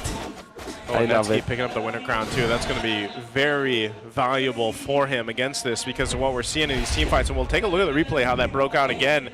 This got a little dicey here, man. James does take so much damage too. And I mean, you have Ogwin jump on in there. A great Throne of Ruin setup from Flap, but like even the Super Marco jumps in and gets punished hard here. Like, you know, Super Marco saw blood in sight, and he just ends up getting stopped in his tracks and dies. Conceal's going to be used. Mountain Shocker as well. They'll do everything to try and take down this tier 3 up top. 1 HP on the turret, man. Delayed wave. Mountain Shocker both thrown out, threatening the Gleam. And Ogwin, of course, just says, I'll do it myself after a golden hour. Oh, yeah. Love the camera sound effect too, because that's exactly how it looks. You know, hold on, let me go hit this turret, and I'm out of here. Yeah. Quick little selfie. All right, the winter crowns now for Omega. At this point, of course, even though there's a 5,000 gold lead for Falcons, in terms of the gold for each of the members of Omega, it's pretty much equalized. The big thing that Falcons have achieved, though, is the fact that the base is wide open. And they do have great scaling at this point. This is Eason Shin, the Valentina, as well as the Alice. And then if you factor in Kyle with this Harley, they do scale so much. So I wonder if Omega is going to be prepared for this. What they do have is Rose Gold Meteor and a Winter Crown, and James is just chasing everyone with a passive. Now the Big Lord Dance. Yeah, this is going to be a lot slower one than we think, I feel like, just because... Yeah, James is in position. And then Ogwin's gonna flush him out. He does beat him to the punch. Yep. Ogwin looking for a snapshot. Again, a gut check, a leg sweep to the try to Lord? take down James. James comes down. Golden hour. Ogwin delays it. Ryzen on that Phantom Steed, wasting time. Lord still up. Retribution to Ryzen. You can't deny him as they pop the immortality onto James. Winter Crown first. Ryzen barely alive. Down one. Omega have to go ahead and make use of this Lord, but can they? Will they? Perciva so Trying to get chunky away. through that wall. Gets the immortality pop this time. He's not going to survive this. The dog pile coming in from Falcons as Netsky still alive. Has an immortality. Ryzen looking for kills. Marco in the middle of all of those members of the barangay. 1 HP. Ryzen coming through. Gets the immortality pop. Netsky thinking if he should fight. Oh, and they actually get the kill on Ryzen too! But Haji Foes, Mingwin keeping the pressure. Throne of Ruin by Flab, and Mingwin gets hit by a deadly magic. Oh, that's good. Can he survive? Down goes Mingwin. Another golden hour. A wave coming through. Oh, Netsky, it's all him alone! 3 versus 1. Netsky! Looking to take down Ogwin. Does not do it. Not yet, but he is going to have to deal with the Lord. Parching through blood. The barangay are thanking their lucky stars. Oh, Mingwin, a sigh of relief from the birthday boy. But the Nets standard, the Cloud, the Prince, the best gold laner there is. Netsky keeps Omega's dreams alive. For the second time in this game. Oh my God. Oh, let's take a look at the replay here. This was an amazing way to defend from Smart Omega. And, you know, a whole lot was thrown out here. Even the golden hour, the way that it was used, and then the reinitiation, Ryzen going in, gets terrified here, able to capitalize a kill, and staying alive long enough to even get another, at least the immortality before his juggled in, it pops itself. But that all alone, that interaction all alone allowed this time to happen for Smart Omega to stay in the game. It's all equal now, but again, lanes of minions in favor of Falcons naturally. But this time, Netsky is feeling it. Netsky is a threat. And I love the fact that Omega, despite them being down so much, the way that they are utilizing James with Perciva, as you saw that, they were able to jump onto Super Marco. And remember, this is Super Marco with the flicker. And he is the main damage dealer of Team Falcons. Yep. And they are able to catch him. They find James, or James finds them. Perciva clearing the way, making sure that Omega isn't ready to get collapsed on just yet. These teams are just playing footsies. I don't think either of them are willing to commit. Yeah, they're fighting across the map aside from the Lord here. Yep. They're setting up for the long lane for Omega because they have to make sure that when they do go for the Lord Dance, at least the bottom lane is equalized. And it will never be equal it will never be in their favor. That's what I'm saying, because of the natural push from the super minions in the bottom lane, in all lanes in fact. But if they do clear it out, at least they set it up. Oh, that's a conceal from Perks. Proactive now is the barangay, and they collapse on James! James here, gonna get taken down! Oh, James. That Phantom Steed won't do anything, Ryzen. They lose. Oh, no. One of their front liners, you have to spin the flicker too. It's Massive so loss for Omega here. Can they even contest? Oh, I don't know if they want to. They're going to force a fight anyway in the jungle. No more Barbiel. Lord's going to be worked on. Frontliners. The Barbiel should be up in about 5 or 6 seconds from now. Ogwin. Lord at a fifth of its health. Marco and Kyle are wailing away. Ogwin looking for a snapshot. Finds Perciva. Golden hour. Kyle secures. Ryzen here. Terrorized and taken down. Marco secures. 3 defenders for the barangay. Oh, they're on the run. Wolfie did exactly what you mentioned in the previous match. He Exactly. cut off the team, and Ryzen was left alone while everyone was stunned in the golden hour. That's how you play the Marcel. It's just surprising that Nova wasn't able to do it, but Ogwin has been phenomenal with this one. Now Netsky! Too much no! to expect to survive a 3-man gank as Perxiva here are just trying to delay the inevitable. They're inside the base. They're on the crystal. Team Falcons sweep Smart Omega. Netsky put on the cape, was the hero for Omega for many times, but in the end, they were caught off. Ogwen with that backstab play. The fact that they have taken out James as well with Kyle leading the charge on this Harley. A perfect game for Falcons, but Omega also showed a lot of heart. The heroics of Netsky is not going to be enough, as well as Ryzen's retribution. It's going to be the Falcons to soar over Omega and spoil Mingwin's birthday. Man, what an interesting game Game 2 was. From lineups to the way the execution happened here, but you can see, again, Team Falcons really coming together, playing as a team, making things happening. I'm surprised that we even saw just how quick James was taken care of before that all broke out, and then they decided to go ahead and fight it out. So, yeah, birthday buff not going to be enough for Mingwin anyway, but still, man, it was a great series, I feel like, even though it ended in a sweep. For a high-concept draft, like Falcons demonstrated here, going 25, almost 30 minutes, that's respectable. It's respectable. Smart Omega, a formidable team in the MPL. I think they're still looking for their footing, but all we can say for them is GG well played. That's it for their week in week 3. Yeah, they've had to go against 2 Titans this week in week 3 after the break that we had last week, and tough ones, but I feel like they probably learned a lot from these 2 matches that they had this week specifically.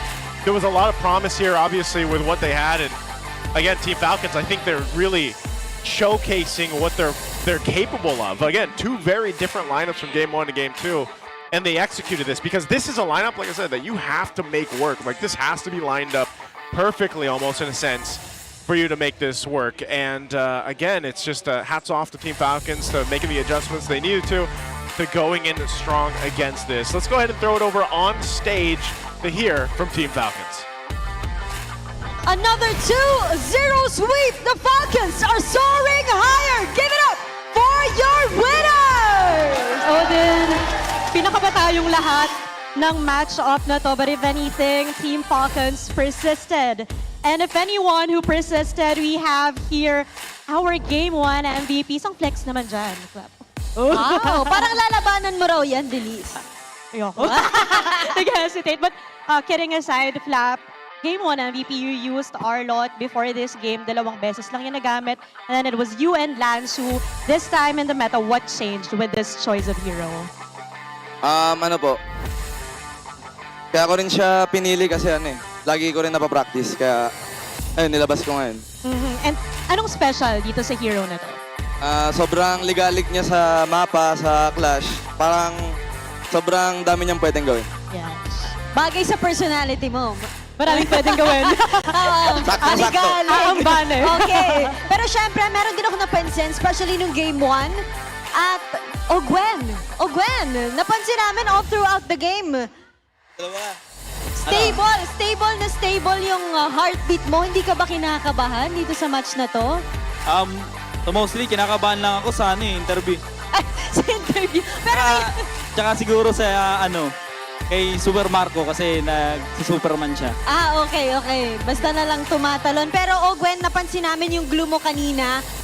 Kasi hindi siya masyadong nagagamit successfully in the roam. Ano ba yung tips mo sa paggamit ng glue in the roam? Tingin ko, wag lang mag-pick ng kalaban ng counter sa kanya, mabek sana para miss. Yun lang. So talagang iiwasan lang. It's all about the job for Ogwen. Me naman si Haji. Haji, ikaw naman. Hello! Ang pinag-usapan natin kanina. Yes, everybody's been talking about you, Haji. Your next game, Twisted, your former team. And Sean mentioned a lot of good things about you. But this time, anong pinagkaiba ng Haji from the past and Haji now? Siguro lang, pinagkaiba lang talaga nung last season na Haji, Tapos ngayon, siguro mas confident lang talaga ako ngayon. Nakatulong ba yung pag-gym nyo together sa pagiging confident mo ngayon? Opo. Wow. Pero Haji, katulad nga na sinabi natin, binalikan namin yung run mo, especially nung Season 8 with Blacklist International. Napakaganda ng performance mo. Nag-MVP ka, regular season, and of course, nung finals din. do you think that you still have what it takes na maulit yon with Team Falcons? Siguro po, sana. Sana makita din namin na kaya mong ipakita yon. But for now, let's see who our MVP is. Sino sa tingin nyo ang ating MVP? Congratulations, Flap! Wow! Oh, ayan. Sobrang ligalig mo talaga, Flap. Oh, ayan. Samahan nyo naman si Flap. 1, 2, 3, go! Get out! Ganun pala pag winner. Flap, what would you... si Moriko din daw. Isa raw. 1, 2, 3, go! Get! Isa pa. Sabay tayo. 1, 2, 3, go! Get out! Grabe naman. Oh, ganun pala. Okay, balikan muna natin ang ating MVP. Flap, what would you like to say to the community? Thank you po sobra sa mga fans na pumunta. Patuloy niyo pa po kaming suportahan. Mahal na mahal ko po kayo. Wow. Congratulations! Once again, give it up for your winner, Team Falcons. You may now take your victory walk. Congratulations, Team Falcons. Another sweep just for the day 2 of week 3. Naku, pinapaaga nila yung mga tapos ng laro. Pero alam mo, yung game 2 na yon, kinabahan din ako sa mga nangyari. It's a back and forth, especially nung malapit na nilang matapos yung game 2 na yon. At tingnan muna natin kung ano pa nga bang masasabi sa atin ng ating mga casters. Thank you, Odin. Thank you, Denise. And again, congratulations to Team Falcons and Flap, the match MVP there. And also, I gotta say, that's character development from Super Marco. Remember the days when all he used to do, what was it, his pose?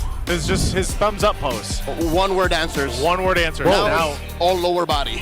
It works. Odin MVP of Game 2 there. 3-3 and 20 on the Marcel, man. Marcel. 100%? 100% KP. 100% kill participation, going in for the... Eventually getting the conceal afterwards, but I think that's how you really play the Marcel. And this is a first pick Marcel, by the way, and Omega really walked right into it. That's why I feel like despite Ryzen having great plays with the Retribution and eventually dealing the damage, getting first 2 turtles of the game, I still feel like it really falls short when it comes to like how much impact it could be if it were maybe a utility jungler that will allow them for James to pick up something different perhaps. And imagine if it was like Arlott and Fredrin instead of Leomord as well as this Phobos. I don't know if the Arlott was banned, but all I'm trying to say is that Marcel not only played well in this game but was also utilized properly in when it comes to the draft and how they were able to counter what Omega was trying to do in this match. Yeah, I think there was, again, some hats off to Smart Omega trying to defend the way that they did here. There was, you're seeing those glimpses of brilliance from Smart Omega. It's just, like Leo even mentioned, they just really need to figure something out, especially towards, as we're getting really close actually to the halfway point of regular season already. So definitely it's there. We'll see them come together, I feel like, especially in the weeks ahead. But Team Falcons, this is the synergy we're used to seeing from these guys for a while now. You know what? I don't think it's merited just yet. But remember when there was one season where Omega had a rocky start as well, and then they called up Ukir, and they brought Shaknu back in. Yeah. What if this season they have that same kind of moment? So it's not too late, Barangay. Again, it's week 3. Yeah. Sure, they're done for now, but what if next week or the week after that, something else happens and clicks? Don't give up on your team just yet. Yeah, for sure. Especially after seeing them with that kind of defense, right? It kind of tells you that, no, they are able to teamfight properly. They are able to outplay their opponents. It's just that their decisions in the early game needs to be fixed. You nailed it right in the head when you said that they have to go back to the fundamentals, because what I feel like about Omega is that they are skipping some parts of it, and one part of the fundamentals to keep your early game strong. And that means that you have to develop like plays. You have to develop your rotations. You have to make sure that you're not getting outplayed, or if you are getting outplayed, at least you go for some trades. When you look at Falcons, you can see the fundamentals really in that kind of team. Whenever they want to go for a river play, they have to make sure that they have at least 3 people in there, right? They go for the counter plays. They have a system, whereas for Omega, I'm sure that there is a system, but I feel like there's not enough for Omega, and that's the reason why they are not winning in the early stages of the game. Yeah, the early game right now, and that's why it was interesting when we mentioned the highest GPM and how, you know, that was Super Marco. And yeah, I feel like even at the end, I don't know if you guys caught a glimpse of that, but Super Marco looked like he was a little stressed on the YSS. And, you know, I think it was Ogwin that was congratulating him and stuff. But Super Marco still plays phenomenal, but it's funny how the meta has shifted where the gold laners really, and we're seeing a whole lot of Claude and everything, but they take a while to build up and then they pop off. But the rest of the team really shines, especially in the early game. So I want to know what it sounded like for Team Falcons here. Let's have a look at the Infinix mic check.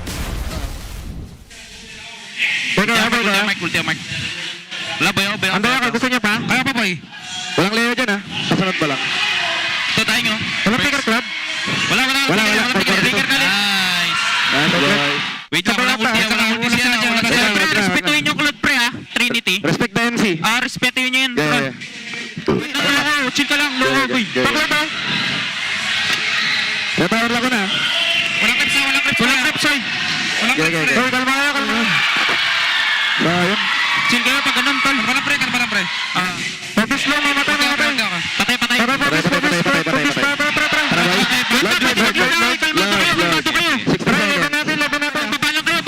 Babaan nyo lang, pre. Huwag yung subsubin dyan sa dulo. Pwede nyo tapahin. Lapok, pre. Load nyo lang, boy. Kaya pa, likod. Ulti mo to.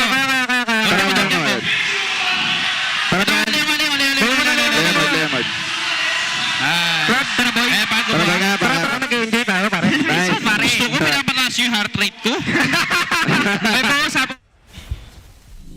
And that's our Infinix mic check. There's a whole lot there. Haji very vocal as well, and also reminding Team Falcons to stay calm. Yeah, respect the MC is what they're saying. But basically, even when they're so ahead and they know that they have a lot of gold over the Claude, once the Claude got the Trinity, they still mentioned that you have to respect it. And to be fair, Netsky actually made that work.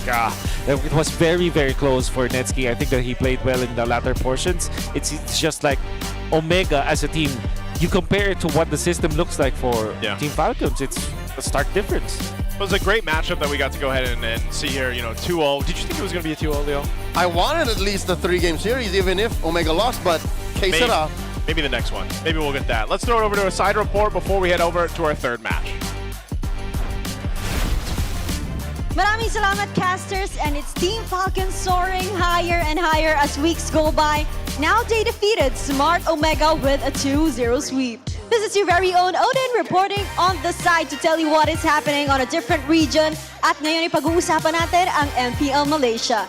MPL MY is now on their second week for their Season 17. At kung babalikan natin ang Week 1, both RR Cutora and Selangor Red Giants were undefeated. RR Cutora is powered by a Filipino import, Super Yoshi, Malaysian star jungler Gary, and Indonesian XP laner Darren.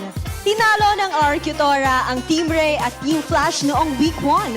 At pinagpatuloy rin nila ang kanilang win streak kahapon kontra Invictus Gaming. Meanwhile, SRG Staring Innocent are on a 14-0 journey.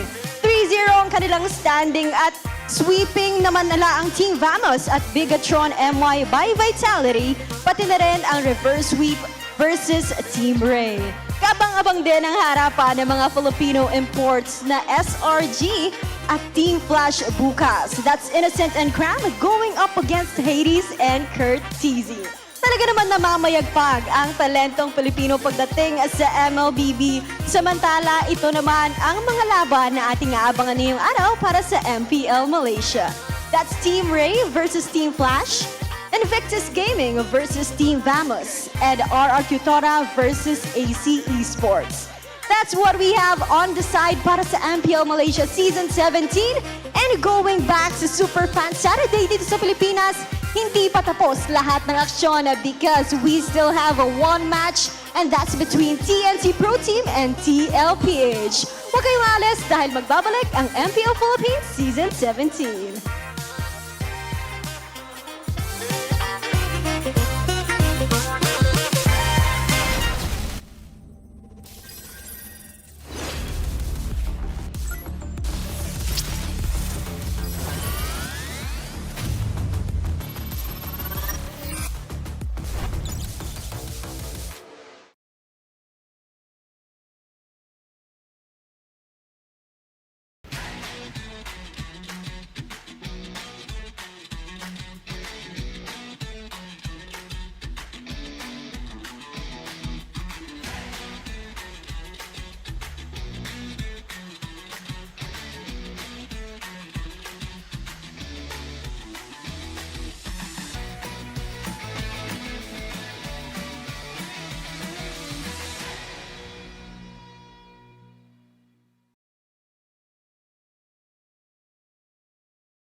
abutan dito!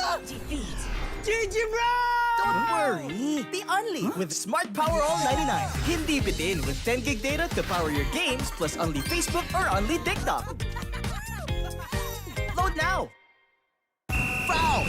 You know your scalp can get up to 5 times more dandruff? Get triple anti-dandruff power. Supercharge with Clear. Hey, you, did you know men have 1.4 times weaker scalp? Get a shampoo that's 100% made for men. Supercharge with Clear. Enemy alert. Your scalp gets 1.5 times greasier, causing dandruff. Get triple anti-dandruff power. Supercharge with Clear. Stop and pull over. Your scalp gets 1.5 times sweatier.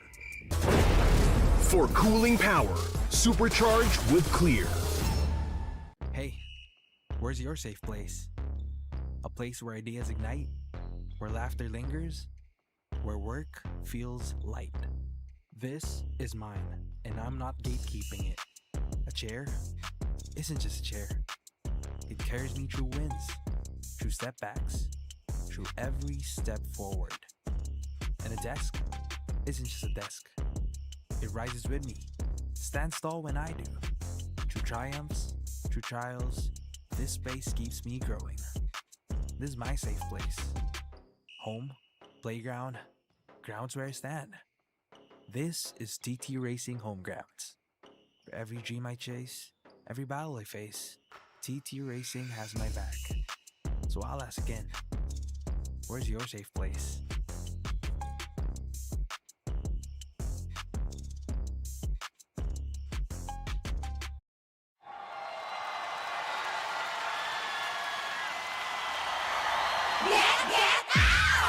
O ano mga girl, may bago na naman tayo ha. Malamang matutuwa na naman ang mga bata at matatanda niyan. Get out! Maglaro tayo, di kami patatalo. Maski duo o trio, kahit 5 man pa kayo. Kahit pa sabay-sabay, ang kalaban sasablay. Kung mag-rock ang pambilis, sure na wipe out! Get out! Pili na ng lane at mag-pick ka na ng hero. Sa mid lane galingan mo, pag nag-ulti dapat sakto. Push na ang turret, ready to attack the Lord. Para ube, summer bonding na ng todo. Laro, laro, laro. Bilis, bilis, bilis. GG na sila. Appear, appear, appear. Ay, nadali. Sige, push mo. Laro, laro, laro. Bilis, bilis, bilis. GG na sila. Appear, appear, appear. Ay, nadali. Sige, push mo. O ano, sasali ba kayo? Lahat ay masaya, pwede dito kahit sino. Nasaan ka man, nasa bahay o trabaho, pwede niyong laruin to. Successful tayo ay panalo. Abilis to be one half, one fourth, one half, disappear, appear. Abilis to be one half, one fourth, one half, disappear, appear. Abilis to be one half, one fourth, one half, disappear, appear. Abilis to be one half, one fourth, one half, disappear, appear. Laro, laro, laro. Bilis, bilis, bilis. GG na sila. Appear, appear, appear. Ay, nadali. Sige, push mo. Laro, laro, laro. Bilis, bilis, bilis. GG na sila. Appear, appear, appear. Ay, nadali. Sige, push mo. Get out!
Usapang Meta for today's class.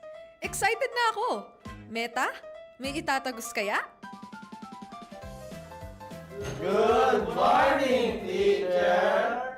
Hello class, so matanong ko lang, sa Scream, sino yung madalas nagsastruggle? Ako po, ma'am. Nahihirapan po kasi ako sa shot call kasi isa lang po yung gusto ko tumatawag sa akin. Oh, shit! Teka class, tama. Importante ang comms, mapa in-game or relationship, di ba? Relate ka, ma'am? Secret. Anyway, next question tayo guys. Tignan nyo itong draft. Sino dito yung nag-overcommit sa top lane? Uy, naku! Parang support ata yun, ma'am. Ay nako, bagsak ka sa counterplay. Huwag ka kasi clash ng clash kapag hindi ka pa crush. Ay, de para iwas crash! Oh, shit! Plus 5 points ka sa hugot, ma'am. Okay. That's all, class. See you tomorrow!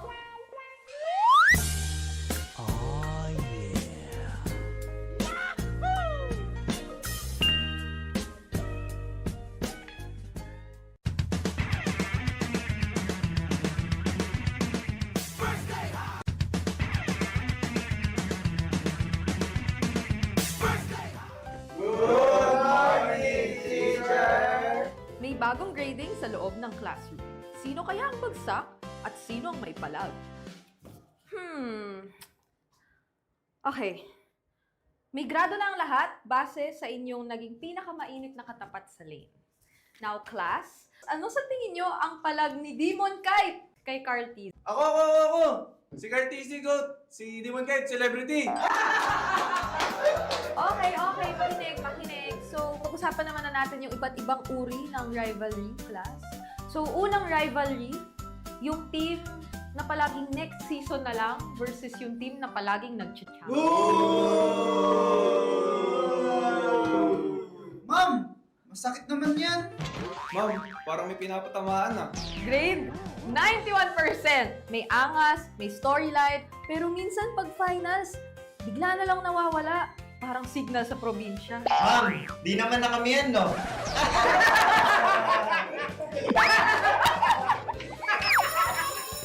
That's all, class. Don't forget to study your rivals kasi next week ay graded recitation na sa stage.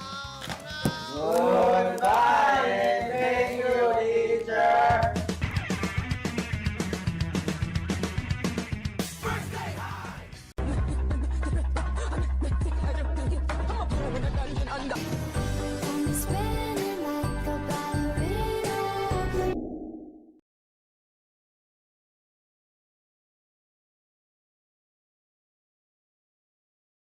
Uy!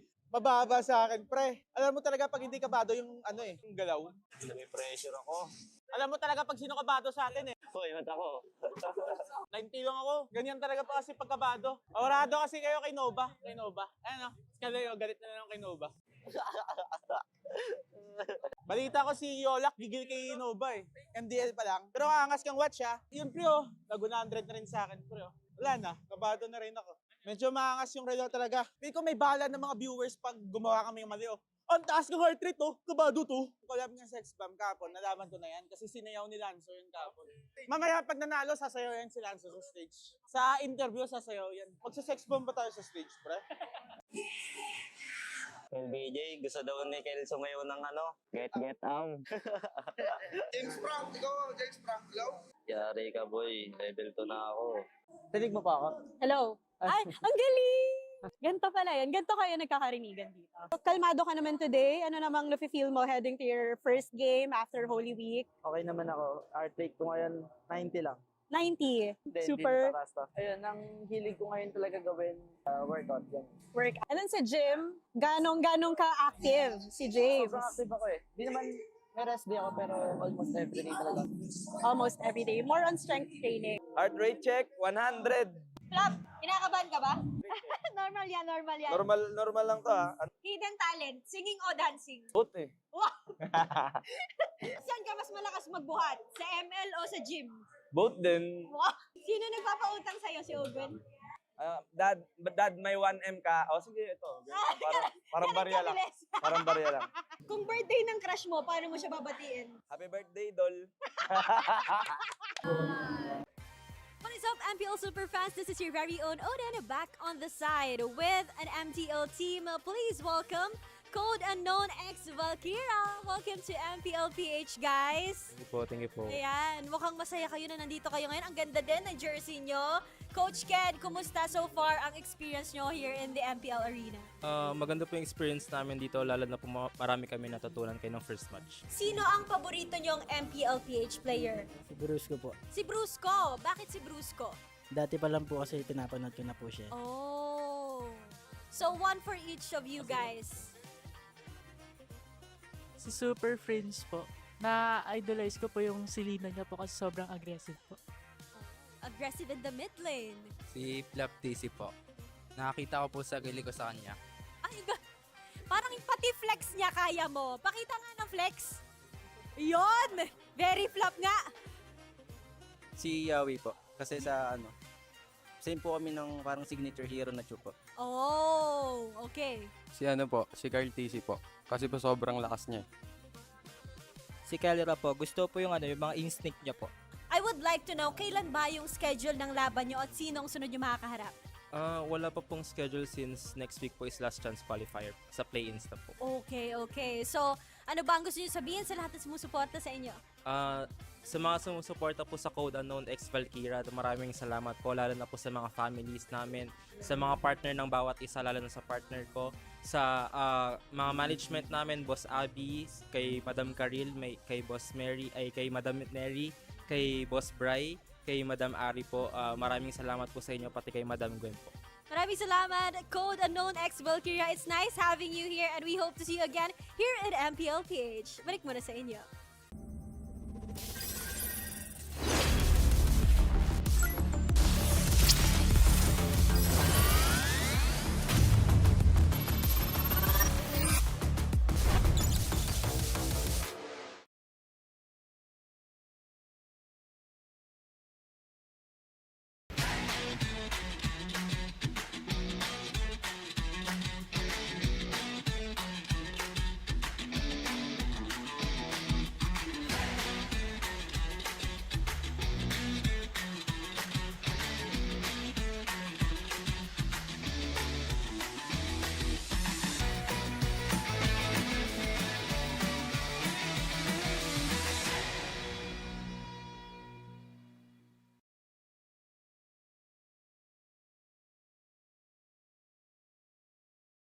Di abutan dito!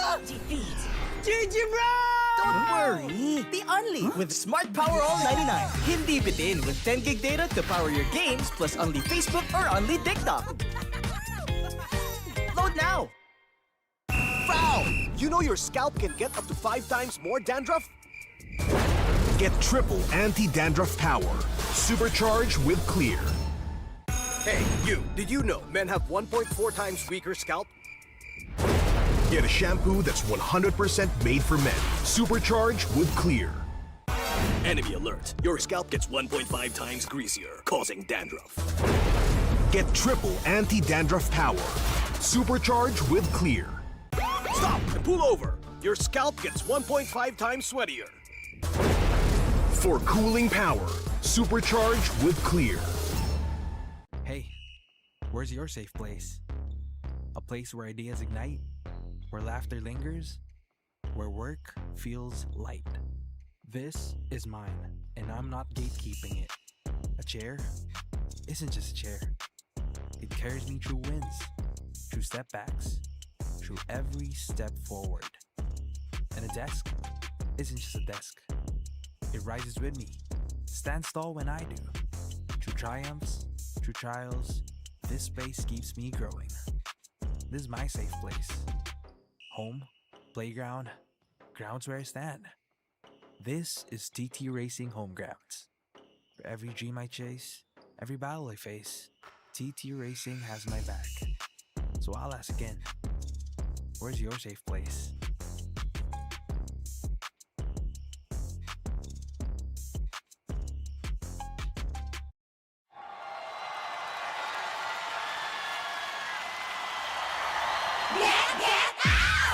O ano mga girls, may bago na naman tayo ha. Malamang matutuwa na naman ang mga bata at matatanda niyan. Get out! Maglaro tayo.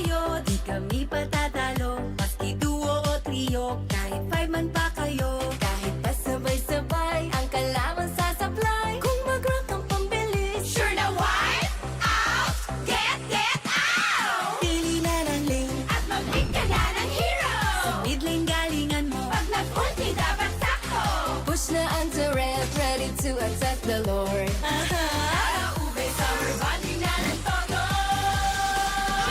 Laro, laro, laro. Bilis, bilis, bilis. Gigi na sila. Appear, appear, appear. Ay, nadali. Sige, push mo. Laro, laro, laro. Bilis, bilis, bilis. Gigi na sila. Appear, appear, appear. Ay, nadali. Sige, push mo.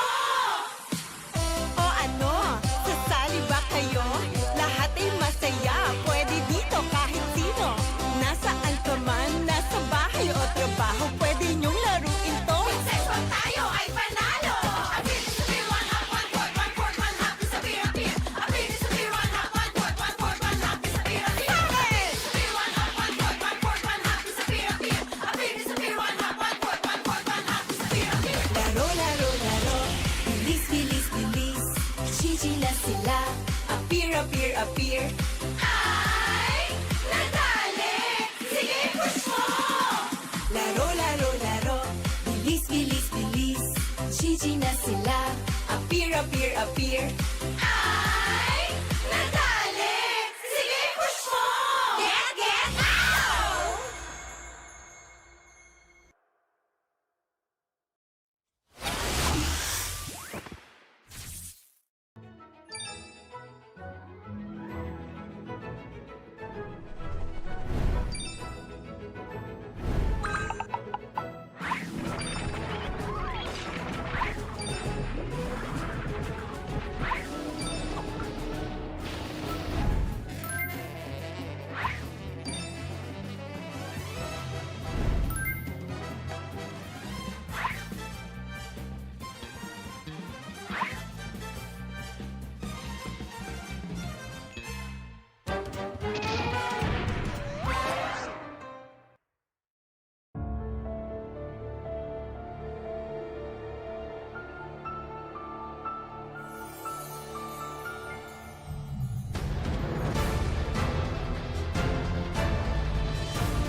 Usapang meta for today's class.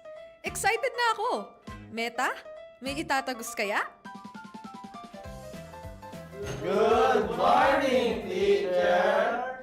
Hello class, so matanong ko lang, sa Scream, sino yung madalas nagsastruggle? Ako po, ma'am. Nahihirapan po kasi ako sa shot call kasi isa lang po yung gusto ko tumatawag sa akin. Oh, shit! Teka class, tama. Importante ang comms, mapa in-game o relationship, di ba? Relate ka, ma'am? Secret. Anyway, next question tayo guys. Tingnan nyo tong draft. Sino dito yung nag-overcommit sa top lane? Uy, naku! Parang support ata yan, ma'am. Ay nako, bagsak ka sa counterplay. Huwag ka kasi clash ng clash kapag hindi ka pa crush. Ay, para iwas crash! Oh, shit! Plus 5 points ka sa hugot, ma'am. Okay. That's all, class. See you tomorrow!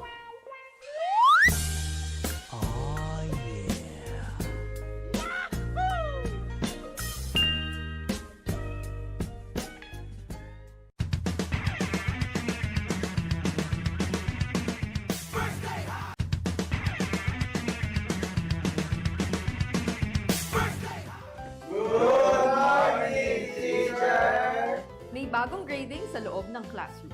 Sino kaya ang bagsak at sino ang may palag? Okay. May grado na ang lahat base sa inyong naging pinakamainit na katapat sa lane. Now, class, ano sa tingin nyo ang palag ni Demon Kite kay Carl T? Ako! Si Cartesi Goat! Si Demon Kite, celebrity! Okay, makinig. So, pag-usapan naman na natin yung iba't ibang uri ng rivalry, class. So, unang rivalry, yung team na palaging next season na lang versus yung team na palaging nag-champion. Ma'am! Masakit naman yan. Ma'am, parang may pinapatamaan ah. Grade 91%. May angas, may storyline, pero minsan pag finals, bigla na lang nawawala. Parang signal sa probinsya. Ma'am, di naman na kami yan, no?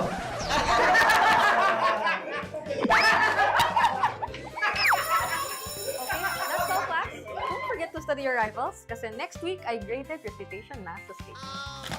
Goodbye and thank you, teacher.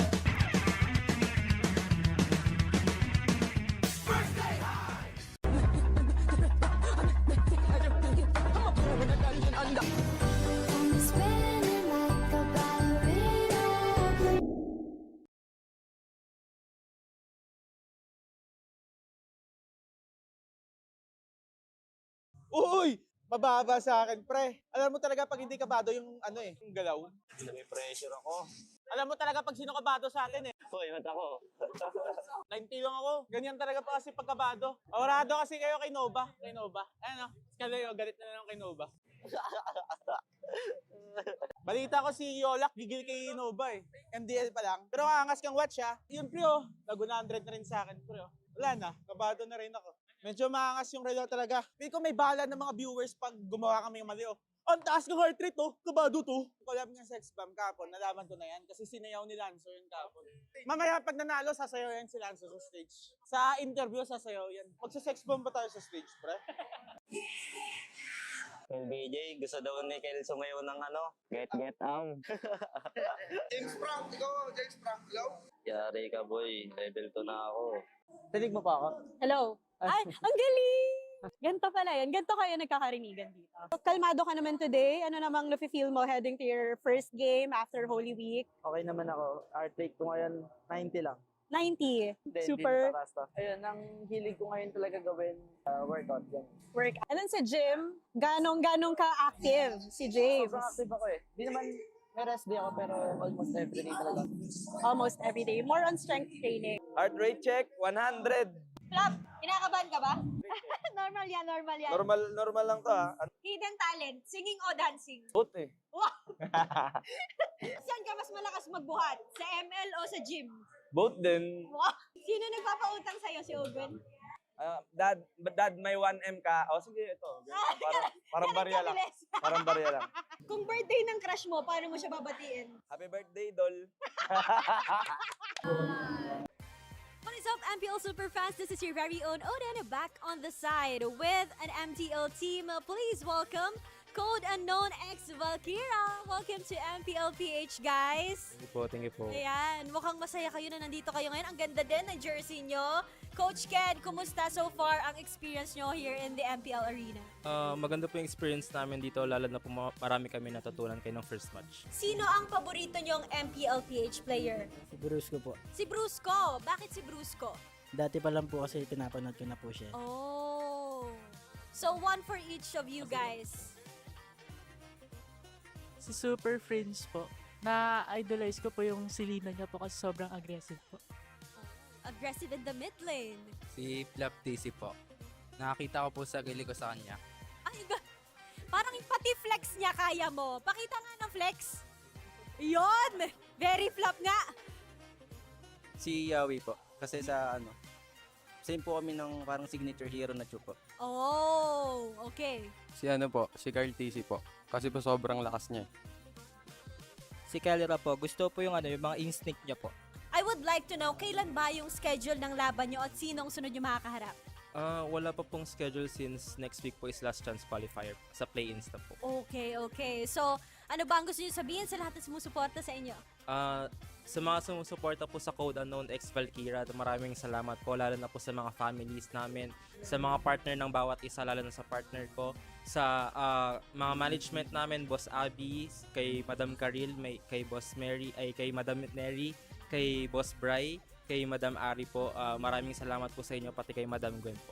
Maraming salamat, Code Unknown X Valkyria. It's nice having you here and we hope to see you again here at MPL PH. Balik muna sa inyo.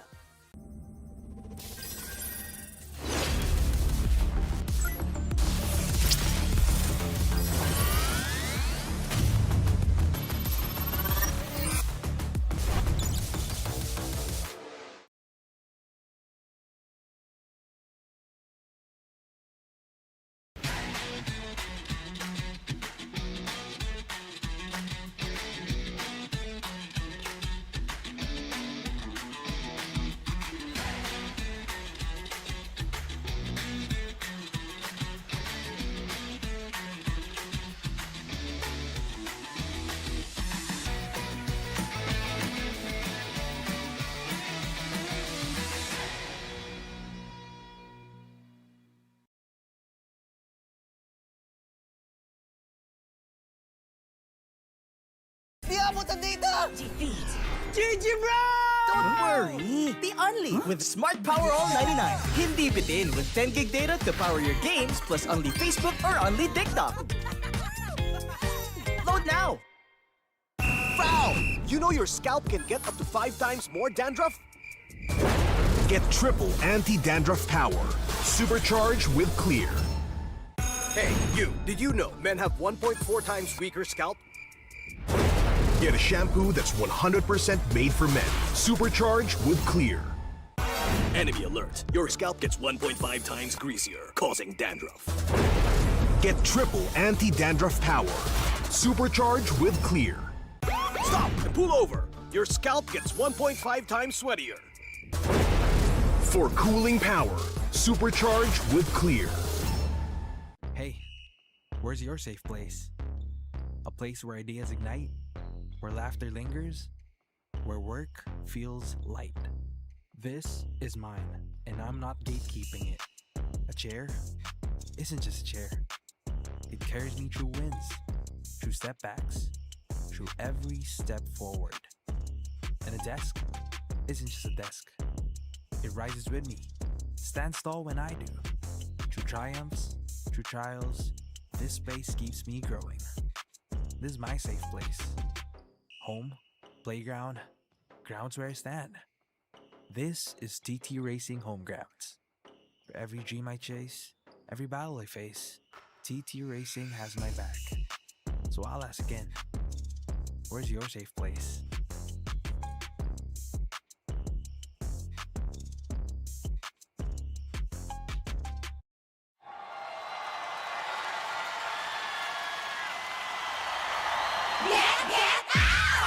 O ano mga girls, may bago na naman tayo ha.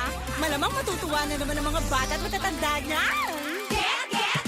Maglaro tayo, di kami patatalo. Maski duo o trio, kahit 5 man pa kayo. Kahit pa sabay-sabay, ang kalaban sasablay. Kung mag-rank ang pambilis, sure na wipe out! Get out! Pili na ng lane at mag-pick ka na ng hero.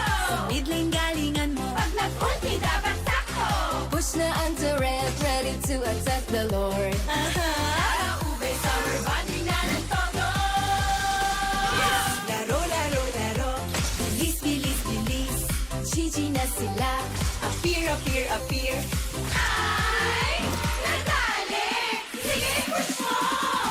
Laro, laro, laro. Bilis, bilis, bilis. GG na sila. Appear, appear, appear. Ay, nadali. Sige, push mo. O ano, sasali ba kayo? Lahat ay masaya, pwede dito kahit sino. Nasaan ka man, nasa bahay o trabaho, pwede niyong laruin to. Sex pag tayo ay panalo. Abilis sa beer, one hop, one court, one court, one hop. Sa beer, appear. Abilis sa beer, one hop, one court, one court, one hop. Sa beer, appear. Abilis sa beer, one hop, one court, one court, one hop. Sa beer, appear. Abilis sa beer, one hop, one court, one court, one hop. Sa beer, appear. Laro, laro, laro. Bilis, bilis, bilis. GG na sila. Appear, appear, appear. Ay, nadali. Sige, push mo. Laro, laro, laro. Bilis, bilis, bilis. GG na sila. Appear, appear, appear. Ay, nadali. Sige, push mo. Get out!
Usapang Meta for today's class.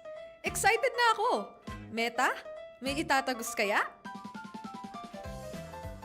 Good morning, teacher!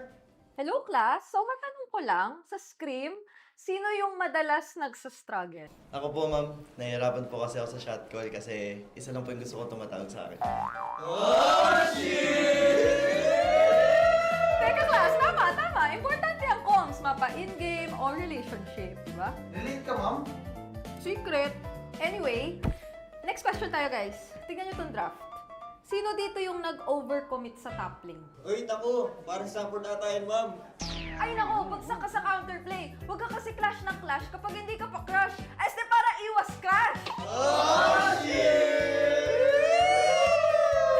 Plus 5 points ka sa hugot, ma'am. Okay. That's all, class. See you tomorrow!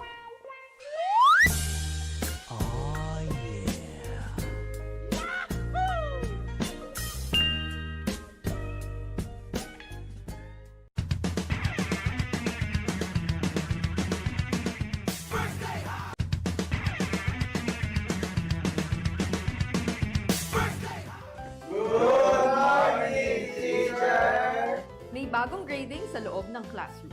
Sino kaya ang bagsak at sino ang may palag? Okay. May grado na ang lahat base sa inyong naging pinakamainit na katapat sa lane. Now, class, ano sa tingin nyo ang palag ni Demon Kite kay Carl T? Ako! Si Carl TC Goat, si Demon Kite, celebrity! Okay, makinig. So, pag-usapan naman na natin yung iba't ibang uri ng rivalry, class. So, unang rivalry, yung team na palaging next season na lang versus yung team na palaging nag-champion. Ma'am! Masakit naman yan! Ma'am, parang may pinapatamaan ah. Grade 91%. May angas, may storyline, pero minsan pag finals, bigla na lang nawawala. Parang signal sa probinsya. Ma'am, di naman na kami yan, no? Okay,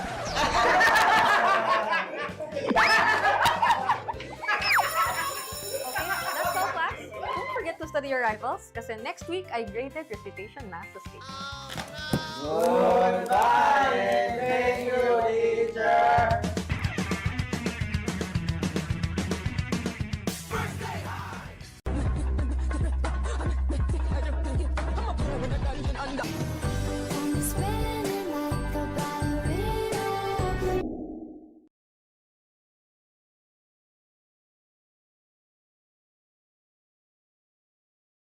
Uy! Mababa sa akin, pre. Alam mo talaga pag hindi kabado yung yung galaw. May pressure ako. Alam mo talaga pag sino kabado sa atin eh. Hoy, mat ako. 90 lang ako. Ganyan talaga pa kasi pagkabado. Orado kasi kayo kay Nova. Ano? Kalayo, galit na lang kay Nova.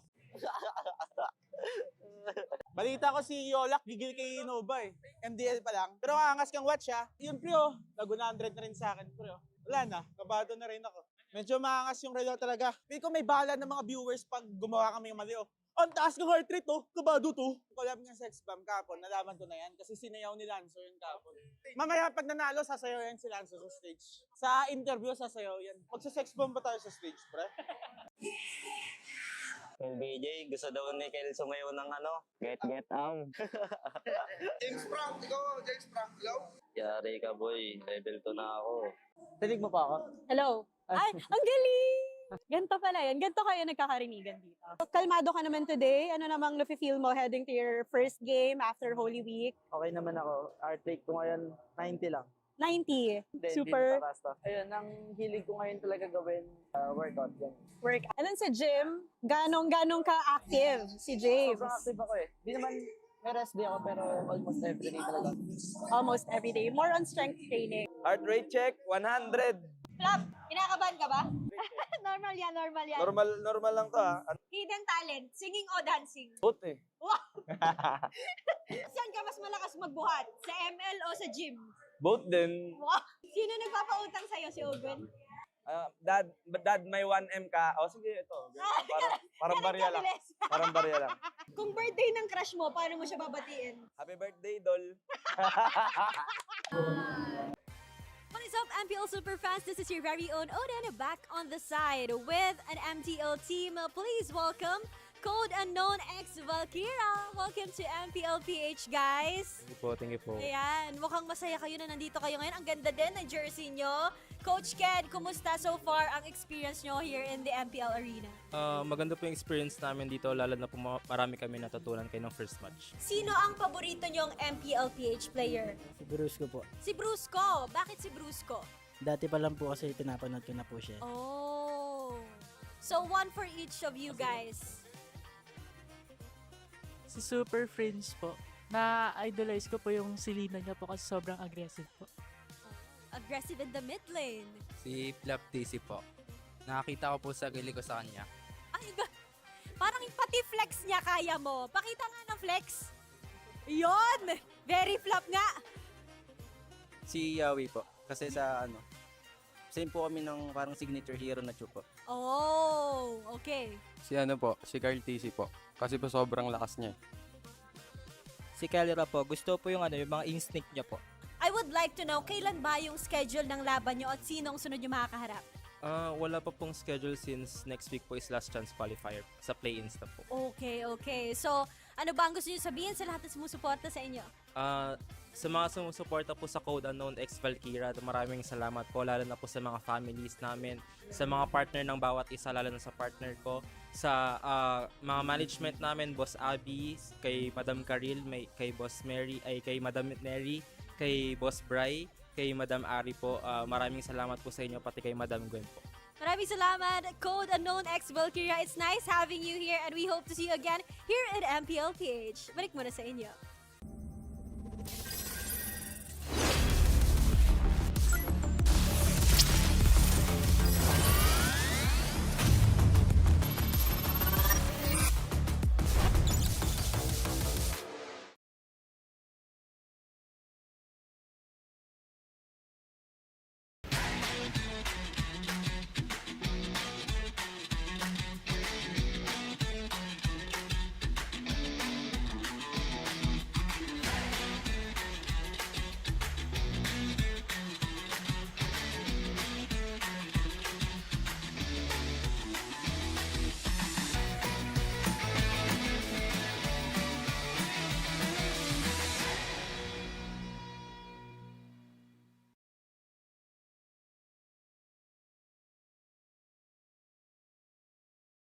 Di abutan dito!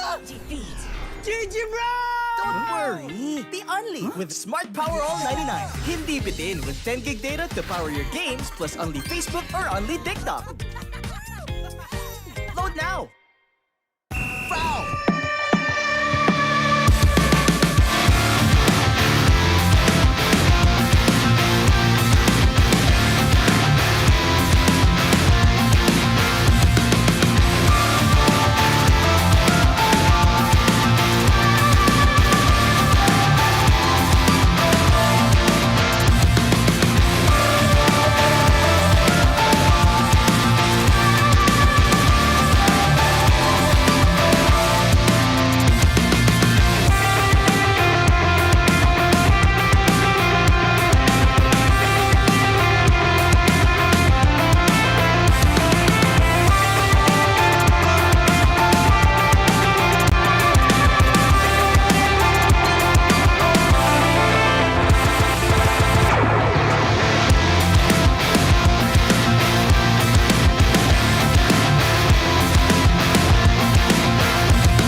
Nagpapatuloy pa rin ang gabi ng mainit na bakbakan dito live sa Victoria Sports Tower. At magsisimula na ang laban ng TNC Pro Team kontra sa Team Liquid Philippines. Magtatapatan ang dalawang all-time roamers na kinikilala sa buong mundo. Nariyan ang Mamba na si Jack Nu laban kay Daddy JP. At napa-exciting makita kung ano nga ba ang kanilang dadalhin. At kami ang inyong makakasama. Umi pa rin kasama dito si Burrito at pati na rin si Midnight.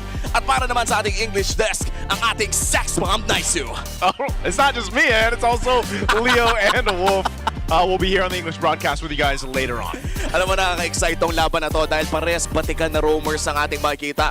Throughout the history of MLBB ay respetado itong dalawang to. Talaga pag pinag-usapan mo yung ambag nila sa lipunan, hindi, ambag nila sa MLBB scene ay over the top di ba? Oo, kadami. Alam mo yung influensya nitong dalawang players na to, sa RG dumami yung mga roamers. Kasi dati nung mga panahon namin, sabi nila, sinauna, yung roam parang papilitan pa Ngayon may mga talagang roamer na sa RG. I think even for me, to see the roamers make a name for themselves influenced me to go eventually from a mid lane main to a roam main because of these players we're going to talk about. Yeah, and then there are different styles na, di ba? May mga roamers na healer type ka, merong catch type, merong sustain type, merong Marcel type kasi iba siya. Totoo naman. Pero itong dalawang to, I think they're known for their tanking. Is that right? They're more like the main tanks. Yung mga pangharapan, yung pang-catch, yung pang-set. Yeah, over time, nagkaroon ng evolution yung dalawang players na to. Siyempre, kapag ikaw ay MLBB player, kailangan mo mag-evolve. Pero doon talaga sila nakilala yung mga Grok, yung mga Shu, yung mga Hylos, yung mga macho talaga. Oo, tsaka nakita din natin throughout their history as players ay yung mga clutch plays ay kadalasan nakikita din natin nagmumula sa dalawang player na ito. And we're talking about Chakno at pati na rin si JP, no? At hindi na natin may pagkakaila pa. When we talk about Chakno, isa sa mga miracle set ay talagang nakalagay sa pangalan niya mismo. Oo, kung hindi nga dahil doon sa mga flicker, Tyrant's Revenge, Tyrant's Rage niya, walang gumagawa nun nung panahon na yun Siya yan di ba? Uy. Ano yan? Ano meron? Akala ko mag-reflex Yun nga din hinihintay ko Akala ko mag-reflex na At isa rin talaga sa mga masasabi natin na growth ni Chakno, no? All time ay yung hiya ay para bang nagiging hindi under, na lang siya, footnote na lang ng mga legendary niyang interview. But looking at the all-time heroes played, napakadami na pala niyang crack games, man. 72. Oo. Alam mo, sobrang impressive yung stat line niya rito kasi kahapon, di ba si JP na hit niya yung milestone, yung 3,000 assists. Susundan siya, 3 na lang, men. Imposibleng hindi niya makuha yan ngayong araw. Shoot, pasok. Siya ang number 4. Well, tama ba? Tama. Number 4 na siya. 3 pa lang So, ganun ka all-time. Ito si Chakno. At saka tingnan nyo naman, total na banggit nyo na rin. 3 assist na lang kanyang tinitignan. At para bang naharap na... Happy Saturday. Happy Saturday, mga tol. Happy Saturday sa'yo. Happy Saturday. Isa pa.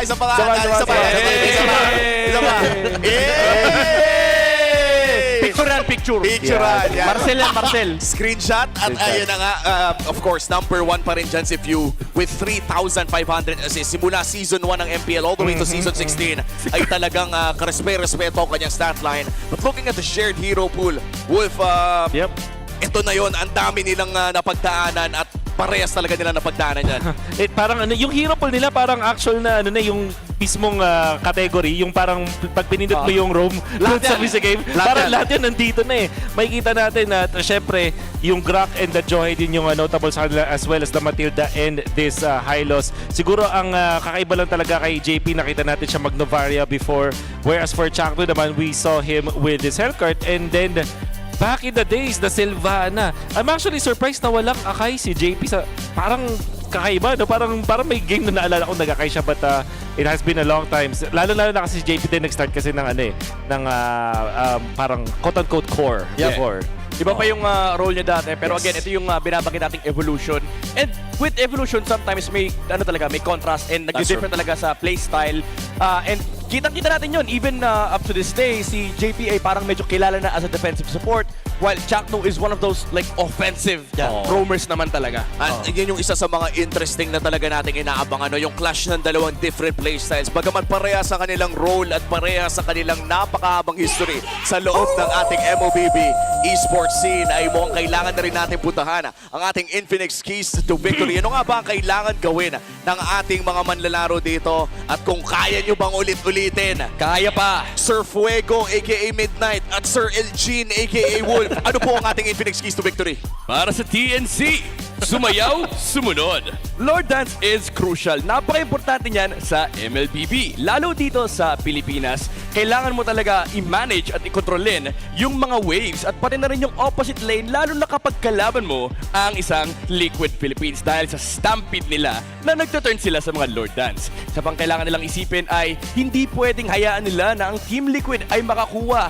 ng mga objectives na walang trade dahil dyan nagsisimula yung mga momentum swing na nakakadagdag talaga sa stampede ng Team Liquid. Ano ba ang gagawin dito ng Cavalry? Hey guys, what's up? Yes! Halukay Ube is what they need to do. Classic Deathball is still available in this server. That's what they need to do. In the advanced server, what they need to do is to outpace TNC's slower playstyle. So kailangan nila maging advanced actually para dito sa Team Liquid. At alam naman natin, ito naman yung gusto nilang gawin. At aside from that, yung classic Deathball strategy, ito talaga yung kailangan pigilan ng TNC. Tumagal naman ng 2 sentences. May improvement. Wait lang. Nagamit yung mga favorite lines ni Fuego. Ay, ni Engine. Advanced server. Yep. Hey guys, what's up? Ayos na yun. That's all you need. Maganda yan next time sa dulo, kunwari nalatag mo yung keys to victory. Yan ang kailangan nilang gawin. Right? Shoutout nga pala kay Fuego at pati na rin kay Sir Engine, one of the best, if not the best content creators for MLBB out there. Pero may hot take dito, si Kuya Muleo. Chakno is the most influential tank in MPL PH history. Pwede po bang defend yourself? Okay, mabalik lang tayo. No? Let's talk about the elephant in the room, the tank showdown. JP and Chakno, we've been talking about it, and hindi mapagkakaila, JP has possibly won it all, right? He's taken home everything that you can in the world of MLBB esports. But I think Prime Chakno is still the most influential tank in MPL PH. You don't play for half a decade and even more, actually closer to 10 years, and not win a championship and still be on people's lips when they talk about the best tank in the game. Oo, alam mo, minsan ka pa, shoutout nga pala sa ating mga kumbaga yung mga motorcycle taxi, yan yung term natin, motorcycle taxis natin dyan. Tuwing sumasakay ako ng mga motorcycle taxi natin, ang lagi nilang bukang bibig pag nanggagaling dito sa MPL. Kamusta na si Chakno? Si Chakno ba ay malakas pa rin? Siya pa rin. Siya pa rin talaga. Gusto ko lang din magdagdag. Katulad nung di ba sa basketball, sinasabi nila kapag tumira ka ng ganun, para sa mo Kobe, ganun ka-influential. Pag naka-set ka, hindi mo sasabihing Leo or Midnight or Burrito. Hindi Cartesi. Hindi, sasabihin mo Chakno. Mala Chakno. Ganun mala Chakno. Yung tipong pag Sorry, ginamit kita. Okay lang, di naman natangke. Pag naka-flicker Tyrant's Revenge ka, pre, ang unang lalabas talaga sa bibig, Chakno. Oo, yun yung mararamdaman mo talaga. And I agree, honestly, bad hot take pare. Kasi lahat tayo nag-agree dito. Double take. Is there any room to argue? Is anyone else? I heard someone in the back room say, nung sinusulatan nito, maybe Keyboy? Tank no? We were talking about tank. Siguro, yung si Light din eh. Lalo na kasi nanalo na siya ng isang World Championship as well as MSC title. MSC title. Yeah, I would argue Light, but you know, even when I moved to the Philippines, man, the first person I heard about really was Chakno. Yeah. Meron akong argument. Ano yan? Sige. Bentings. Teka, if you're talking about influence and basically changing the game. Oo, tumalino yung RG natin eh. That's true. What do they say? Si Bentings kasi. Si Bentings si tinuturo. Sana matulong. Okay guys, malapit na nating i-welcome ang ating mga players. So okay lang bang mag-get out tayo sa pagpasok ng ating mga players? Together tayo dito. Together tayo. So ready nyo na ang ating mga Together we achieve more fun. Asan yung... No, I was gonna do it. Okay. Ganun ba?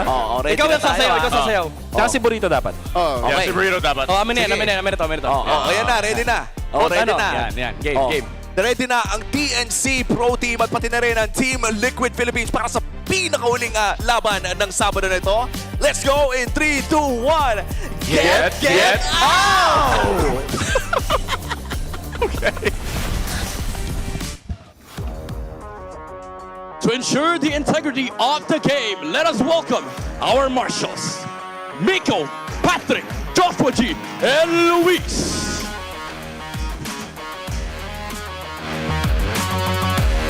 Laging may dalang panganib, laging may baong lason.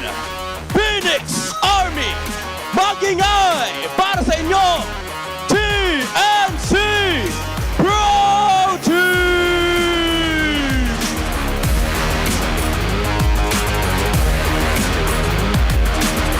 Let's go, Lincoln! Still perfect, still hungry, and still charging forward. This is Team Liquid Philippines!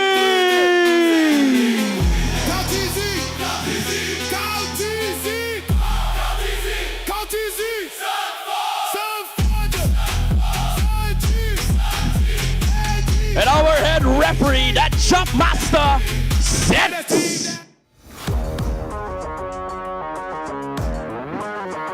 And the head coach for TNC, Coach Max. And for TLPH, Coach Nap.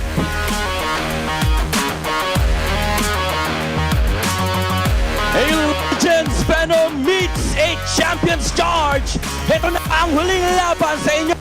Perfect Saturday! Happy Saturday, mga dolls! Happy Saturday it is. We're down to the last match. Take us through TNC here.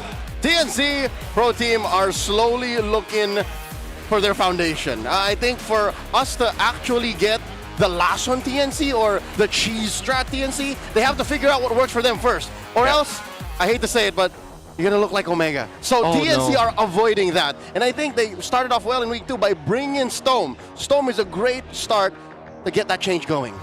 And now they're facing up against a team that is very difficult to take down despite the start of the season, or before our season started, where everybody was not looking at TLPH as a top contender. But here they are, reversing all of those odds.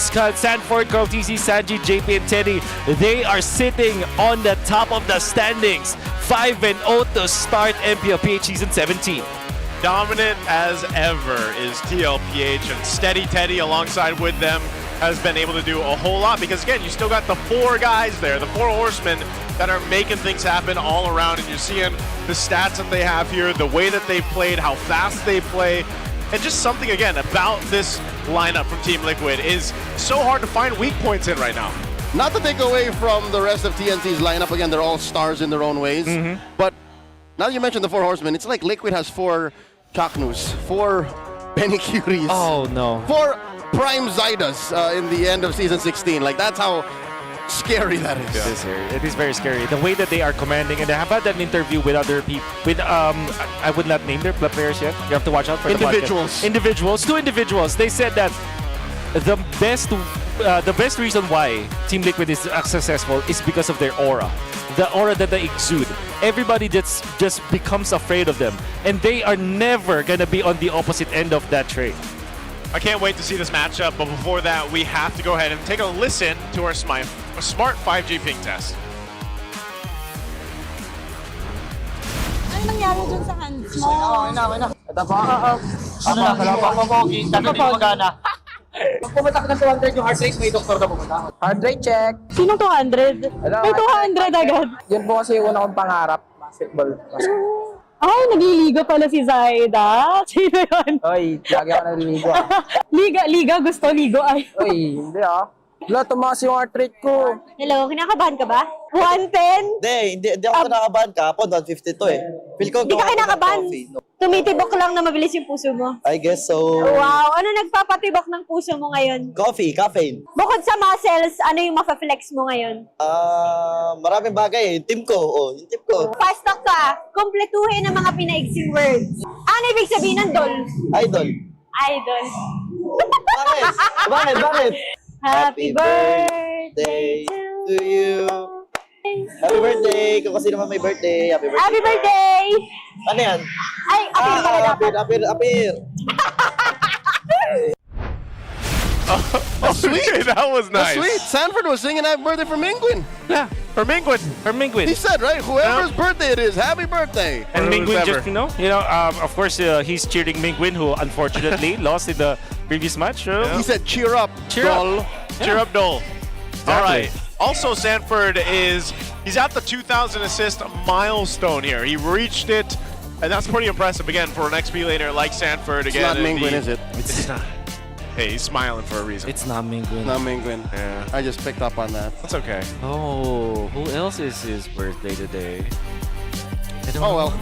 If you haven't got it now, you Pick guys up. have missed out. Pick up.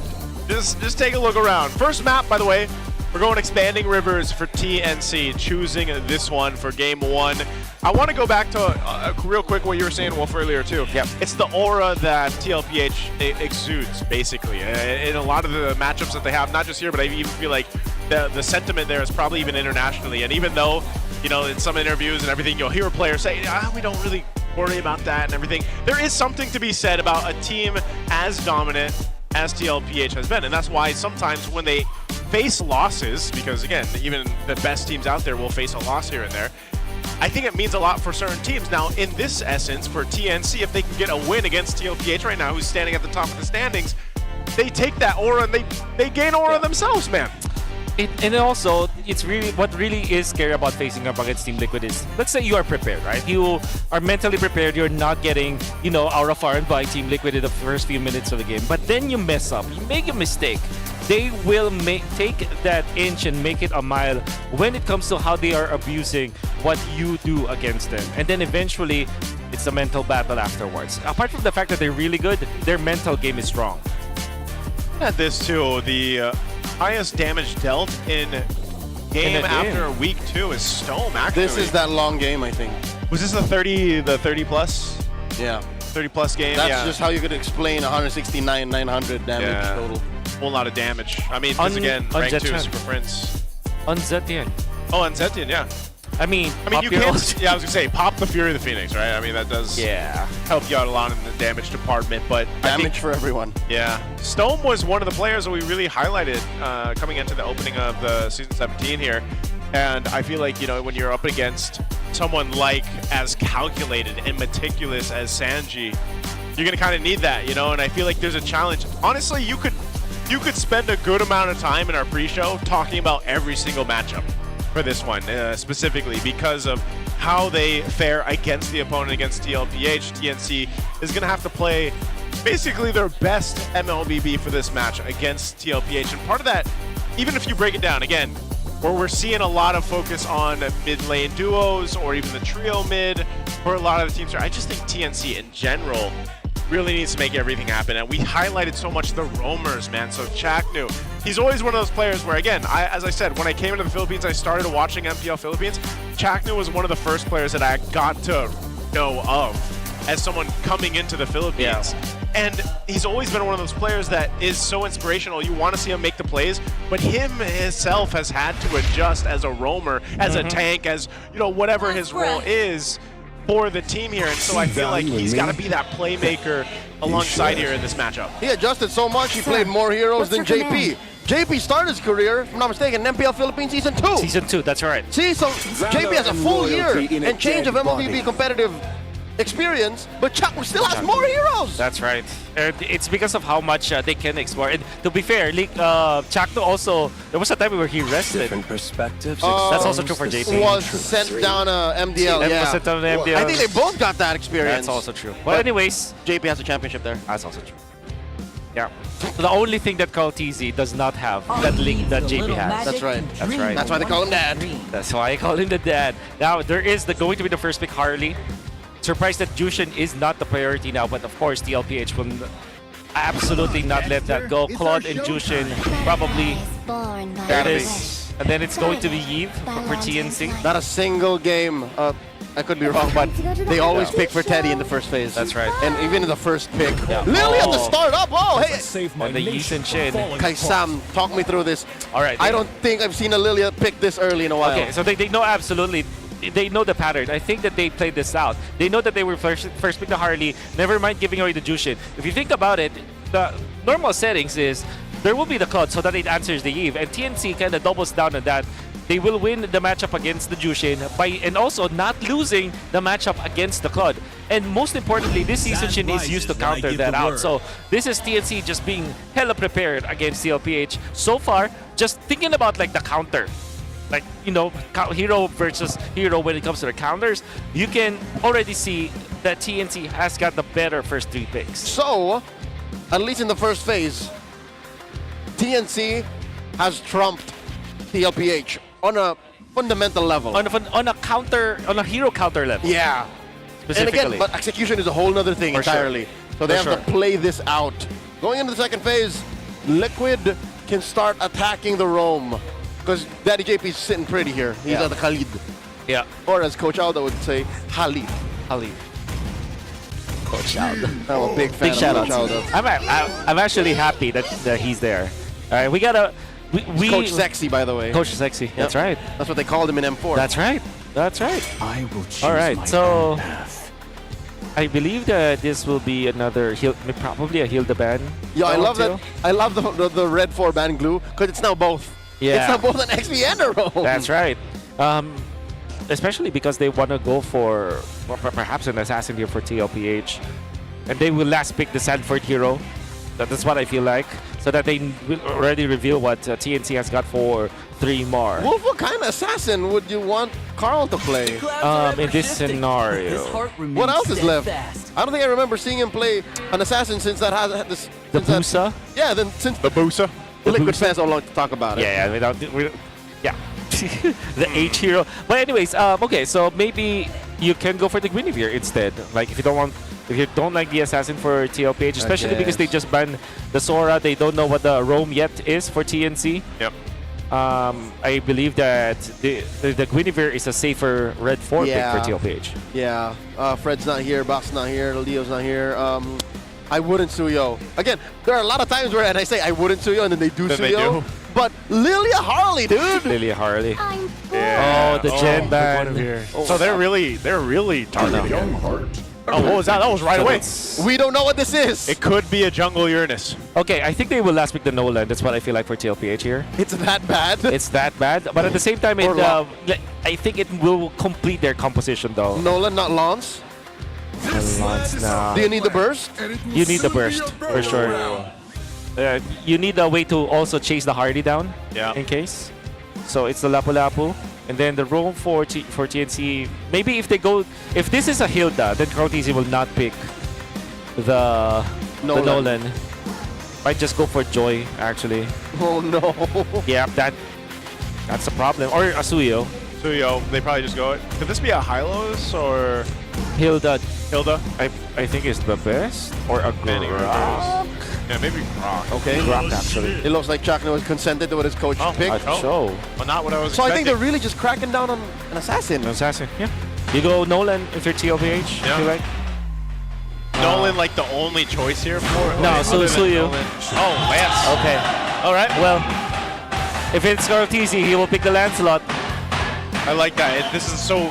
Wait, that was I don't like it. That was a first pick? I mean, it didn't pop up that it was a debut pick, and I saw the 2% contention rate, but hey, you guys can let us know. Superfans, scan the QR code and correctly predict the match to get a chance to win 1,000 MLBB Diamonds. Again, we've been doing this all day. We get to do this every single match.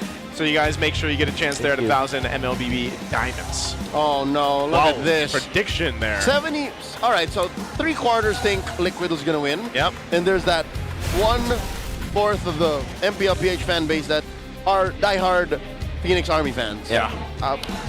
You know what? In hindsight, despite what the numbers say, I'm actually with you, Wolf. I actually like how TNC have drafted this. They cornered the goat. How do you do that? They really understood the pathing, I feel like. The draft pattern coming out from TNC has been phenomenal. The first 3 picks, well done.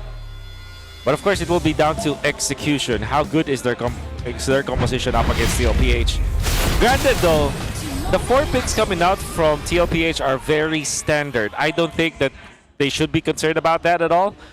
But this Lancelot pickup, I believe the TLPH are thinking, okay, should we go for a safer route or a 10% win rate kind of route, but can win us hard in this game? This is rare. the Zushin and the Khalid combo is so good when it comes to like playing in the paint early on. Yeah. But TNC walked away like nothing happened. They sent home Danny JP. Yeah. I wonder, again, we're so used to seeing that so deadly, but nonetheless, no one really goes down. It was no battle spells used either, so they'll just kind of reset. Oh, aside from Benny Cutie burning the flicker earlier That's on. interesting. How did that happen? Yeah, Against Teddy. We really didn't see much action. What? And it happened a minute ago. Yeah, so it happened a while ago, so it must have been in base. That's a good question. Yeah, 45. That's true, actually. 45 minus. Maybe just accidentally used it. That's a mystery. Yeah, maybe well- BuzzFeed should solve it. Wow. Wow. Okay, well, either way, it's going to be back up by the time he pretty much needs it. So no one knows, Benny, all right?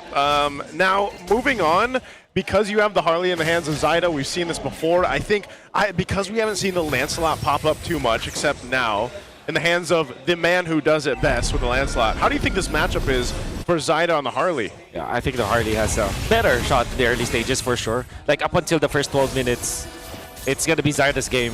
That's how I feel like about it. Oh, they're playing footsie. Zyda not pulling the trigger on the deadly magics just yet. Knows that JP is more than willing to accept it. There's a slight XP advantage for Chaknu. Turtle started up. Turtle started up here, nearly at half. They're going to have to force this fight. Oh, beacon used. Backing off Sanji. And look at how deep Liquid is. Carl Easy with a secure. Oh, and nice Streamar's looking for JP. JP flickers back. And they're continuing the dog pile on Stanford. Run, don't run! And there's not enough damage between the remaining members of TNC. Oh, I love it. Flicker Uranus with the Brave Smite. This is how you should play it, especially on a happy Saturday for Sanford. But of course, Carl TZ with the Retribution. That's one thing that you never take away from him. Give him whatever hero there is, he will find out a way to get that Retribution up, and it's still as sharp as it was when I saw it last February for TLPH. Yeah, that's one of the things you're going to have to do, because if they don't need to force anything too much, you just secure the objective, you back out. It almost looked like they wanted to go for a kill, and you know, something as we talked about here with Sanford specifically in an XP lane, now the Uranus. You know, we've seen it now in Shades of the Jungle, now in the XP lane. Well, I feel like Sanford is he plays the Uranus a little bit different, which is so odd to say, because what can you really do on a Uranus, you know? But look at this, he's actually going to go 1v2 right now. Zyda and 3mar just call it quits. Not enough to take him down once again. Now what's interesting is the itemization now if you're Sanford, because you can be tempted to go for a Radiant Armor early, or in this case, Harass, so that you can match up against the Thermar, but I think he's just going for an Oracle. Oop, Black Shoes by Stome, forcing out a Raging Sandstorm from JP. Again, that's a non-starter. I don't think fights are really going to conclude in mid based on what they're doing. I think they really have to play around these major objectives. Yeah. Objectives, and then now that you have the choke kick, Chakney could essentially start something if he wanted to, even with a flicker available, but so far they're just kind of taking things easy. This is also part of the plan, I feel like, for TNC, not to just get too snowballed out of control if they can maintain their game plan here with this kind of composition. So Chakney, there's the kick. They find a kick on the JP! Sanji trying to help his roamer, and JP just welcomes it. Hey, quick sand guard, try again. Oh, that's 2 ultimates down, too. Now Turtle's up. TLPH with a spell advantage here. They're going to be able to secure this. Lord in retry range. Carl DC secures once again. They go on to Stone, forcing a flicker out of 3mar. Blazing Duet, Teddy just for good measure. And they eventually still find 3mar. 3mar with a lag shaker. Keeps him alive for a second longer, but it's not enough. Liquid drop first blood. And now they're smothering Zyda. Where'd it go?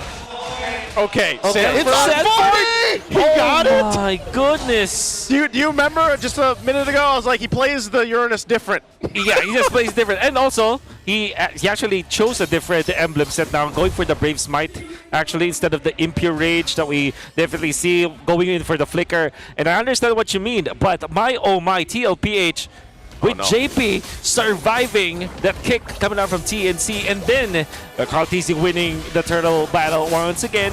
You saw how Sanji popped the ultimate just to run down the 3mar, and then when they went in for the purple buff take, TLPH thought like, okay, whoever gets this, as long as it's not the Harley, it's okay. And it so happens it's Sanford to get it. Another full combo. Fed over to JP. He survives this time via quick sand guard. He throws over on a Sanji. He's not even purifying. Mans is so confident that he's not cooked. He just uses the beacon. He just needed the beacon. Even for JP now, he's withstanding a couple of those setups, and imagine once they get some defensive items, especially for JP, he'll be able to eat those more. Sanji does pick up a glowing wand now. Imagine what it must be like for Benny. These are his old teammates. Oh, yeah. What's going on in the mind of the Storm? What's going on inside his mind? Zaida too? Yeah. I think, again, it's just kind of hold on, let's see what we're able to do and not fall too far behind. JP on enemy lines with Sanford now. Again, that's another deadly magics JP catches. Look at the pressure. Sanford alone here on this side of the purple buff. I mean, Zaida just going to retry it. They forced the retribution. Now the turtle is free for the taking. Oh, and the Bravest Fighter used. TLPH is just winning on a micro level, but also in the sense of putting pressure on the map to the macro. Yep. And I think this is it. We got the answer. 6.5 minutes in. Execution-wise, Liquid closes that gap. 58 is the heart rate of Carl TZ. He's chilling, man. On this Lancelot that we prescribe to not be a good pick. Oh, Lord. Across the map, God. Liquid are playing with sub 70, except for Teddy. Oh, Except hey. for Teddy. Yeah. 61. Oh my goodness. Because again, this is just kind of motions. Oh my God. Zaida. Damage on Zaida. Gets it out of there. Carl finds him. Science sent and delivered. Still steady, 57 heart rate here for Carl TZ. He Unbelievable. Oh, Chakno again. Come on, Joshua, we learned not to do this to JP. Oh. Quick Sandguard catches Snome. Didn't even get to react. Flicker to nowhere. JP gets that Mount Chakra tail end on him. And now Chakno gonna be up next. Look at this dive. 3 more, finds one. JP falls finally. What? But can Sanji get the punish? Chakno falls, Sanford puts a few stacks on him, and Sanji gets taken down underneath tier 2. Okay, they are juggling under the tier 2 turrets right now. That's just how dominant the TLPH is, but they do give a kill over a couple, actually, Sanji and JP. So we'll see if they continue to put pressure, and they're just really delaying. I mean, look at Zaida. He is so far behind in terms of Carl TZ right now, levels-wise alone. Oh my word. And now Carl TZ going in for the brute force breastplate and just picking up the Fury Hammer instead of going for the full commit on the Hunter Strike. This man is on a mission.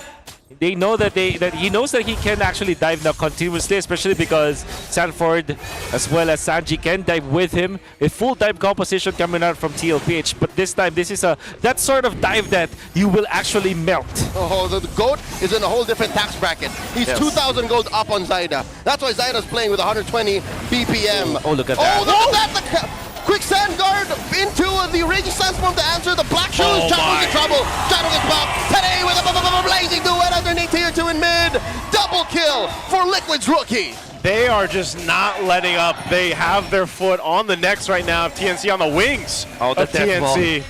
This is the death ball we mentioned. That's right, the death ball from TLPH. And you know that it is 100% the death ball because Storm's flicker has not yet cooled down, and TLPH are already knocking into TNC's second turret. And while they are taking the Lord, that's how fast they are playing. Liquid are in your kitchen. That's they are right. shaking down your fridge, Look at your that. cupboards. Oh, They're taking your my. son's lunch money. That alley-oop, oh my god. Lantern into the Raging Sandstorm. Stone without the flicker, did not react, without the Purify. Didn't even get the black shoes. Exactly. Or I think he black shoes into it? No. No, I don't think he got to use it. It was green, it was green, yeah. Yeah, he didn't get to use it, man. And at this point, you know, we've seen this many times with TLPH. Full control of the game. This is full Liquid Stampede form right now. They still have the Holy Defense shields that they have to deal with.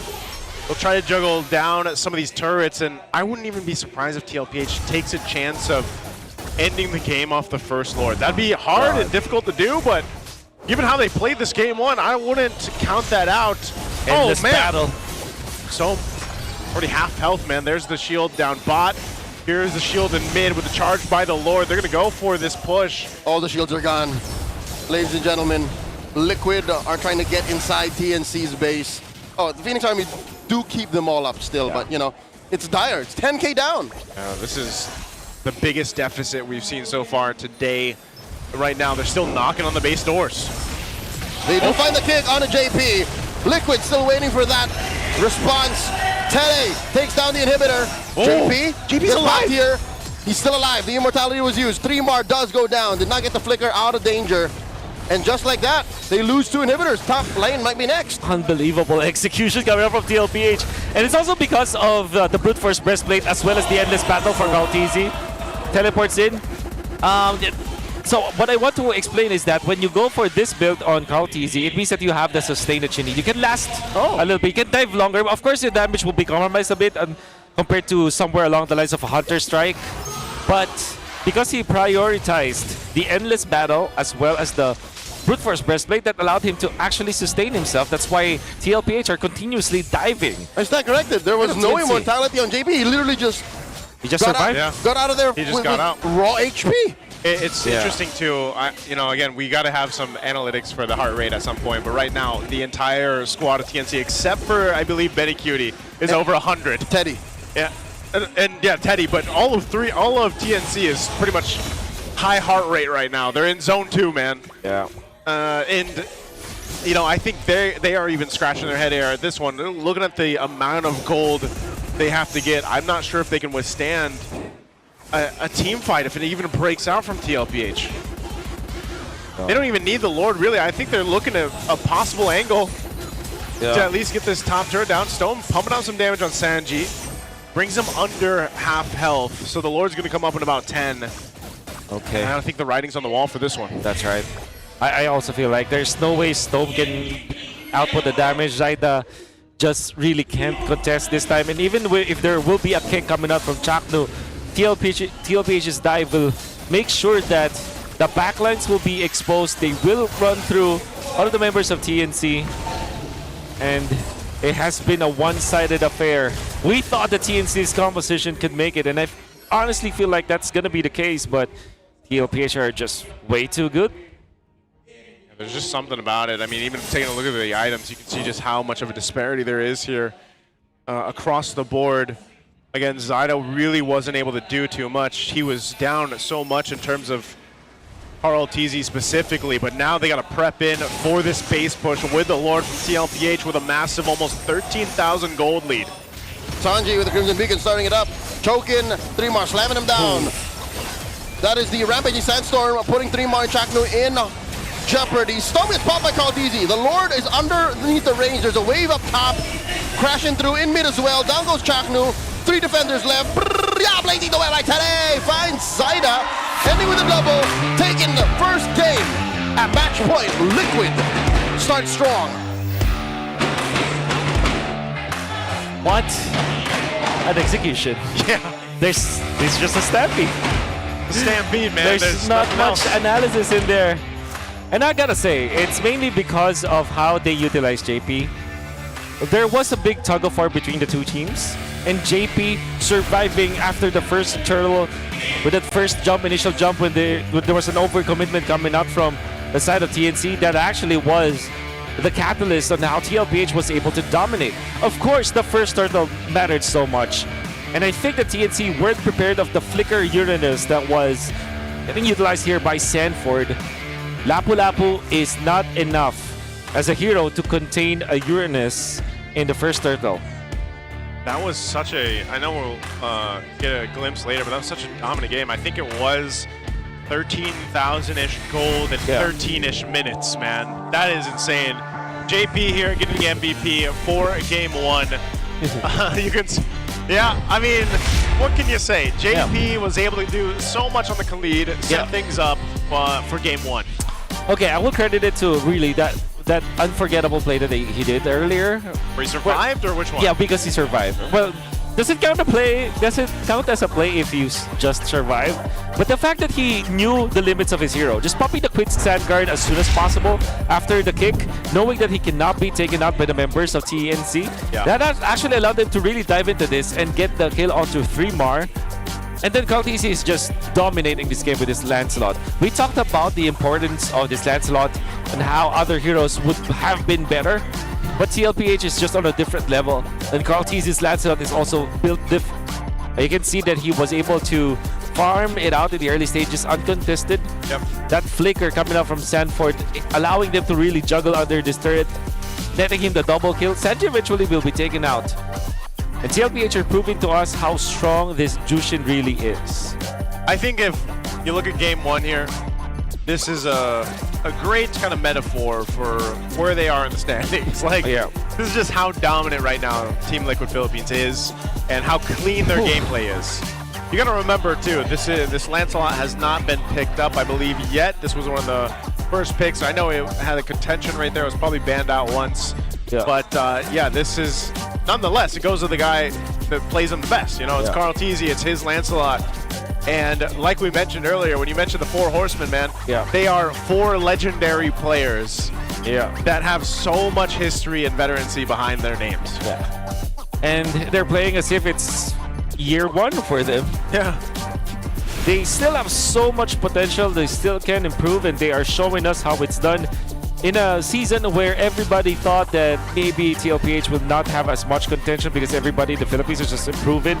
It turns out all they need was the trust from both Teddy and Daiki. Now they are over the moon. They are about to destroy TNC if TNC does not, wake up in game number 2. To think that TNC had a great start to the draft. Maybe the last 2 picks are questionable, but at the same time, the first 3 picks just make so much sense to me. It seems like TLPH are just outplaying TNC in this regard. I feel like TLPH also just kind of figured out how to work against the Harley, because Harley's been so dominant. It's one of the more winning heroes right now in the jungle, and they kind of had a game plan that's like, we see Harley so much, let's go ahead and just stall out the Harley so Zyda can't even get the farm. And obviously that took a couple things to happen for TLPH to actually be able to make that happen on their part and stall out Zyda, but it was just overall, and there's a big reason why, yes, JP got the MVP there, because even though sometimes you see him like, oh yeah, like there was no kill, but he just survived, a lot of times JP was just eating up ultimates, he was getting battle spells out, he was doing a whole lot, and then when he would soak all that up, he would just quick sand guard, and he'd be fine. And what you gotta understand about the Harley is that it's I don't want to use this word, but I think it's a perfect word. It's frontal. The damage is just frontal, right? Yeah. Because you can really, quote-unquote, target it. That's why tanky heroes like Uranus, as well as the Khalid, can really easily counter that. Well, before we move forward, guys, we have to let you all know and invite you all to the E-Project Esports for Everyone. We're giving you the power to bring the MPL energy to your own local community. That's right. Participants get exclusive access to tournament modes, free in-game items, and even diamonds. Just head over to, type it down, ph-mpl.com/e-project to start your application. Yeah, it's time to turn that passion into action. Visit our website to know more. We'd love to go ahead and spread the joy of esports to all of those out there, so don't forget to join. Then also, just so you guys know, the MPL Philippines Season 7 is where we witness the birth of the next generation of legends. Some of them are here, playing here in the league right now. That's where they came up from. That's right. 12 teams are battling it out across 6 intense weeks of regular season play every Tuesday and Wednesday at 2 p.m. and earlier on Thursdays. We start at 1 p.m. Yeah, watch the action live on MDL official pages. Come and join the conversation and see the future of Philippine MLBB unfold, where Teddy Cutie was playing. Teddy Cutie.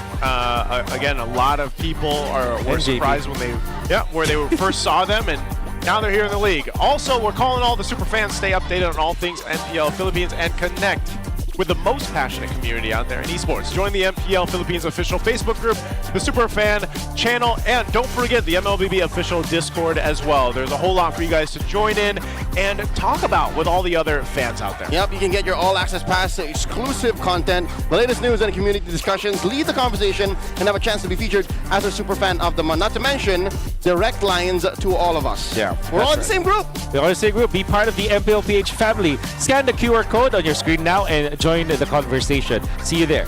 I know there was one more name that was at the tip of my tongue that played in the MDL and won. Who's that? Zyda. That's also true. Zyda, yeah. That's also true. So this is a battle of MDL champions. That's true. That's true. Then there's one on... No, Teddy never won the MDL. But he's part of a team that JP did. Yeah, JP did. JP won with Zyda. That's right. He won with Zyda. That's why there's a bunch of crosses happening here, you know? Before we move on to game 2, we're going to have a little bit of an interview. Let's go and throw over to our Battle Trips interview. oras na para sa ating small battle trips! Alam mo, Denise, sila din yung mga kasama natin gumiling kanina sa pagpasok natin sa second day ng ating week 3. Pero ipakilala naman natin, sino nga ba ang mga makakasama natin dito? Eto, simulan natin dito, Kuya. Pakilala mo naman yung sarili mo. Ako nga po pala si Kurt Palaore. Kuya Kurt. Kurt, taga saan ka? Taga Cavite po. Taga Cavite. Mga taga Cavite talaga. Ikaw, Kuya, anong pangalan mo? Ay, Raven po, Raven. Taga saan ka naman? Taga Parañaque, taga Ay, Parañaque. mga taga-South. Shout out. Okay. So, since syempre part kayo ng battle trips, ano ba yung core memory mo dito? Ako yung nakapicture ko yung idol ko. Sino ba idol mo? Si Idol Flop, siyempre. Ay, okay. Grabe ka na, Dol. Si Kurt naman. Kurt, ikaw, kamusta yung experience mo so far? Nakapicture ko yung idol ko. Sino naman? Si Lansu. Sila Ansu. Talaga namang idol nila, mga pro players natin, no? Pero syempre, Denise, nakita na natin silang sumampol kanina. Pero parang nabitin ako eh. Kasi Ako din hindi eh. nakafocus sa kanila yung Oh, camera. yes, that's true. Okay, meron tayong mga hahamunin dito for another Get Out challenge. Okay. Ikaw muna. Kuya, Ano? kaya mo ba? Nagtatago. Request back. Parang magre-request back up si Kuya. Hindi tayo magpapatalo. Hindi tayo magpapatalo. Yes, yes, yes. Okay. Anong pangalan mo, ate? Marie Chris po. Marie Chris. Kanina pa si Ate Marie Chris yung nakataw eh. Kaya nga. Pero syempre, si Raven, kaya mo ba maki-get out? Siyempre, kaya ko. That's the spirit! Pinalaki to ng sex bomb. Hindi, lagi siyang lumalaban-laban. Okay, Wait, ready na. sinong bias pala nila? Sino bang bias mo sa sex Si bomb? Jopay. Si Jopay. Jopay. Musta ka na? Okay. Ikaw ate, sinong bias mo? Si Rochelle. Rochelle? Okay. Tingnan natin kung sinong mas magaling for a showdown sa ating Get Out Challenge. Ready, guys? Akin na hawakan ko yung mic mo. Okay. Dito kayo sa harap. DJ! Music, please! Get out! Maglaro tayo, di kami patatalo. Maski duo o trio, kahit five man pa kayo. Kahit pa sabay-sabay, ang kalaban sasablay. Kung mag-group ang pabilis, sure na why? Get out! Bilis sa beer, one hot, one court, one court, one hot. Sa beer, beer. Bilis sa beer, one hot, one court, one court, one hot. Sa beer, beer. Bilis sa beer, one hot, one court, one court, one hot. Sa beer, beer. Bilis sa beer, one hot, one court, one court, one hot. Sa beer, beer. Sorry! Grabe yun! Isang get out muna dyan, Raven! Get out! Ate Marie Chris! In 3, 2, 1! Get out! At dahil dyan, meron kayong merch para sa ating MLBB and Sex Bomb collaboration! Great job! Okay, Raven, ito ang para sa'yo. I-flex nyo ang inyong mga t-shirt ngayon dahil limited edition yan. Pakita mo! Pero syempre, sa ating mga super fans na naglalaro sa inyong mga bahay, pwede nyong makuha ang sex bomb emote na Get Out if you log in for 5 days from April 5 to April 19. That is for free. But for the meantime, casters, patingin naman ang Get Out nyo.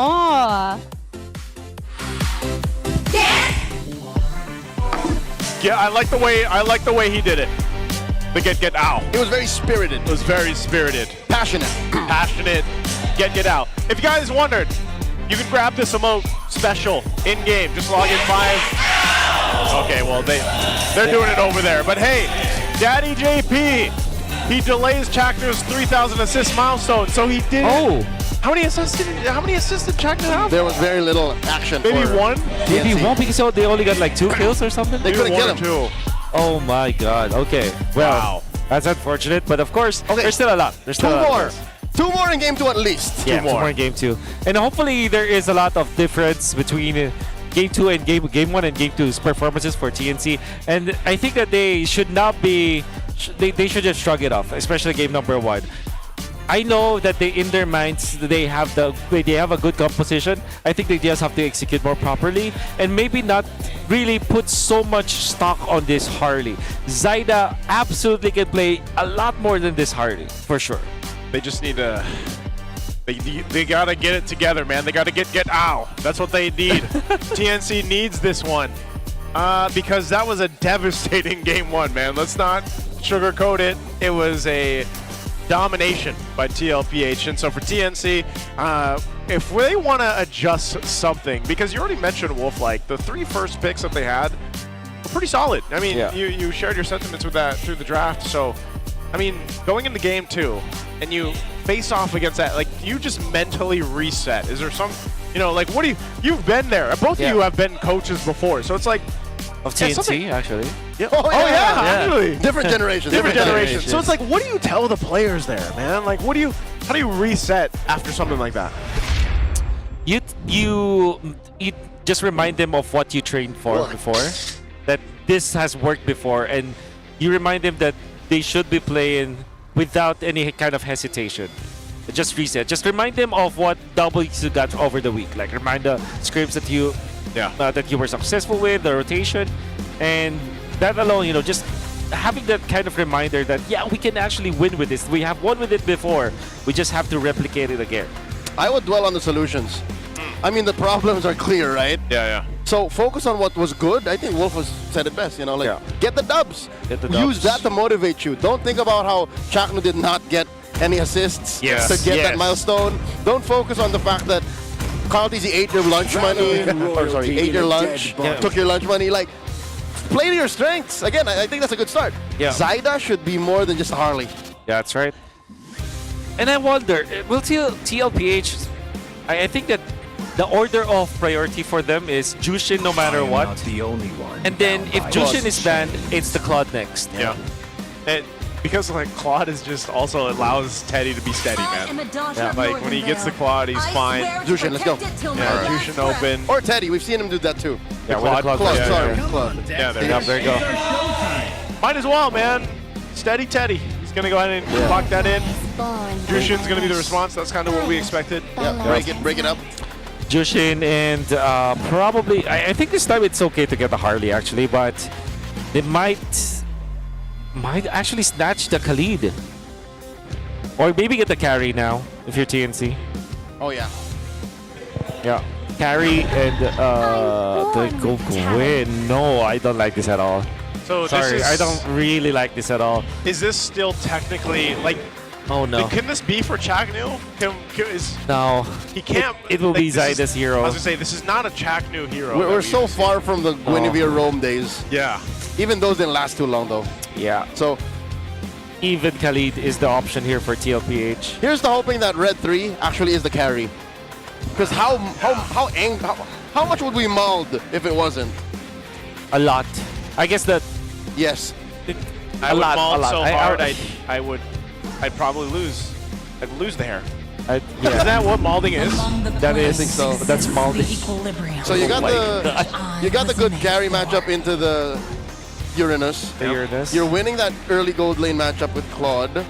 They're really tempting TNC to go for the carry. They might. I think the next best option is the Yisun Chin actually for TNC. That's the only other acceptable, redeemable pick. Yeah.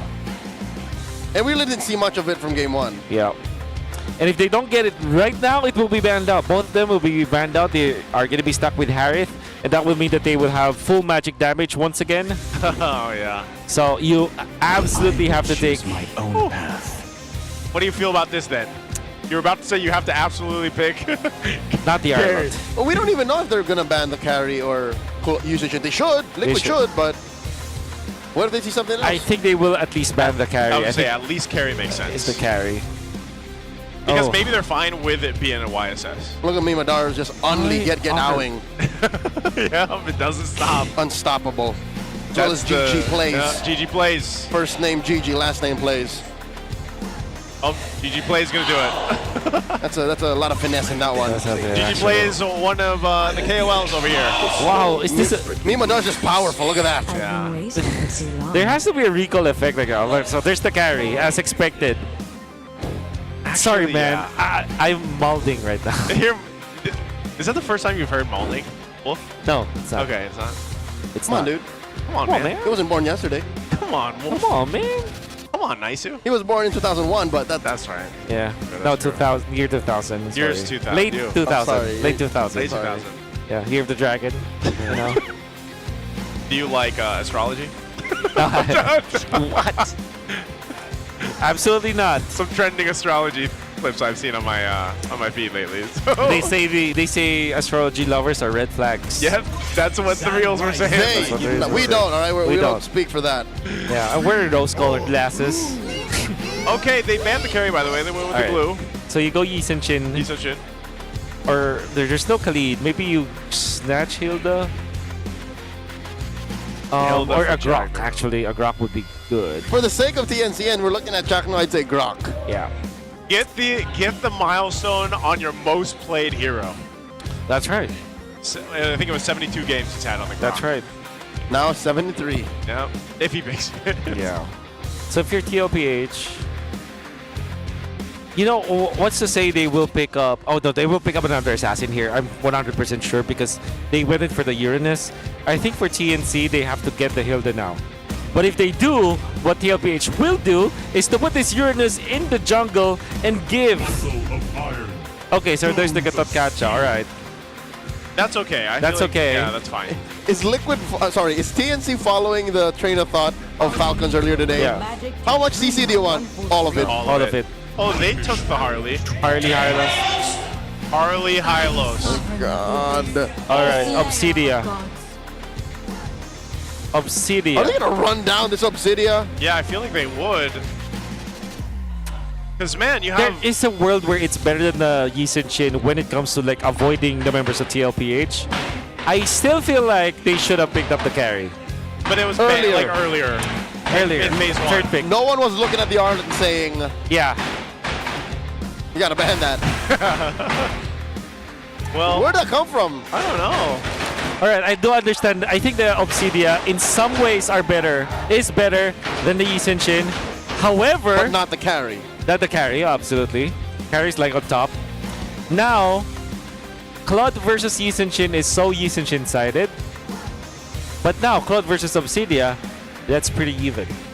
At least for the early game matchup. the early So game, you're that's giving right. Teddy some leeway For sure. to get a good mid-game power spike. In exchange for a later power spike, right? So, at least there is some late game assurance here for the side of TNC. But how do they get there? Yeah, But how do they get there? That was They're- my main question, man. Like, This is Eve and Hylos. And you're Hylos. you're in an Obsidia. and then TLPH brought in 2 Purifies here. So I don't know. Let's see. You guys can let us know in the comments what you think. We're going to be a full day of sweeps. If TLPH takes this one here, it'll be all back-to-back-to-back sweeps today for day 2 here in week 3. Or will TNC extend the series 3 games? Let us know in the chat what you think will take this one. One thing I do like about TNC's draft that didn't look that available yesterday, earlier on. Oh, okay. Zaida It's gets the that Gatotkacha. skill 2 combo on the JP, forcing that revitalize you were saying. Yeah, the Gatotkacha is perfect here for TNC. Actually, you know what? It actually elevated both the Arlet as well as the Guinevere. I feel like you have your contact hero. You have a little bit of a sandbag power with the Revitalize as well as the potential AOG to get out. And that taunt and the early game control allows you to make the Zushin actually really good in the early stages. And that's something you don't get with the Grok. Sure, That's right. you get that That's big right. ticket ult There. and some mobility control with the wall. But yeah, no, this is a revitalized hero that they missed out on since Hylos got That's right. taken by JP. So that's what I feel like is good for TNC. This Gatotkacha does not really add to the value of the draft itself on its own, but it raises, it buffs the other heroes, which is actually a cool red 4 pick here coming up from TNC. Yeah, and I feel like this is also just more... It's something that Chaknu can really make those plays on, or even protect who he needs to from TNC. That's one thing that we always see with the Gatotkacha. But also the Revitalize, obviously. It needs to match up against the Hylos, like we mentioned. And so you can play into that. Now, first turtle being up, 3Mar's got his level 4 available. He's got the final slash. They're going to start up this turtle. Oh, they knock up Big Daddy JP. Another revitalized from him. RWM coming through. 3Mar finds JP. Cody gets Zaida. Where's this turtle going? Of course, the GOAT takes it home. And 3Mar keeps Sanford at bay. Quick choke by Storm. Flicker. 3Mar flickering back. Sanford is unstoppable here. And oh, look at the damage on Asanji. 40 takes a good chunk of it too from Benny. Teddy's and there. Stone takes out Sanji and Teddy gets one. Stone falls and they get one more. It's a double kill for 40. What a rotation. Teddy was like, I want in on the action this time. And it's because of the fact that he mirrored what Benny was doing. And Benny did pop the ultimate. It was actually, there was a lot of potential for them to eventually take out Sanji, but Sanji had the flicker still intact. JP surviving long enough, and of course Sanford dealing the damage. Kautisi stayed in the right side. Dreamar, he's just spell vamping. It's not enough. Gets taken down by Sanford and Carl. And Sanford's feeling the dole right. AOG knocks up Sanji. The chef got cooked. And that is definitely assist number 3,000. Yeah, that's got to be. That's gotta be. He's got 3. And is Zyda going to steal it? Yes, he that's did. good. Right in Carl Deasy's face. Wow. Red Death Purple. Good response from TNC. They needed something to happen there, man. So, And good thing. They achieved multiple stuff. Taking out Sanji was also very important. And they have also taken the purple away from Carl TZ. And that is a great way for TNC to recover from this game. Still a lot of stuff that they need to do. They still have to stop Krautisi from leveling up so much.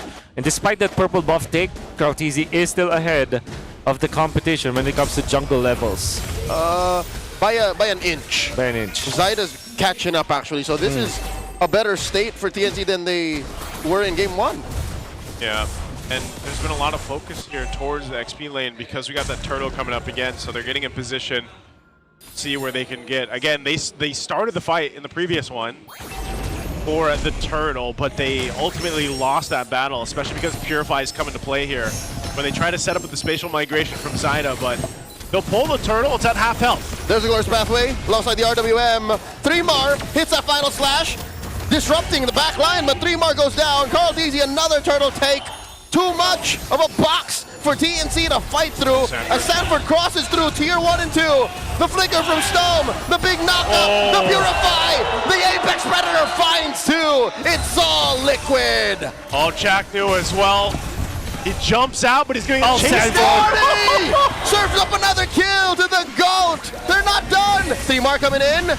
That's a revitalize for JP trying to save Sanji. Big final slash knocks up Sanji. And 3mar gets taken down just as quickly as he came out. Flicker forward. Hunt the bone. Punishes him hard. He can't get out of there. Why do they keep fighting?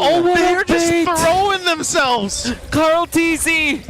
You can see Benny already let go of the ultimate, and that meant that he will tether to Carl TZ. Carl TZ with the pixel perfect, and the timing was great for him to get back to his hat with a space escape, and that meant that Benny Cutie spent so much time in the air getting punished by TLPH. And not only that, there was a time that JP actually was tanking the turret, the tier 2 turret damage for Sanford to dive. And so, I'm going to say it again. Find me another XP laner that plays the Uranus like Sanford, but also the team allows him to play like that and vice versa. That is insanity. Oh, nice. You got to see my Executor Uranus. That was a different time. That was a different time. That was a different time. Quick push here by Carl. I could have sworn Benny used the flicker, but it was all Flying Clouds. Flying Clouds, return to Bone, and then Hunt to get him there and to keep him down, and then, Wow, what an outplay from Carl. Still finding so many ways to play a hero differently. And of course, Sanford and Krautisi are the benefactors of all this aggression coming up from both JP as well as Sanji. Teddy Cutie already up 2 items at 6 minutes and 43 seconds. 5k gold lead for TLPH in total. Oop, Zyda here, flushed out by Sanford. And that's 5 members of Liquid crowding this turtle. JP gets knocked up. No dice for the Phoenix Army as JP pushes forward. Glorious pathway. Chaknu covering the exit, protecting the rest of his team from even more aggression. Liquid are up by 6,000 gold. And that's one of the things that happens when the Uranus like this has this kind of lead. You can just bully. I mean, look at him go between the 2 turrets if you want. Okay. Real world manipulation, forcing a flicker out of 3mar. And just like that, snap back, it's deja vu. This is the game 1 situation all over again. Oh yeah. Zyda will be able to secure his purple. Carl pushing up top. And Benny Cutie will have to spend so much time just to get into the bottom lane. Well, Zyda with the Requiem. JP closing up. Glorious pathway. Final slash low and hole. Blazing the way from Benny. Taken down. Zyda.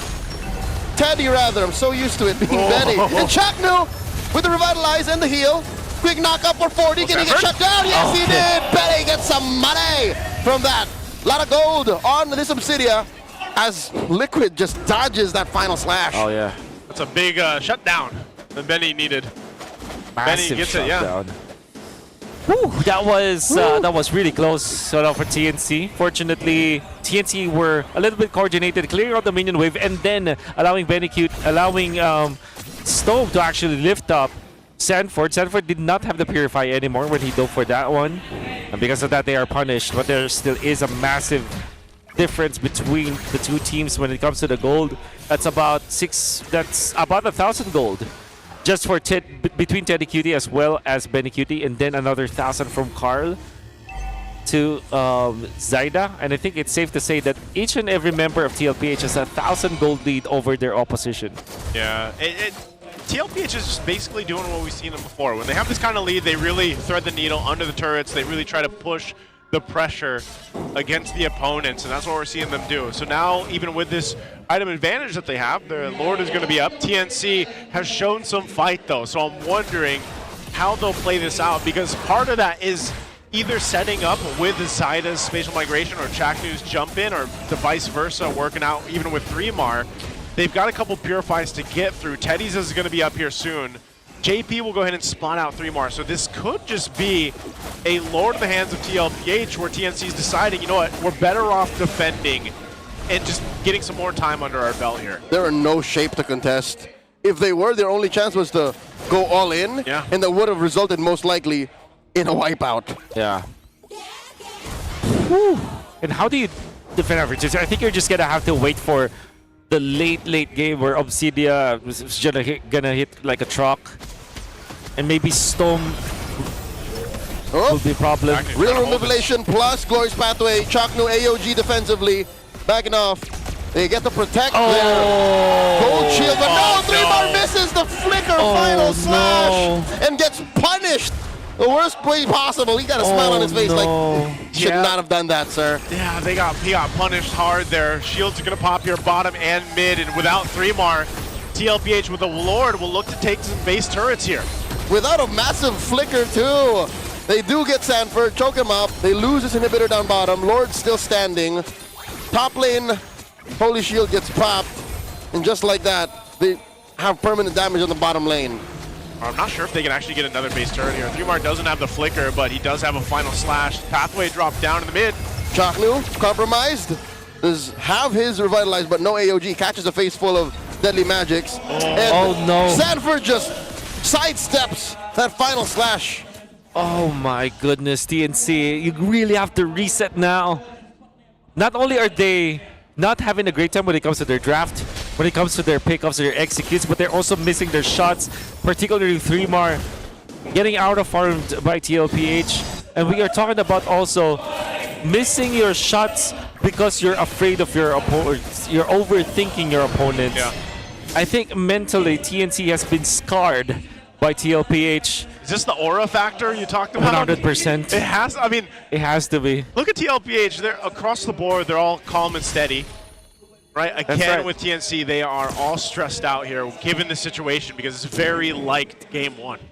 I hate to say it, but the aura has varying effects. Yeah. For some people, it makes them more timid. It makes them more shy, more nervous. Here, I hate to say it, but Liquid brings out a really ugly side of TNC. Right. The one that wants to keep fighting even when it's not the right call. I agree. Just keep going, you know, throw your head in the wall. Maybe I can flicker a final snap. What do you think? Yeah. You're going for the Hail Mary plays at this point. I wonder if 3mar ran that through his team. What would have been the follow-through? Obliteration, man. Because even if you, who would you have caught? That's the thing.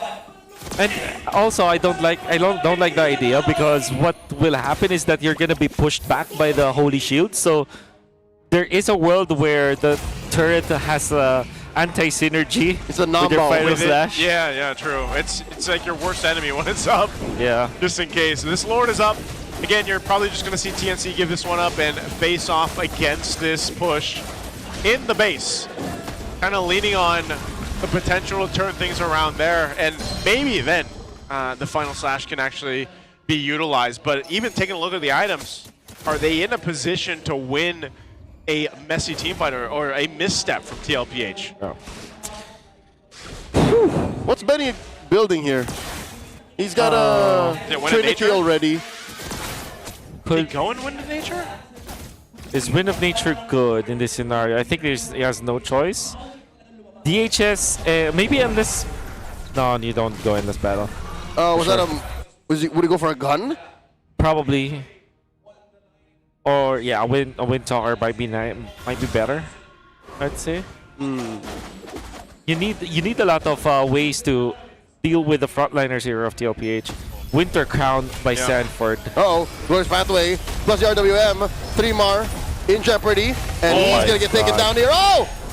Flicker's out of here. Lord is inside the base. Stone with that Crimson Beacon already. Chalk no defensive use of the AOG. Sanford without half health. Pops that Crimson Beacon. Zaida went in a little too deep. Gets taken down. 4-man defense. Lord is down.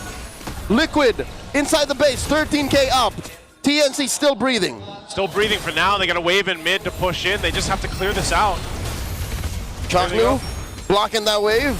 Stone daring the rest of Liquid to try and come in. JP obliges, drops that Glorious Pathway. Chaknu very low.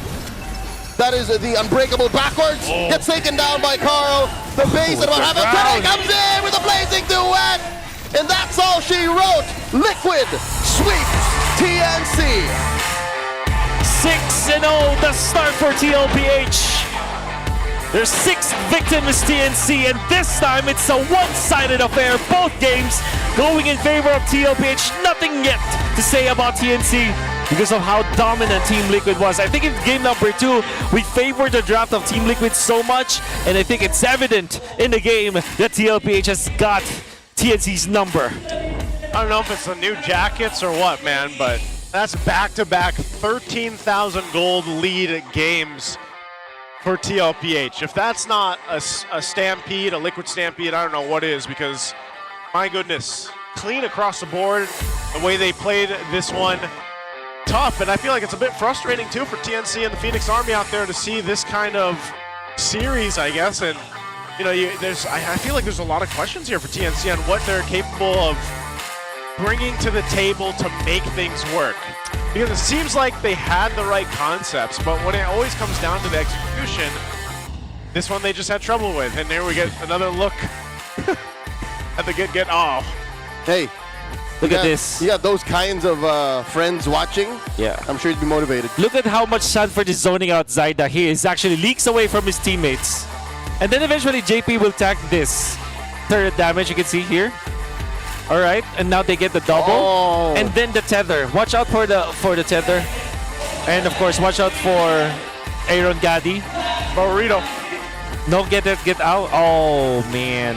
Oh, that was. I hope we didn't have to replay that. You gotta replay that.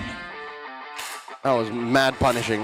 Yeah, that's tough. Again, this is such a dominant performance here for TLPH. I'm so curious what they have to say. We're going to be thrown over on stage to hear exactly what Team Liquid Philippines has to say. Let's take it to the stage. And with a continued win streak, give it up for Team Liquid Philippines! A major round of applause for Team Liquid Philippines. 6-0, they remain undefeated. Odin, what a feat for Team Liquid Philippines. That is right. Napakagandang performance this season 17. Pero ngayon, Carl TZ, napakaganda rin ang pinakita mo with that Harley in Game 2, legendary. Pero kanina, Game 1, noon lang ulit namin nakita ang signature hero mo na Lancelot. What took you so long? Bakit ngayon lang? Ano po, sobrang dami po kasing nerf ni Lancelot na parang di na siya pwede prio pick talaga. Kaya kapag maganda lang siya sa lineup, tsaka lang namin pick. So although na-nerf siya, na-pull off mo pa din. And what calls for a Lancelot sa kind of draft in Game 1? Siguro po kasi ang lakas ng Uranus ko eh. Oh, yung Uranus. Gusto ko lang din tanungin itong Uranus mamaya. Pero Okay, later for on. now, For the meantime, I want to give the spotlight here to JP. JP, tremendous job today, but yesterday you clocked an all-time assist of 3,000. Guys, palakpakan naman natin si JP. And with this major achievement, ano yung next milestone for you? Ayun, siguro po, pakatagal pa sa season na to kasi parang gusto ko pa rin makabalik sa Worlds ulit eh. That's major worlds ang achievement na susunod ng Team Liquid Philippines at hindi malabo yun sa pinapakita na lang performance ngayon. that is right. Siyempre, lahat naman ng pro players ay merong mga susunod pang milestones na inaabangan. Pero inaabangan din natin si Sanford bilang isang Uranus na talaga namang naging strength down ni Carl TZ in that match. Sobrang ganda din talaga ng performance mo, Sanford. Mukhang nagmamadali ka atang umuwi ngayon. Parang ang bilis niyong tinapos. What inspires you today in this match? Siyempre, nanonood po yung ate ko. Galing Canada. Oh, wow! Dun sa mga pinsan ko andyan. Wow, shout out to you, ate. And, tiwala lang ako sa coaches kasi, kahit ayoko yung hero, pinupush nila ako. Ayaw niya daw kasi, coach. Pero maganda pa rin naman ang kinalabasan. And meron ka pa bang gustong batiin this day? Happy birthday! Happy birthday to you. Happy birthday to you. To you. Kung Yes. sino ka man, Dol, tingnan muna natin ang MVP. Happy birthday po kay Mingwin. Mingwin. Idol ka talaga. Inspired, hindi lang si Sanford, buong team. Pero for the meantime, eto na ang sagot sa tanong ng lahat. Sino kaya ang ating si JP? Nauna. Okay. JP. Hindi na namin kailangan questionin, JP. Napakahusay mo in this match. What is your message to the whole cavalry? Ayun, thank you po sa sumusuporta sa punta din sa venue and sana magtuloy-tuloy pa yung win streak namin. Yes, tuloy-tuloy ng win streak. Congratulations, our match MVP, JP, and to the whole Team Liquid Philippines. Palakpakan naman natin sila. You may now take your bow. And you may now take your walk-up victory. Once again, congratulations. They remain undefeated. They remain dominating. They are the team to chase. They are the team to set the standard. That's Team Liquid Philippines for you. I love that, Denise. At syempre, na-excite tayong malaman kung ano nga bang pinakita nila in that game. Kaya naman, balik na muna tayo sa mga casters. Casters, kayo na to. Thank you so much, Odin, Denise, and congratulations to Team Liquid Philippines there. Congrats to JP, and you know what? Happy birthday, Mingwin. It was Mingwin. It was Mingwin. Why would I question that? Why would I doubt that? Yeah, it was Mingwin. I mean, we posted about Mingwin before. We did. Yeah. We did. And this he's is, the MVP. Yep, he's the MVP. Yeah. And to think that he didn't want to play this hero. You know what? I think he was like, you know what? If I have to play him, I'm gonna play him my way. Play my way, yeah. With a Flicker game number 1, Purify in game number 2 for obvious reasons. And the last pick up on the Winter Crown, I think the most memorable Sanford play that I will remember is the second turtle play where he, because you already know what the tempo is for TLPH on when they will go for example, when he plays the Yuzhong, he plays with Carl TZ at the same time. But this time it is a little bit more advanced. The reason is because he is ahead. He knows also that he can bully Zaida out of the lane, out of the turtle. You can see here. You see 4 minutes and 30 seconds. Zaida is way out of the zone of the turtle, but he still keeps on going. His teammates are leagues away from him, but of course, JP eventually connects with him. There was Carl TZ also outputting the damage, and Carl TZ's MO was actually to go for the purple buff. And then they eventually punish Benny Cutie. I believe that this will not be the snag, unfortunately, or the tether. And they will try to go for 3 more. Yeah, this is going to be the play. Look at this. Look at how Carl TZ was able. It was absolutely just Benny's. It was 100% just Benny's problem. Mistake, I mean. Yeah, he went in too soon. Yeah. And then 3 more also committing the problem, the mistake. Zaida, unfortunately, also well away from his teammates. Overshot. And then Sanford going in for the Winter Crown play to allow Teddy Cutie to be there for the Blazing Duet. I think it's just, TLPH is just way too coordinated with this one. Yeah, we are on the forefront of, what is this? Uranus Tech? we learned how you can play Uranus in a different way. Yeah. A more offensive kind of meat shield. Yeah. I An think oppressive meat shield. It's a highlight here. And okay, I would say that the reason why this is so oppressive even in the early stages, if you look at TNC's lineup, what is the threat in the early stages? You pair Zushin with the Guinevere. Yep.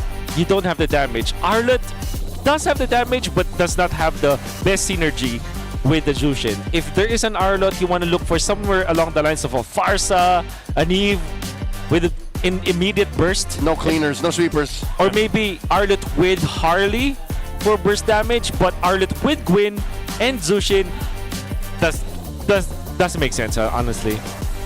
Sorry, I'm malding again. The word of the day is malding. Malding. That third pick Arlot really was the nail in the coffin that was of all of TNC's own making.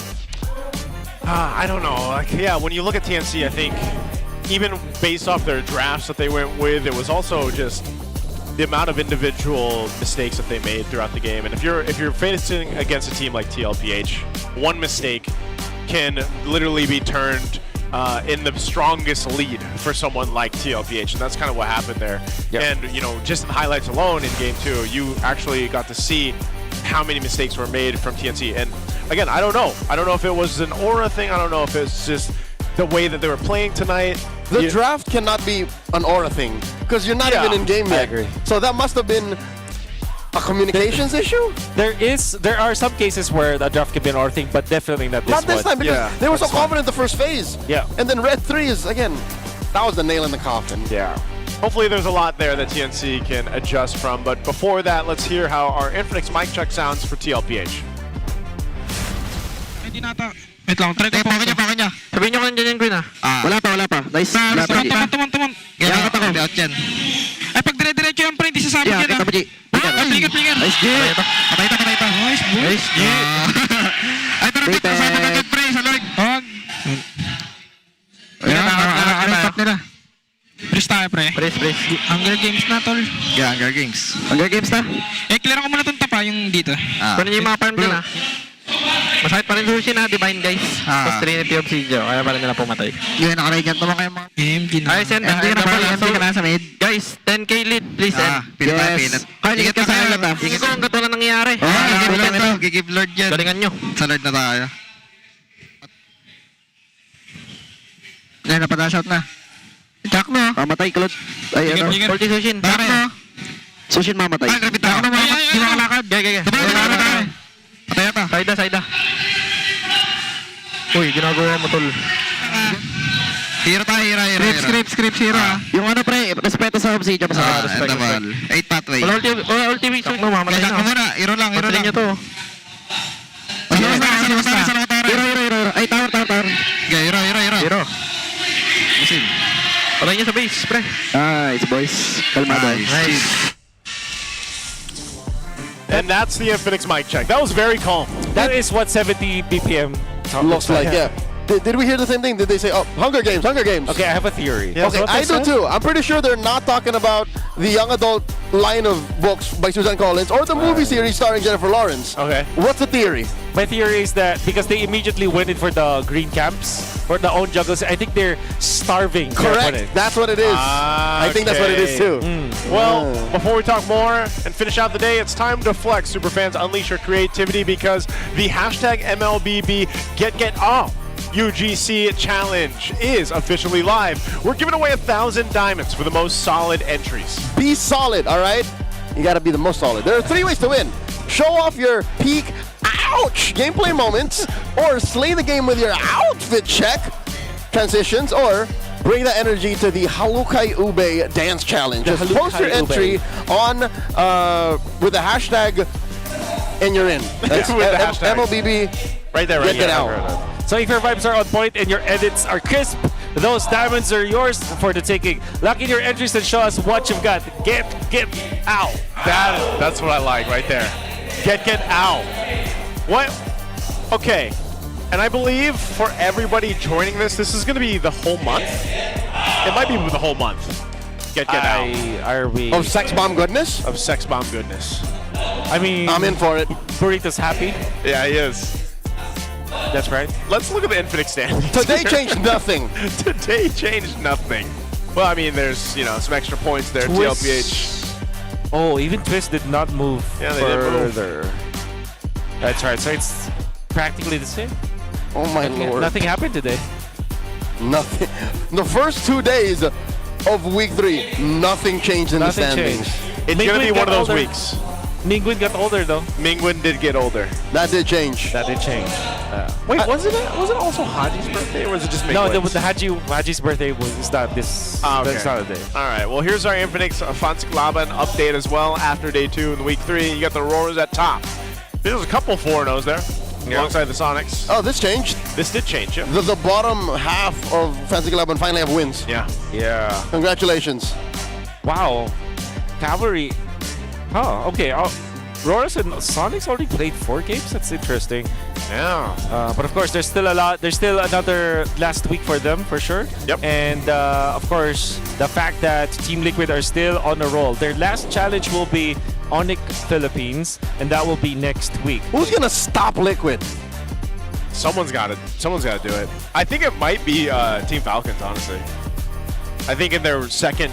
The second Their in second the bout. in the rematch. Yeah. In their rematch. Or could it be the Super Fam Could be. Maybe the Super Fam. next week?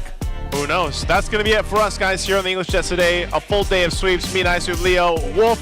We'll be back here tomorrow, but let's throw it over on stage to close out the day.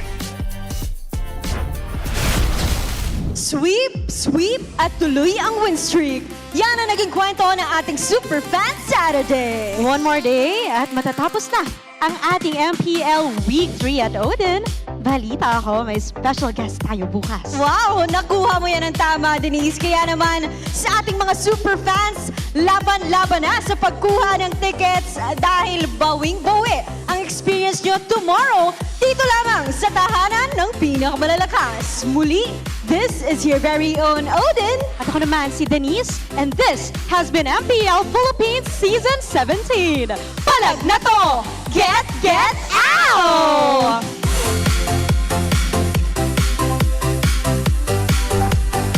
17th season of MPL Philippines is brought to you by the following sponsors. Infinix, the official gaming phone partner, the power behind every Madlang gamer. Smart, the simply reliable connectivity partner of the MPL. Our partner in esports, Clear Men. And our strategic partners, TT Racing, Ferry, and SIP.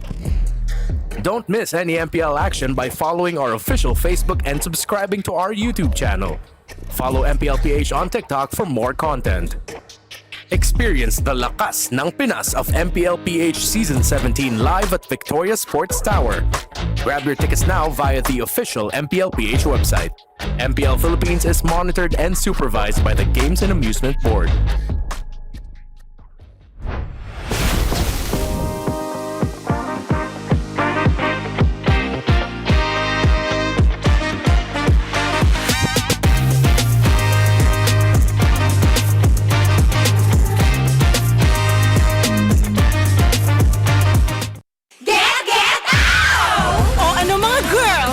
Bago na naman tayo, ha?